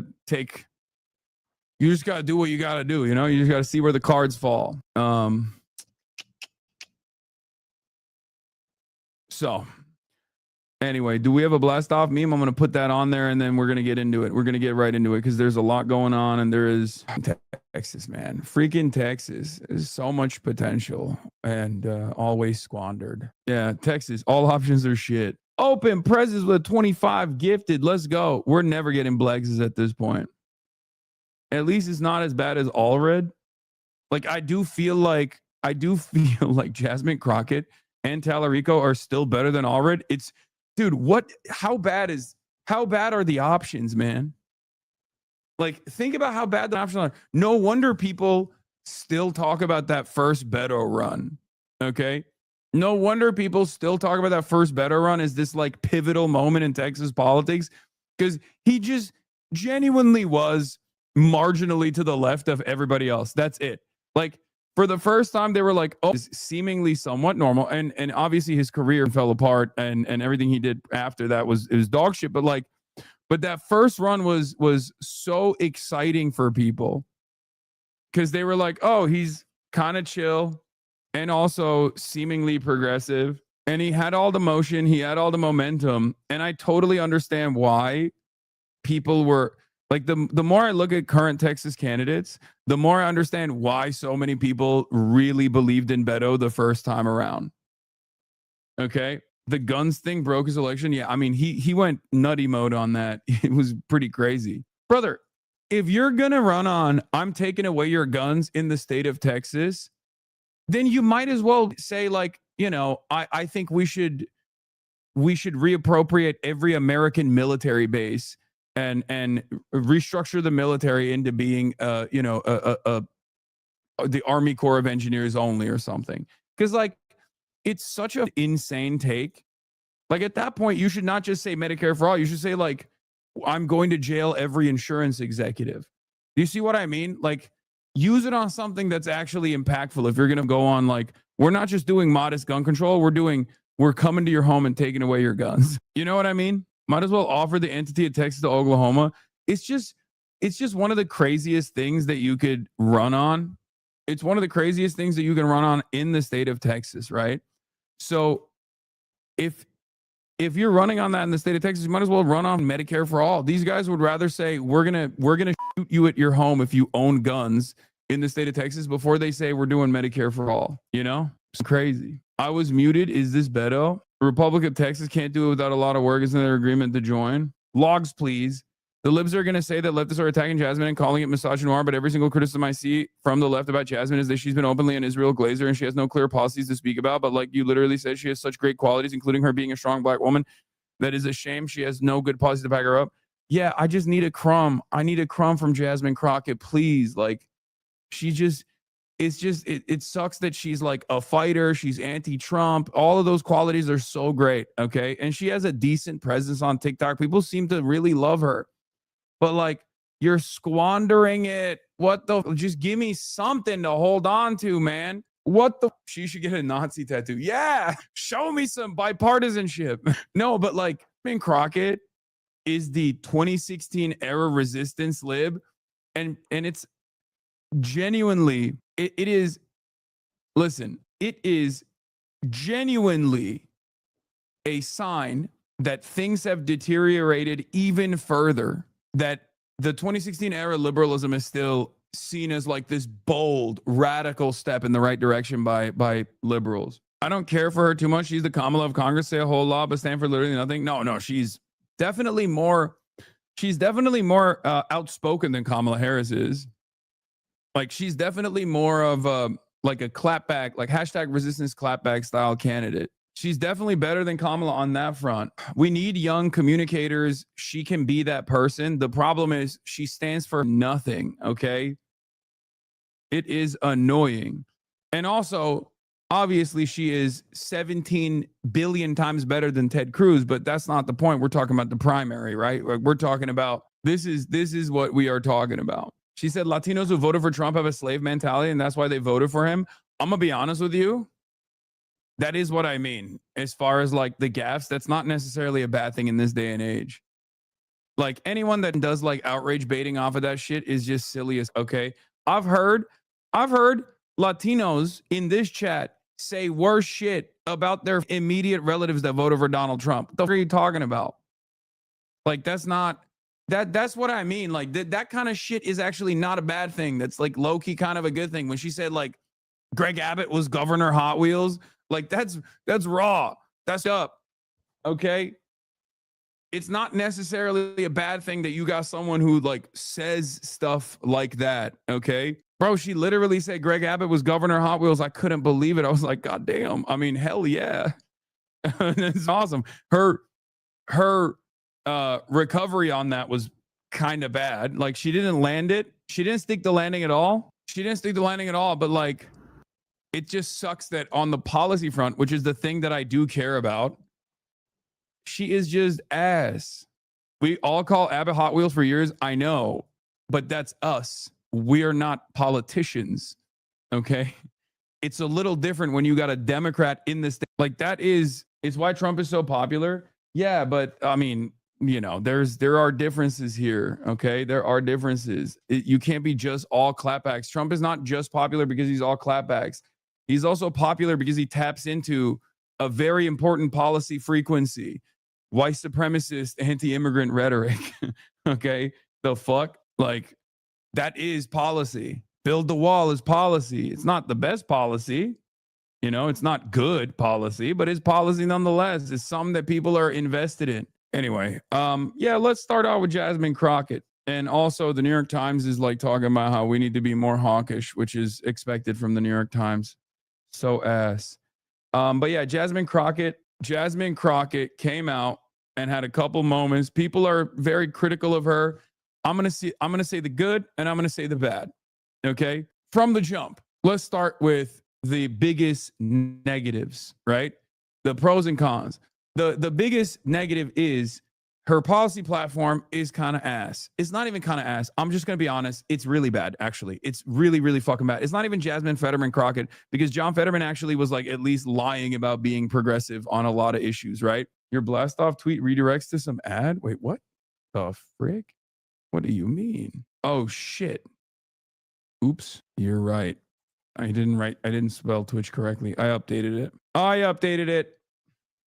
Oops. I misspelled Twitch. I was so excited to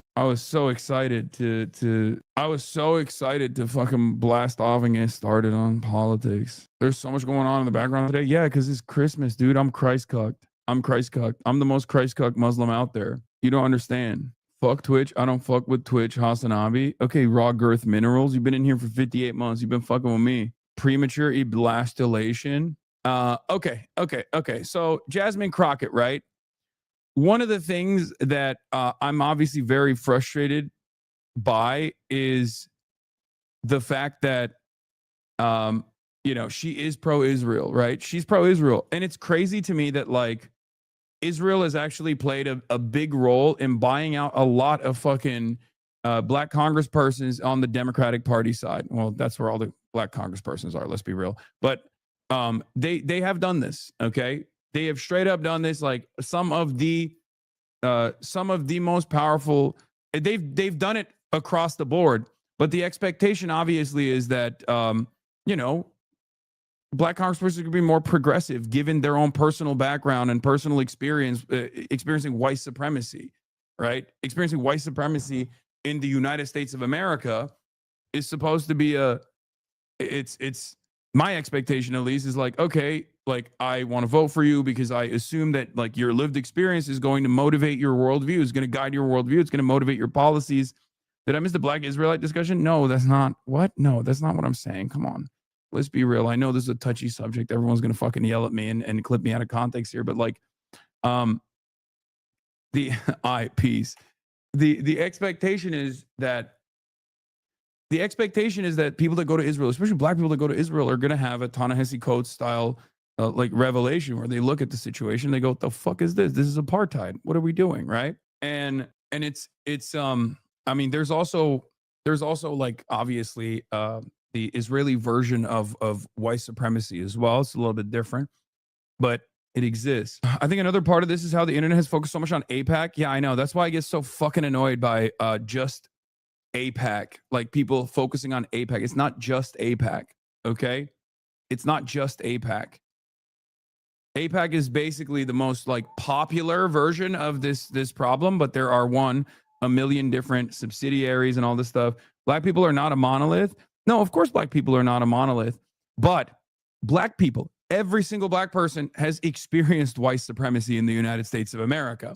While black people are not a monolith, every single black person has, to a certain degree, experienced white supremacy, whether they recognize it or they don't recognize it. So that obviously is supposed to be, no, not even black Republicans. That's just how white supremacy works, right? It's such a foundational part of the American experience. So for that reason, the lived experiences, especially of black politicians, my assumption is going to be, that they will see what Israel is about and be like, this is fucking bullshit. Like, I know what's going on here, right? So it's always confusing to me when I see the Congressional Black Caucus take certain decisions, or if I see like power players in the Democratic Party be so pro-Israel, like Hakeem Jeffries. It's just very frustrating. Okay, very, very frustrating. Jasmine Crockett is another example of this, right? An example of the type of scrutiny Jasmine Crockett has escaped so far. She was sufficiently pro-Israel at the start of her time in Congress to be featured in a tweet from the IDF's official account standing in front of an Iron Dome battery. IDF posted this before October 7, of course, but we hosted a U.S. Democratic congressional delegation organized by AIPAC, led by House Minority Leader Representative Jeffries and Representative Steny Hoyer.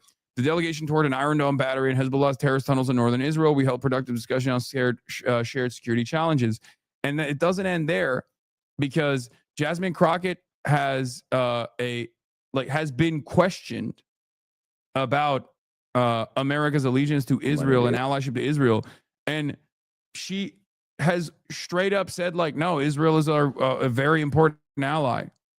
Israel is a very important ally. She is to the right of the average Democrat at this point, I think, unless she has some new takes when she's running. This is an indication to me, because I'm not a single issue voter by any means, but like Israel is a very good example of like not listening to the base, right? For me, when I see a Democratic politician look at the issue of Israel right now and still take this like dodgy ass position, I see it as a litmus test. Like, if you're doing that for Israel, you're not going to do anything for your voters. You're not going to do right by your voters at all. You're not going to give a shit about your constituents, because your constituents are literally saying like, fuck Israel, right? I'm not doing this assessment on some moral grounds, even though you absolutely can, and many people do, and that's understandable if you do that. But for me, this is beyond that, right? I wear many different hats when I'm doing this kind of political commentary. And one of the hats I wear is an assessment of performance, right? I'm looking at this from a pure performance basis. In this day and age, at this stage, when Gavin Newsom is out there talking about, oh, I've never taken money from AIPAC and I never will take money from AIPAC, right? Like, when he's saying shit like that because he has ambitions to run for office, to run for the presidency, when you got the governor of California saying shit like that, and a lot of people don't realize that refusing to speak at AIPAC was a controversial moment for fucking Bernie Sanders only like 5-6 years ago. Okay. That was seen as like a crazy thing that Bernie Sanders would refuse to speak at AIPAC. And now you got Gavin Newsom being like, fuck AIPAC, because he wants to run for president.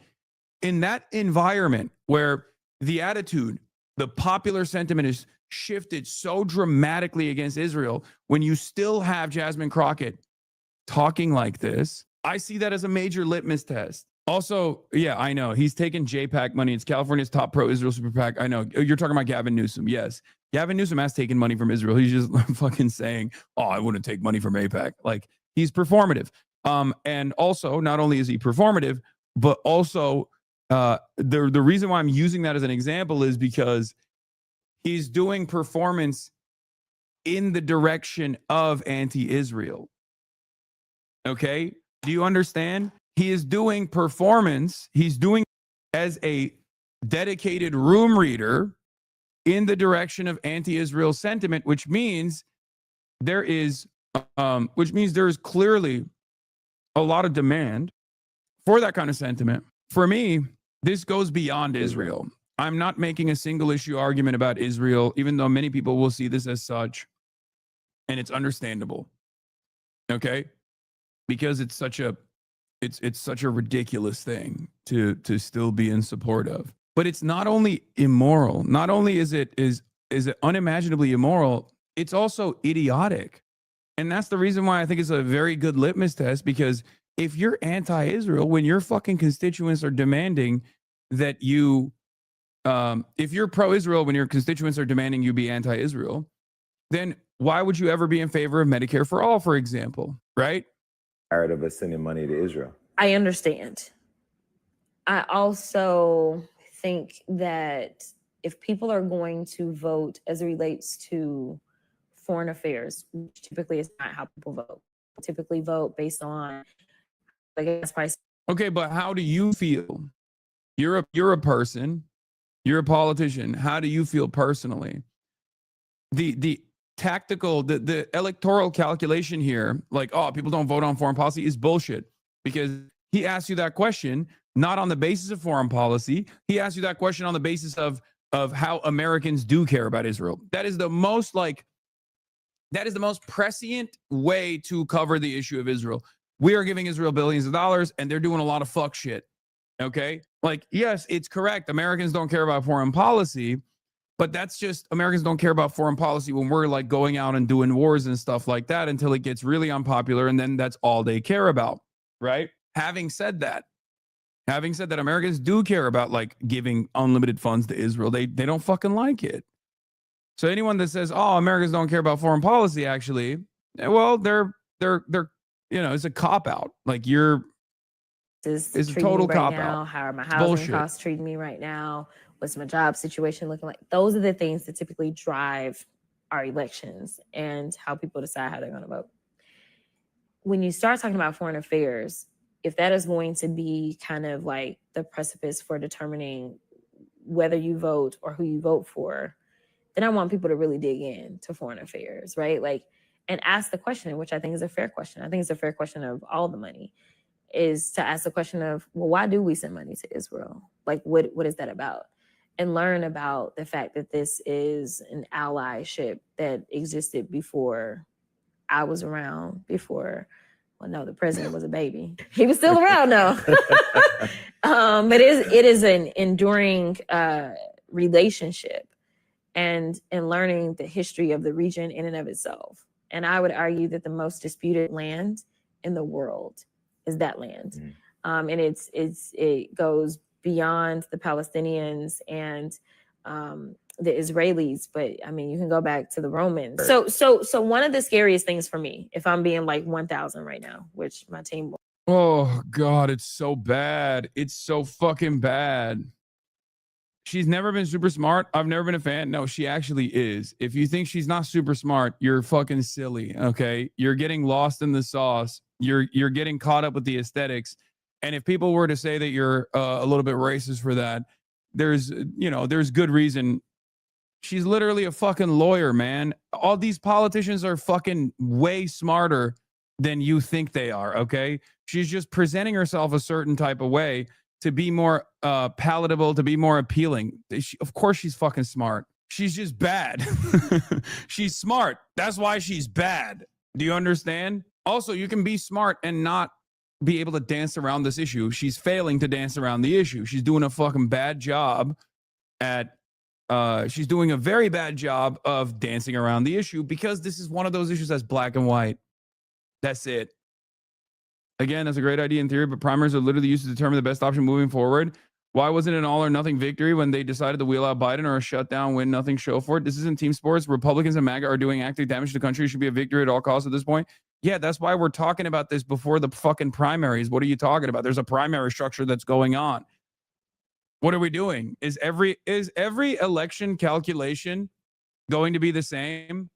People coming in here and being like, you didn't want Kamala. You were being so critical of Kamala. Yeah, if Kamala Harris were to listen to some of the fucking arguments that I was presenting, maybe she would have been able to put forward a stronger fucking candidacy and actually defeat Donald Trump. This is my job. Okay? This is my job. like I said, there is a lot that I actually would like about Jasmine Crockett. Some of the things that actually a lot of white people despise about Jasmine Crockett, I like about Jasmine Crockett. Okay, she's bold. She does clapbacks.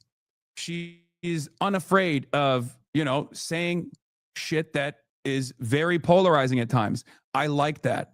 Okay, I like all of that. That's good. Democrats want to fight her. Okay, like Jasmine Crockett will literally call Marjorie Taylor Greene a racist bitch. Okay, and that's the energy that I think a lot of people want right now, and that's a good thing. Okay, the problem is she's only a fighter on the aesthetic front. And if you are going to be a politician, if you're going to be a senator, you need to be a fighter on the policy front first and foremost. That's the most significant part of your fucking job. Okay?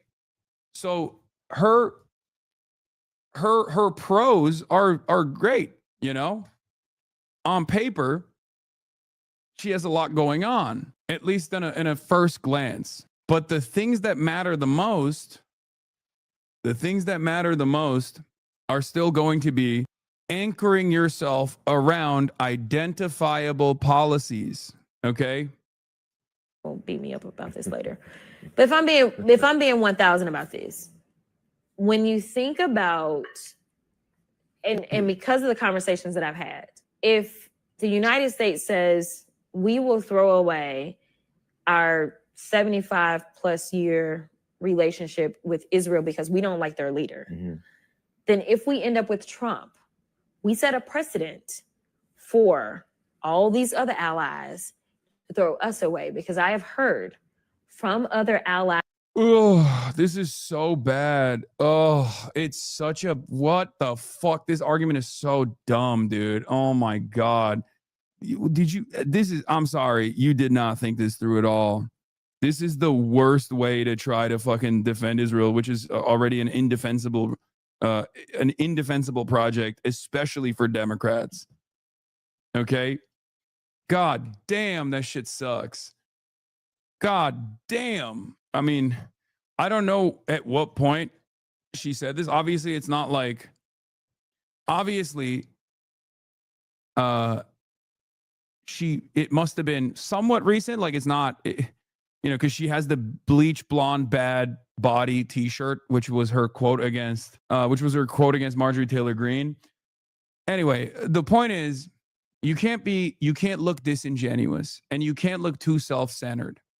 And unfortunately, I think in the absence of any sort of tangible policy position that you can associate her with, she will come across as disingenuous to maybe not her super fans, which she has cultivated a legion of, but to the other voters that would vote for her, unless she makes it out of the primary, it's going to be I don't know how she makes it out of the primary with this shit. Nations that they don't fucking like Trump, right?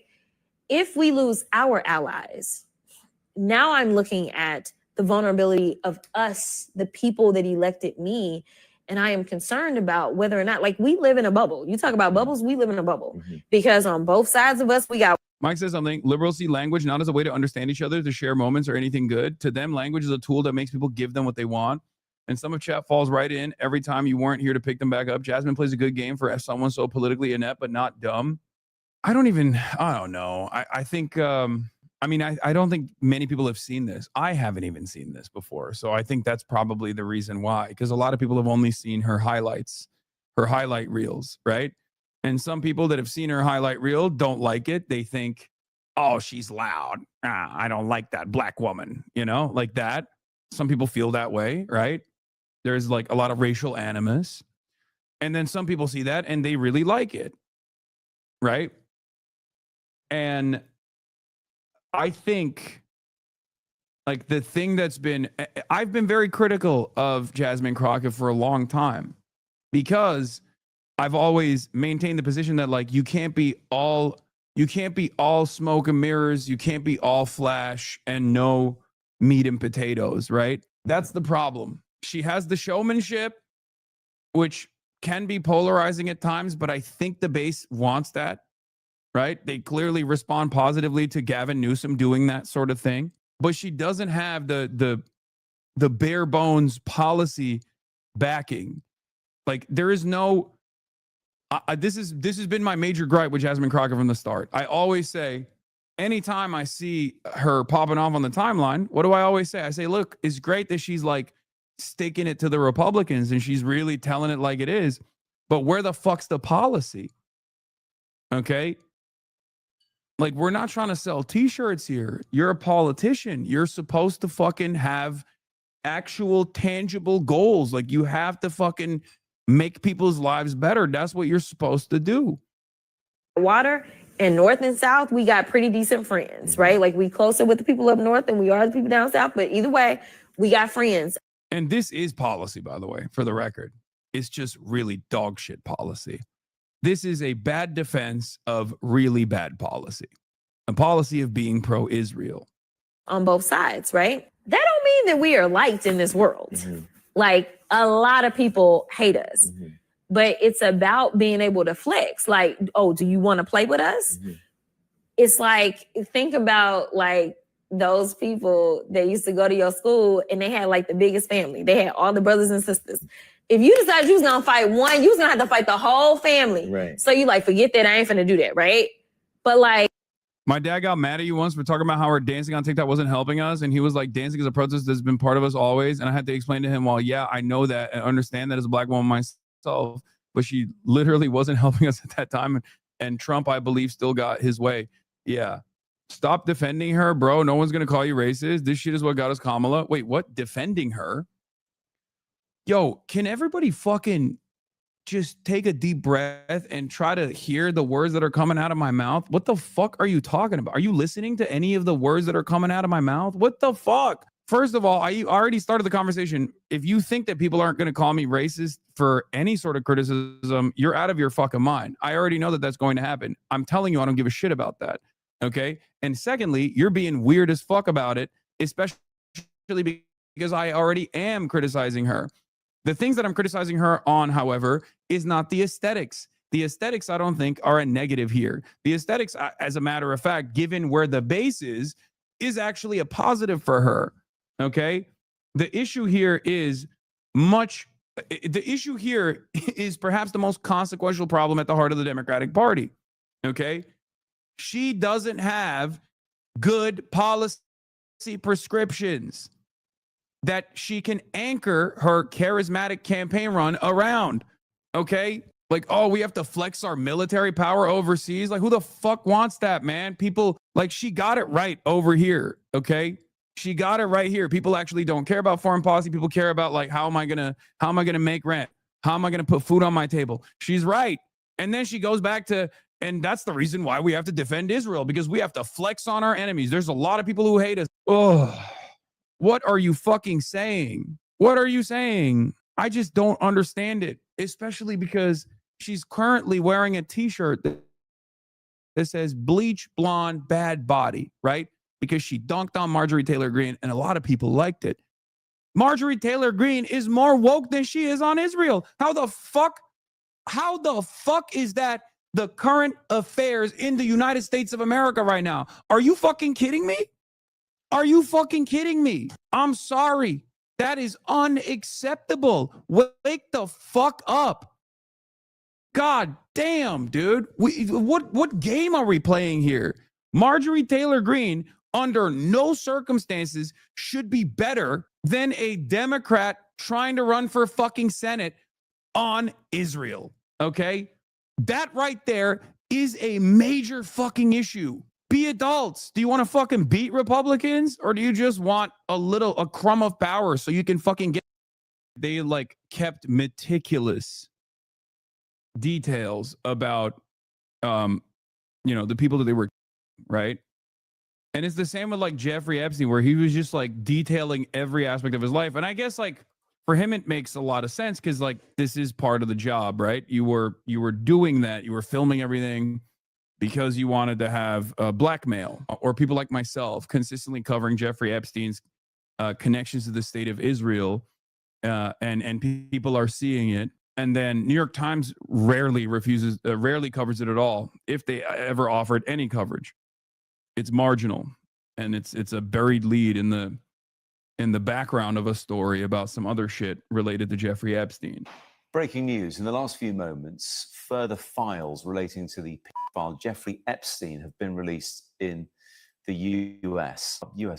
Well, we can show you some of them now. Now, there are 4 pictures we can show you as part of there's overall 95,000 being looked at. They've been released by the Democrats on the House Oversight Committee. As you can see, Donald Trump features in this one. Looks like several women there as well, but their faces have been covered. Let's bring you the next one. This features Steve Bannon, the former advisor to Donald Trump, certainly during his first term, in an office there with Jeffrey Epstein. Jeffrey Epstein on the right there at a desk and with his computer.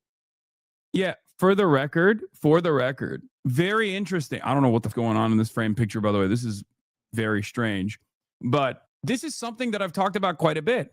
Steve Bannon's association with Jeffrey Epstein. If you recall, Steve Bannon actually did a deposition for Jeffrey Epstein, and he still has hours and hours of deposition footage and recorded conversations with Jeffrey Epstein. When Jeffrey Epstein was slated to go, when Jeffrey Epstein was under legal scrutiny again, and when people called into question this association, they were like, "What the fuck are you doing? Why are you hanging out with Jeffrey Epstein?" He turned around and he said, "Oh, I was just like shooting a documentary on Jeffrey Epstein in a negative way." Okay, we have yet to see the full tapes, and I don't think we will ever see the full tapes. Okay, why was Steve Bannon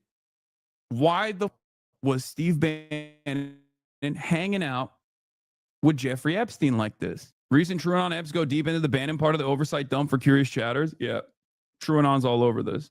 Yeah, Steve Bannon and Epstein posted up for a fit pic together. What's up with that? Does this look like a negative association with Jeffrey Epstein? No, because it wasn't.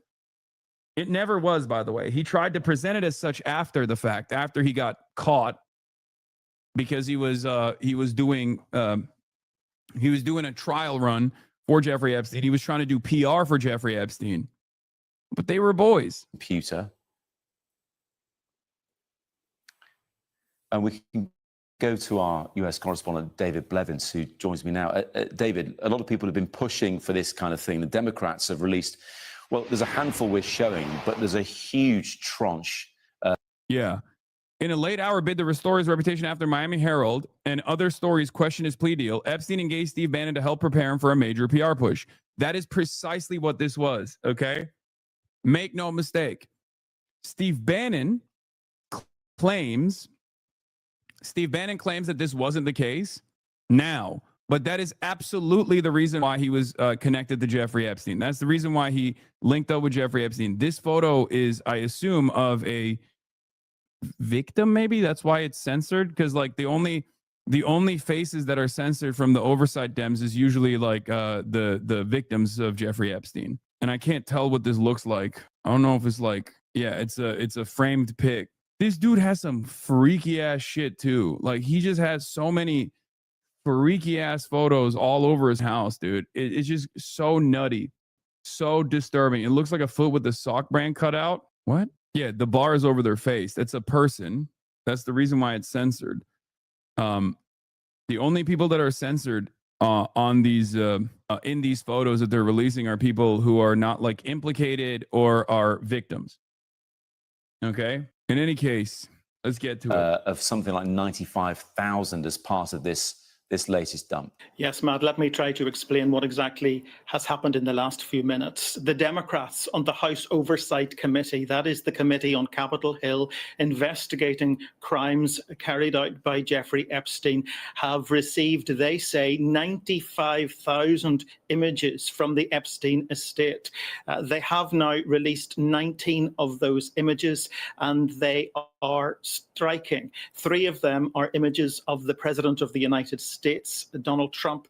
Also, there is a picture of the former Prince Andrew, now known as Andrew Mountbatten Windsor. There is, as you say, a picture of Trump's former advisor, Steve Bannon, and others among those images released. But I think it's really important to stress at this stage that just appearing in a picture that has been released by the Epstein estate date is no indication of wrongdoing. NBC, our colleagues in the United States, has reached out to each of these people for comment. None of them has been accused of wrongdoing, and all of them have repeatedly denied any knowledge of Jeffrey Epstein's crimes. But I think there will be much focus on the 3 photographs featuring Donald Trump. He has, of course, in the past indicated that he was friends with Jeffrey Epstein in the 1990s and the early 2000s. Each of them owned a mansion in Florida, and they were filmed together, for example, at a party, because the American financier and convicted offender Jeffrey Epstein really partied with the rich and famous a lot. You're looking at a picture of him with Woody Allen there, because he cultivated relationships with influential. Of course, by the way, of course, Woody Allen was all over this. Horse, dude. People, politicians, academics, and celebrities. And so there was much shock in 2008 when he was convicted of procuring a minor for prostitution and served a controversially lenient jail sentence. And then in due course, we know that he was arrested on federal sex trafficking charges, accused of exploiting and trafficking numerous underage girls. So these pictures will... Bro, what the fuck is this wash coverage? They acting like it's surprising rich people hang out with other rich pedos? Come on, dude. It's mainstream media. They can't be like, of course. Köpek hala arkada orospu evladı. Evet, çok kötü durumu köpeğin. Be scrutinized heavily. We've now had a statement, I should say, from Representative Robert Garcia, who's the ranking member on the committee from the Democrats. And this is what he's had to say. This latest production contains over 95,000 photos, including images of the wealthy and powerful men who spent time with Jeffrey Epstein. Images also include thousands of photographs of women and Epstein properties. Oversight Democrats are reviewing the full set of photos and will continue to release photos to the public in the days and weeks ahead. Committee Democrats are committed to protecting the identities of the survivors. 19 photos can be accessed here. And he goes on to say, it is time to end this White House cover-up and bring justice to the survivors of Jeffrey Epstein and his powerful friends.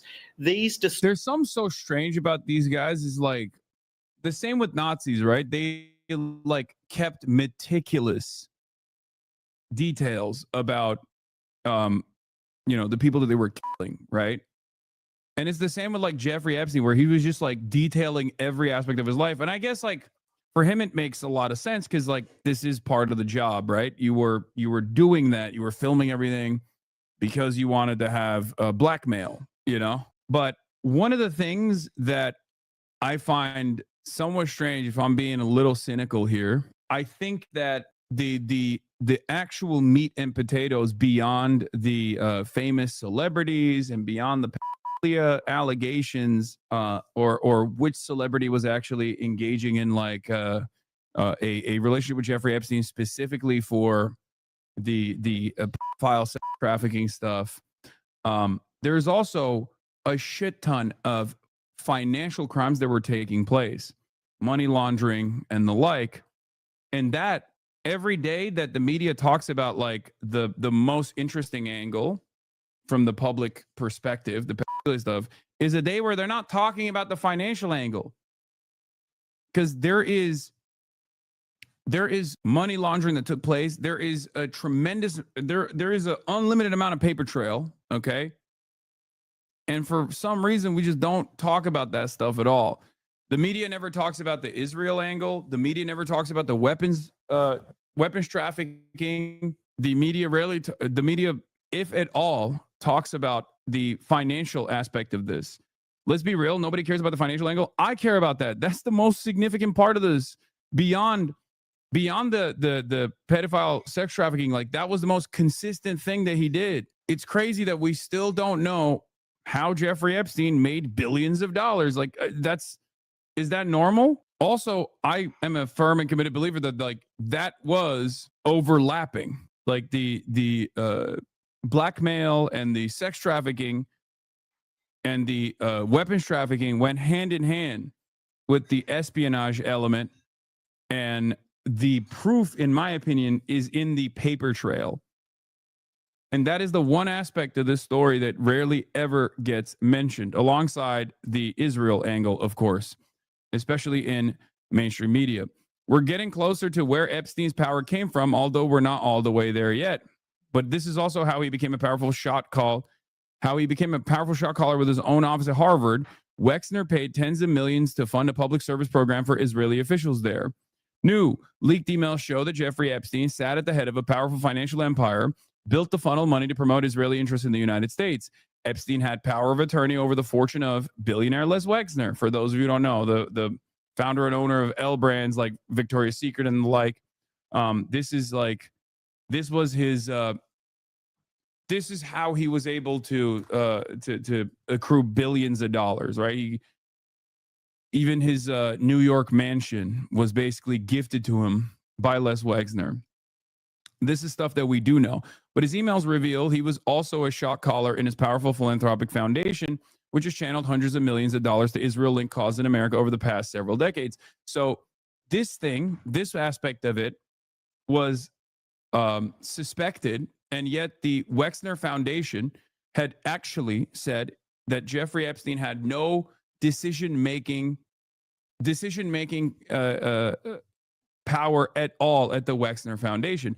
This is a lie. The emails actually show that he was making unilateral decisions at the Wexner Foundation. The Wexner Foundation has claimed that internal reviews show that Epstein was merely an absentee trustee that had no meaningful role in the foundation's budget or finances. But correspondence from Epstein's Yahoo inbox show that he acted as a de facto chief financial officer for the foundation, making major decisions about the taxes, lines of credit, large fund transfers, and politically sensitive grants. The Wexner Foundation is one of the most powerful Israel lobby groups in the U.S. between 2003 and 2018. After Epstein resigned in 2007 and before his death, the foundation gave over $128.4 million to pro-Israel cause in the U.S., making it the third largest donor to such causes during that period. This is, of course, another piece from Drop Site News from Ryan Grimm and Murtaza Hussein. Ask Jeffrey. Epstein ran Wexner's pro-Israel philanthropy machine, emails reveal. Contrary to what the Wexner Foundation had claimed in the past, this trove of data that came from Jeffrey Epstein's personal email account reveals a totally different reality.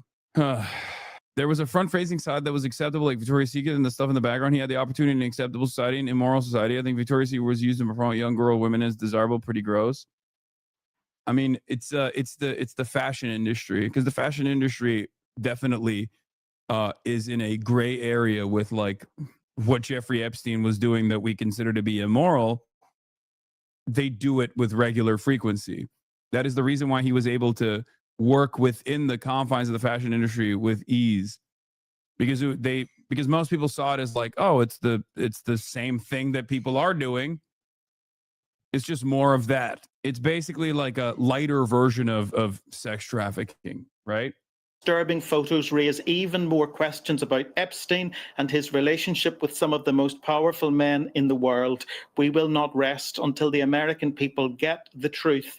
The Department of Justice must release all the files now. I think it is worth, again, reminding people that these are not the Epstein files, so to speak, that we've been talking so much about in recent months. Following a decision by the House of Representatives and subsequently the Senate, and then the signature of the president himself, those files, some 300 gigabytes of them, will be released in due course. But right now we are receiving just some documents from the Democrats on the House Oversight Committee, documents which we would expect to feature in the overall files, but they are striking. 19 photographs, 3 of them photographs of the current president of the United States. David, as you rightly point out, these are not the files, but Donald Trump did say in advance of returning to the White House that he would release the files. And the Democrats are trying to push him to do just that. But as yet, that hasn't happened. Yes, again, I think it's worth reminding people why the Epstein files have become such an issue. During the election campaign, Donald Trump repeatedly pledged that he would release these documents. Once elected, his Attorney General, Pam Bondi, said they were on her desk and ready to go. She then released a small amount of material and said there was no list of Epstein clients. And that fueled, I think, further conspiracy of cover-up. They had really lit a fire that they were unable to put out. Republican Congressman Thomas Massey then raised his head above the parapet. He tabled a bill to release all the files, and 3 other Republicans supported him. You will remember that one of them was Donald Trump's longtime ally, Marjorie Taylor Greene, and that really developed into quite a split in the MAGA base. So under pressure at that point, Donald Trump did a U-turn, and he urged Republicans to vote for the bill to release all the files. It's just like, I think if the Trump admin or the Trump campaign in general hadn't leaned so heavily into like the pedophilia conspiracies and stuff, which is like, some of which is a conspiracy, some of which clearly is not a conspiracy theory and just like a real thing that was taking place. But if they hadn't leaned into like QAnon so aggressively, if they hadn't kept up with like the latest and greatest in that realm, I don't think this would be as consequential for them.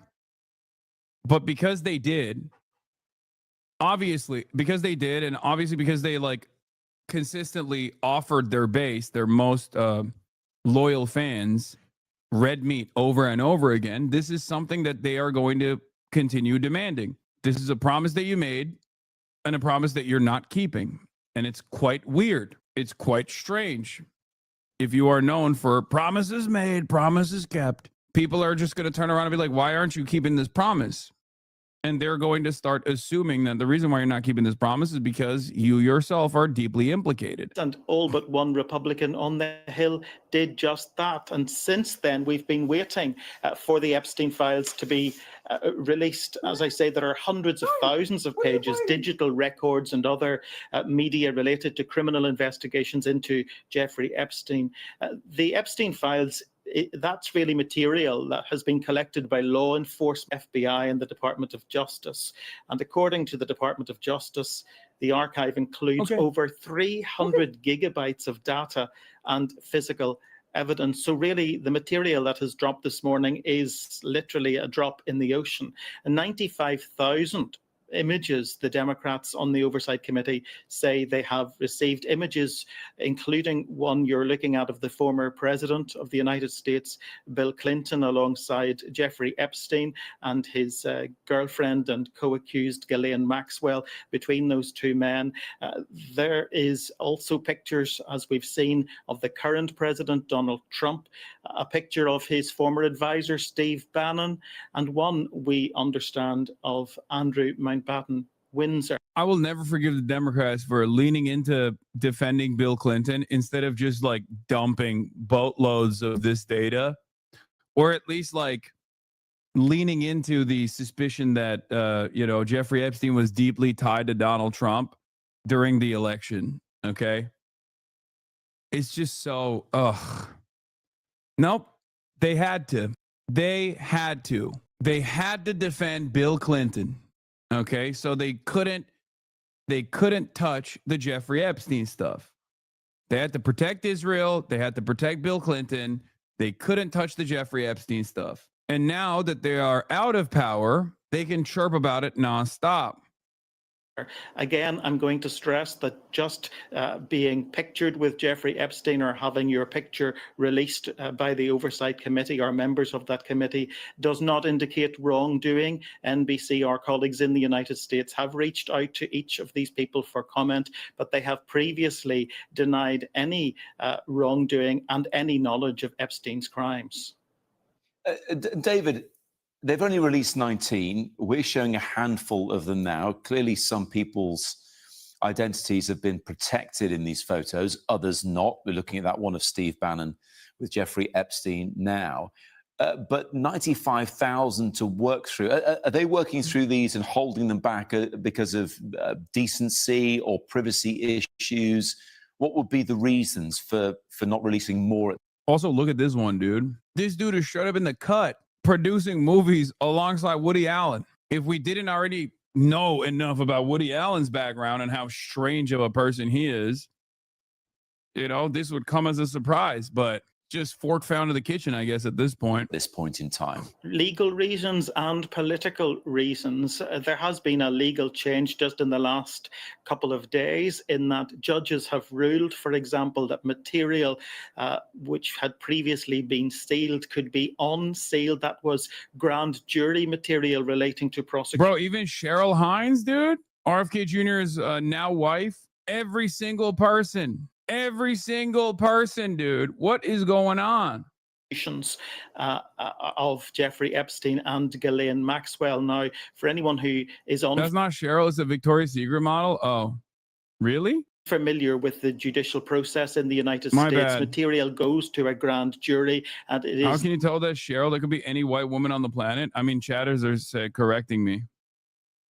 I thought it was her. It does look like her. they who decide if there is enough ground to proceed with a prosecution. That grand jury material has been unsealed. Look at Steve Bannon again. Alex Jones was right. Every person in power is a reptilian pedophile. Yeah, except Alex Jones now, at the peak of his career, he should be the one who's like going, see, I told you so, over and over again. Okay? Whether it be shit that he said about Israel, whether it be stuff that he said about like reptilian, pedophilic, vampire style societal elites, has now, like, this is his moment, okay? It's like if I, at the tail end of my career, finally, we have like a proletarian revolution, a dictatorship of the proletariat is implemented. And I'm over here being like, actually, this was a horrible idea. This was so bad. This was so bad. This was so bad. No, it's not. You don't want this. Actually, meritocracy is real. And the wealthy people need to continue consolidating wealth and power at the top. The working poor don't know how to control themselves. You know? This is Alex Jones's moment. He made his entire career off of talking about pedophilic vampires. And now that it is in the forefront, where the average person also kind of recognizes that there's this like pedophilic elite conspiracy, he has to sit around and, because he's Daddy Trump's biggest fucking booster, he has to sit around and be like, oh, actually, this is not real. I mean, it's kind of real, but like it's not real at all, actually. Donald Trump's not implicated, and you should look the other way. You should look at different things. And of course, that is a part of the reason why Candace Owens is popping off, because she has no reason to defend Donald Trump. She is truly independent in that sense. And if you are a full-blown grifter, you can take up that space that Alex Jones would normally have, the space that Alex Jones should be occupying in this moment as the number one conspiracy theorist. Is crazy. In relation to both Jeffrey Epstein and Ghislaine Maxwell. So legally there had been a delay, but I think that will lead to the release of some more documents in due course. And then politically, there have been hurdles to overcome as well, because this had to be brought about through a bill on Capitol Hill, which was ironically brought by a Republican, Thomas Massie. He was the person who tabled the Epstein Transparency Act. He had all of the Democrats on board, obviously, but the pivotal moment came when three other Republicans... Like, people forget Alex Jones literally on the morning of 9/11 was like, this is Israel. Israel did this, okay? The morning of 9/11, while it was still happening, he was like, Israel did this.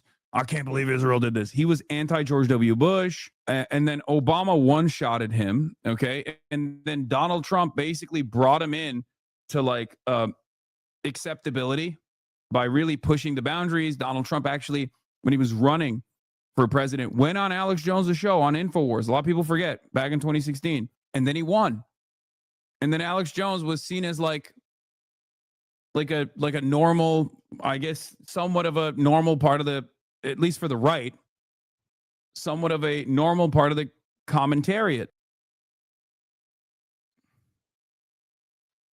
And now Alex Jones is basically defending the Trump administration and trying to get people to look away from the Epstein stuff to the best of his ability, or he's trying to manage. He's trying to do cleanup with what remains of his credibility in the conspiracy world, the last remaining shred of the the last remaining shred of credibility that he has in the conspiracy world, he's basically using to defend Donald Trump. Republicans crossed the aisle, so to speak, and voted with him. Sweeping for that him. pushed the bill through, and you may remember, remarkably, it was swiftly rubber stamped by the Senate without even a debate and landed quickly on the desk of Donald Trump, who is himself now pictured in 3 of these pictures, which have. Yeah, here's Alex Jones one day after 9/11, not the day of 9/11. The Palestinians either. They're all hyped up and psychotic. But Israel's going to get us nuked, always backing them up like this. Israel calls the Palestinians goyim or cattle or dogs or subhuman. They keep them on concentration camps. I got video of them taking Palestinian women's tomatoes they grow and breaking their water containers and stealing. That's why you have. Remember, the greatest conspiracy theorist, kernels of truth, especially extra points if it's like a truth that you're not allowed to say. Okay? Or a truth that you don't actually encounter in mainstream, in the mainstream at all. Okay? That's it. That is the most effective way to be a conspiracy theorist. That's why Candace Owens will talk about like MK Ultra and all these other like different things that the CIA has done. That's why Candace Owens is so popular right now, because when we watched her commentary yesterday, when she was talking about like Bari Weiss, she's like, Bari Weiss is basically an agent of Israel. And that is the reason why she got a job at CBS News as the editor-in-chief. This is not far-fetched at all. It's just like she's saying something that is objective reality that you can see if you read if you read beyond the bylines and you read beyond the headlines in a lot of these articles, because the media will cover it and they will say like, oh, Bari Weiss is actually, or Larry Ellison or David Ellison is purchasing CBS News. And the only reason why it was sold is because like the Redstone family finally said that like, post October 7, they couldn't deal with how anti-Semitic CBS News coverage was, blah, blah, blah, all this stuff. And that's the reason why Bari Weiss of the Free Press was brought in to do editorial control to, change the direction of CBS News to be more right-wing and to be more pro-Israel, right? So when Candace Owens says that, it comes across like it's a conspiracy theory, but it's not. It's just the truth. And then she also packages that up with a whole bunch of other nonsensical bullshit, but it doesn't matter. That statement in and of itself makes people believe in her because they're like, well, this is something that I can see with my own 2 eyes and no one else is talking about it. So you must be like a truth teller, right? Or when she turns around and says like, Bari Weiss is a great example of someone who is an abject failure, uncharismatic, and is only in a position of power because she sucks up to billionaires and millionaires. This crap. And our children are going to die. We're going to get nuked because of this. Iran's got the nukes now. Syria. We're going to have nuclear war because Israel likes to go around bombing everybody. I'm sorry. It's just the facts. And Israel absolutely is beside itself with joy right now. They are talking about how they're going to blow everything up, how they're going to attack everybody, and guess who's going to get bombed because of it? I have been supportive of Israel for many years. When I found out what they do, shooting little Palestinian children in the genitalia and laughing, it's on video. Little 10-year-olds walk around throwing rocks at tanks. The guy sits off a half mile away and blows their testicles off. They call them goyim. They call them dogs. They call the Arabs cattle. And then the corrupt Arab governments in league with this government. It's really a sick Hegelian dialectic, order out of chaos, bringing the world crises, bringing them terrorism, so we'll accept a highly dictatorial police state regime. Yeah, OG, dude, there's a reason why I'm such a big Alex Jones fan in general, okay? Even with his newer version of Alex Jones, he's like still a very entertaining figure. It's just that like there is a fucking reason why Alex Jones was seen as like a very unique part of American political discourse and was in Scanner Darkly and was in all these other movies, like playing a version of himself, right? Like he's a fascinating character. Oh yeah, Waking Life. Yeah, he was in Scanner Darkly. He was in Waking Life. Yeah, a known figure in the Austin community for years and years. He was always like the anti-establishment conspiracy theorist. Some of the things that he would say came out to be true, mass surveillance by the government, and then he would package that up with a whole bunch of insane shit, right? Like interdimensional space vampires or whatever the fuck. He connects the dots in all the wrong ways and actually makes it harder to see reality. Yeah. Anytime he comes near, anytime he would get close to like unearthing a unspoken truth, he would just quickly fucking snap it into like a totally separate direction, totally insane direction.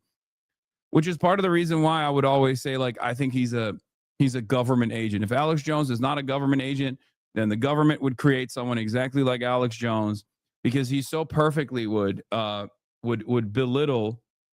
He would so perfectly belittle like all of these things as like silly conspiracy theories. Richard Linklater said he was just a funny random kook. Didn't think he was harmful at the time, but definitely picked up on his charisma. Yeah. But it's that same Alex Jones that would also say, like, there's a lot of pedophiles, the pedophilic elite, they're doing sex rituals and they're doing sacrifice. And now, in this very moment, that's in the forefront. Like, that's something that people are seeing with their own two fucking eyes. And Alex Jones is nowhere to be seen.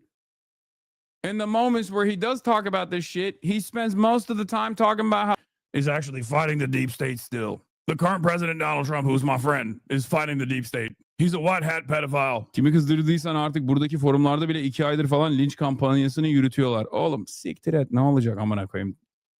Yani ne yapayım? Yürüsünler. İsrail. Kimi kızdırdım diye soruyorsan. Cevap İsrail. Okay? Oh, he did a 28-minute video. Breaking. Democrats launched massive Trump Epstein hoax by editing already public photos to make the president appear guilty. Alex Jones breaks down how images released are designed to implicate criminal behavior with no proof and use innuendo to wrap public perception. See, like that's what he's doing. Boş ver abi, İngiliz uşaklar onlar. Aynen öyle. The new Taylor Swift documentary mentioned Israel and people are mad. We've been here for 4 or 5 hours with fucking people from like Scotland and England and Israel. I feel like what's happening right now. That's not even like a big mention. What the fuck? The Israel mention, not even 30 minutes into the documentary, felt intentional to say the least. Taylor Swift, can we be so serious right now, girl? What the fuck are we doing? I'm no way defending, but you're in these comments saying you need to watch Zootopia, and that's why you have Disney Plus when the actress who plays Judy Hobbs, the heavy Zionist. No, that's completely fair. I can't stand her, but the movies and blah, blah, blah. Yeah, I think Stan Twitter is going maybe a little nutty over this, like, but that's, cool, I guess. Whatever. This is literally Zionist propaganda.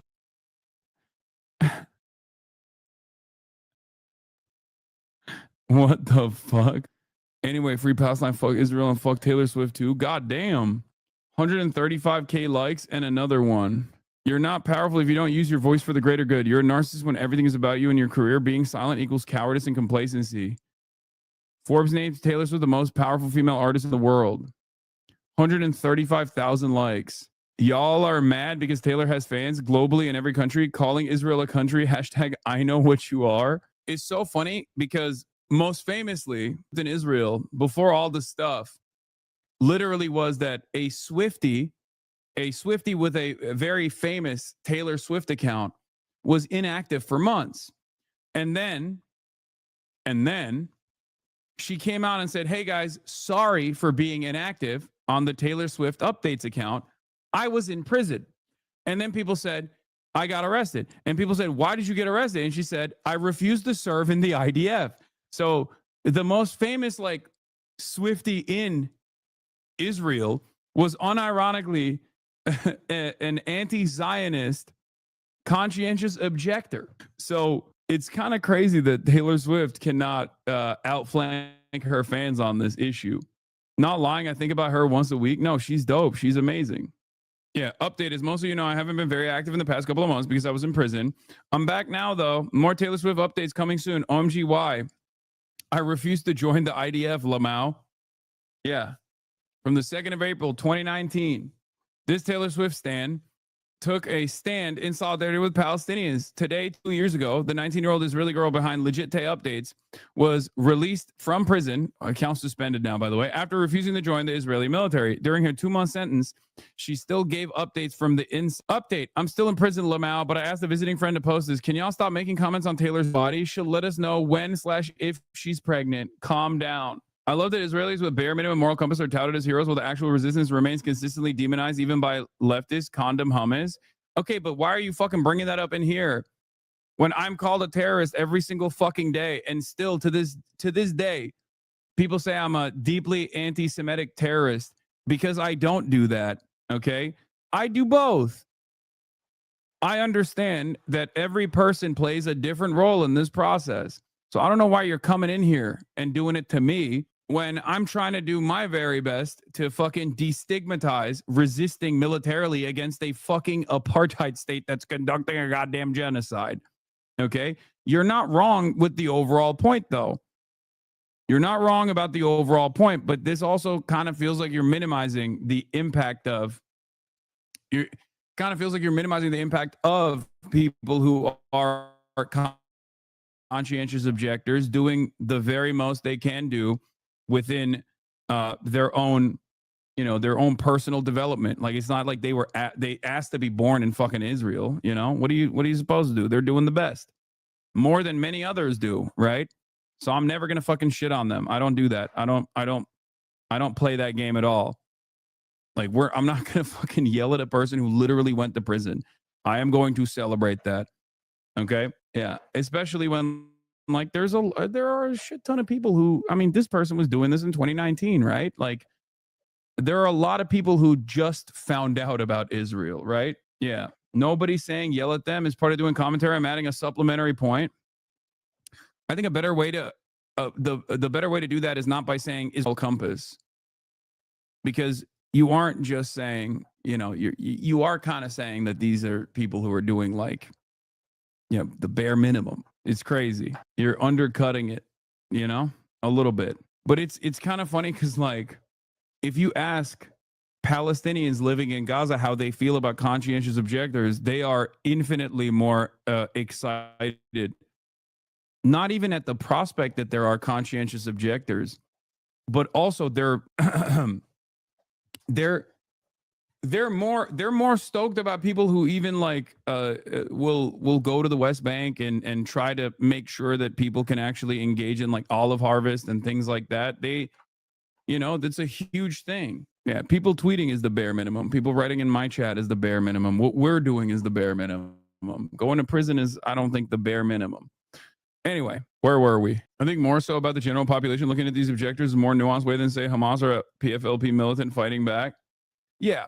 If your smoke is for like the general attitude, even of woke people, because I'll give you the maximum like woke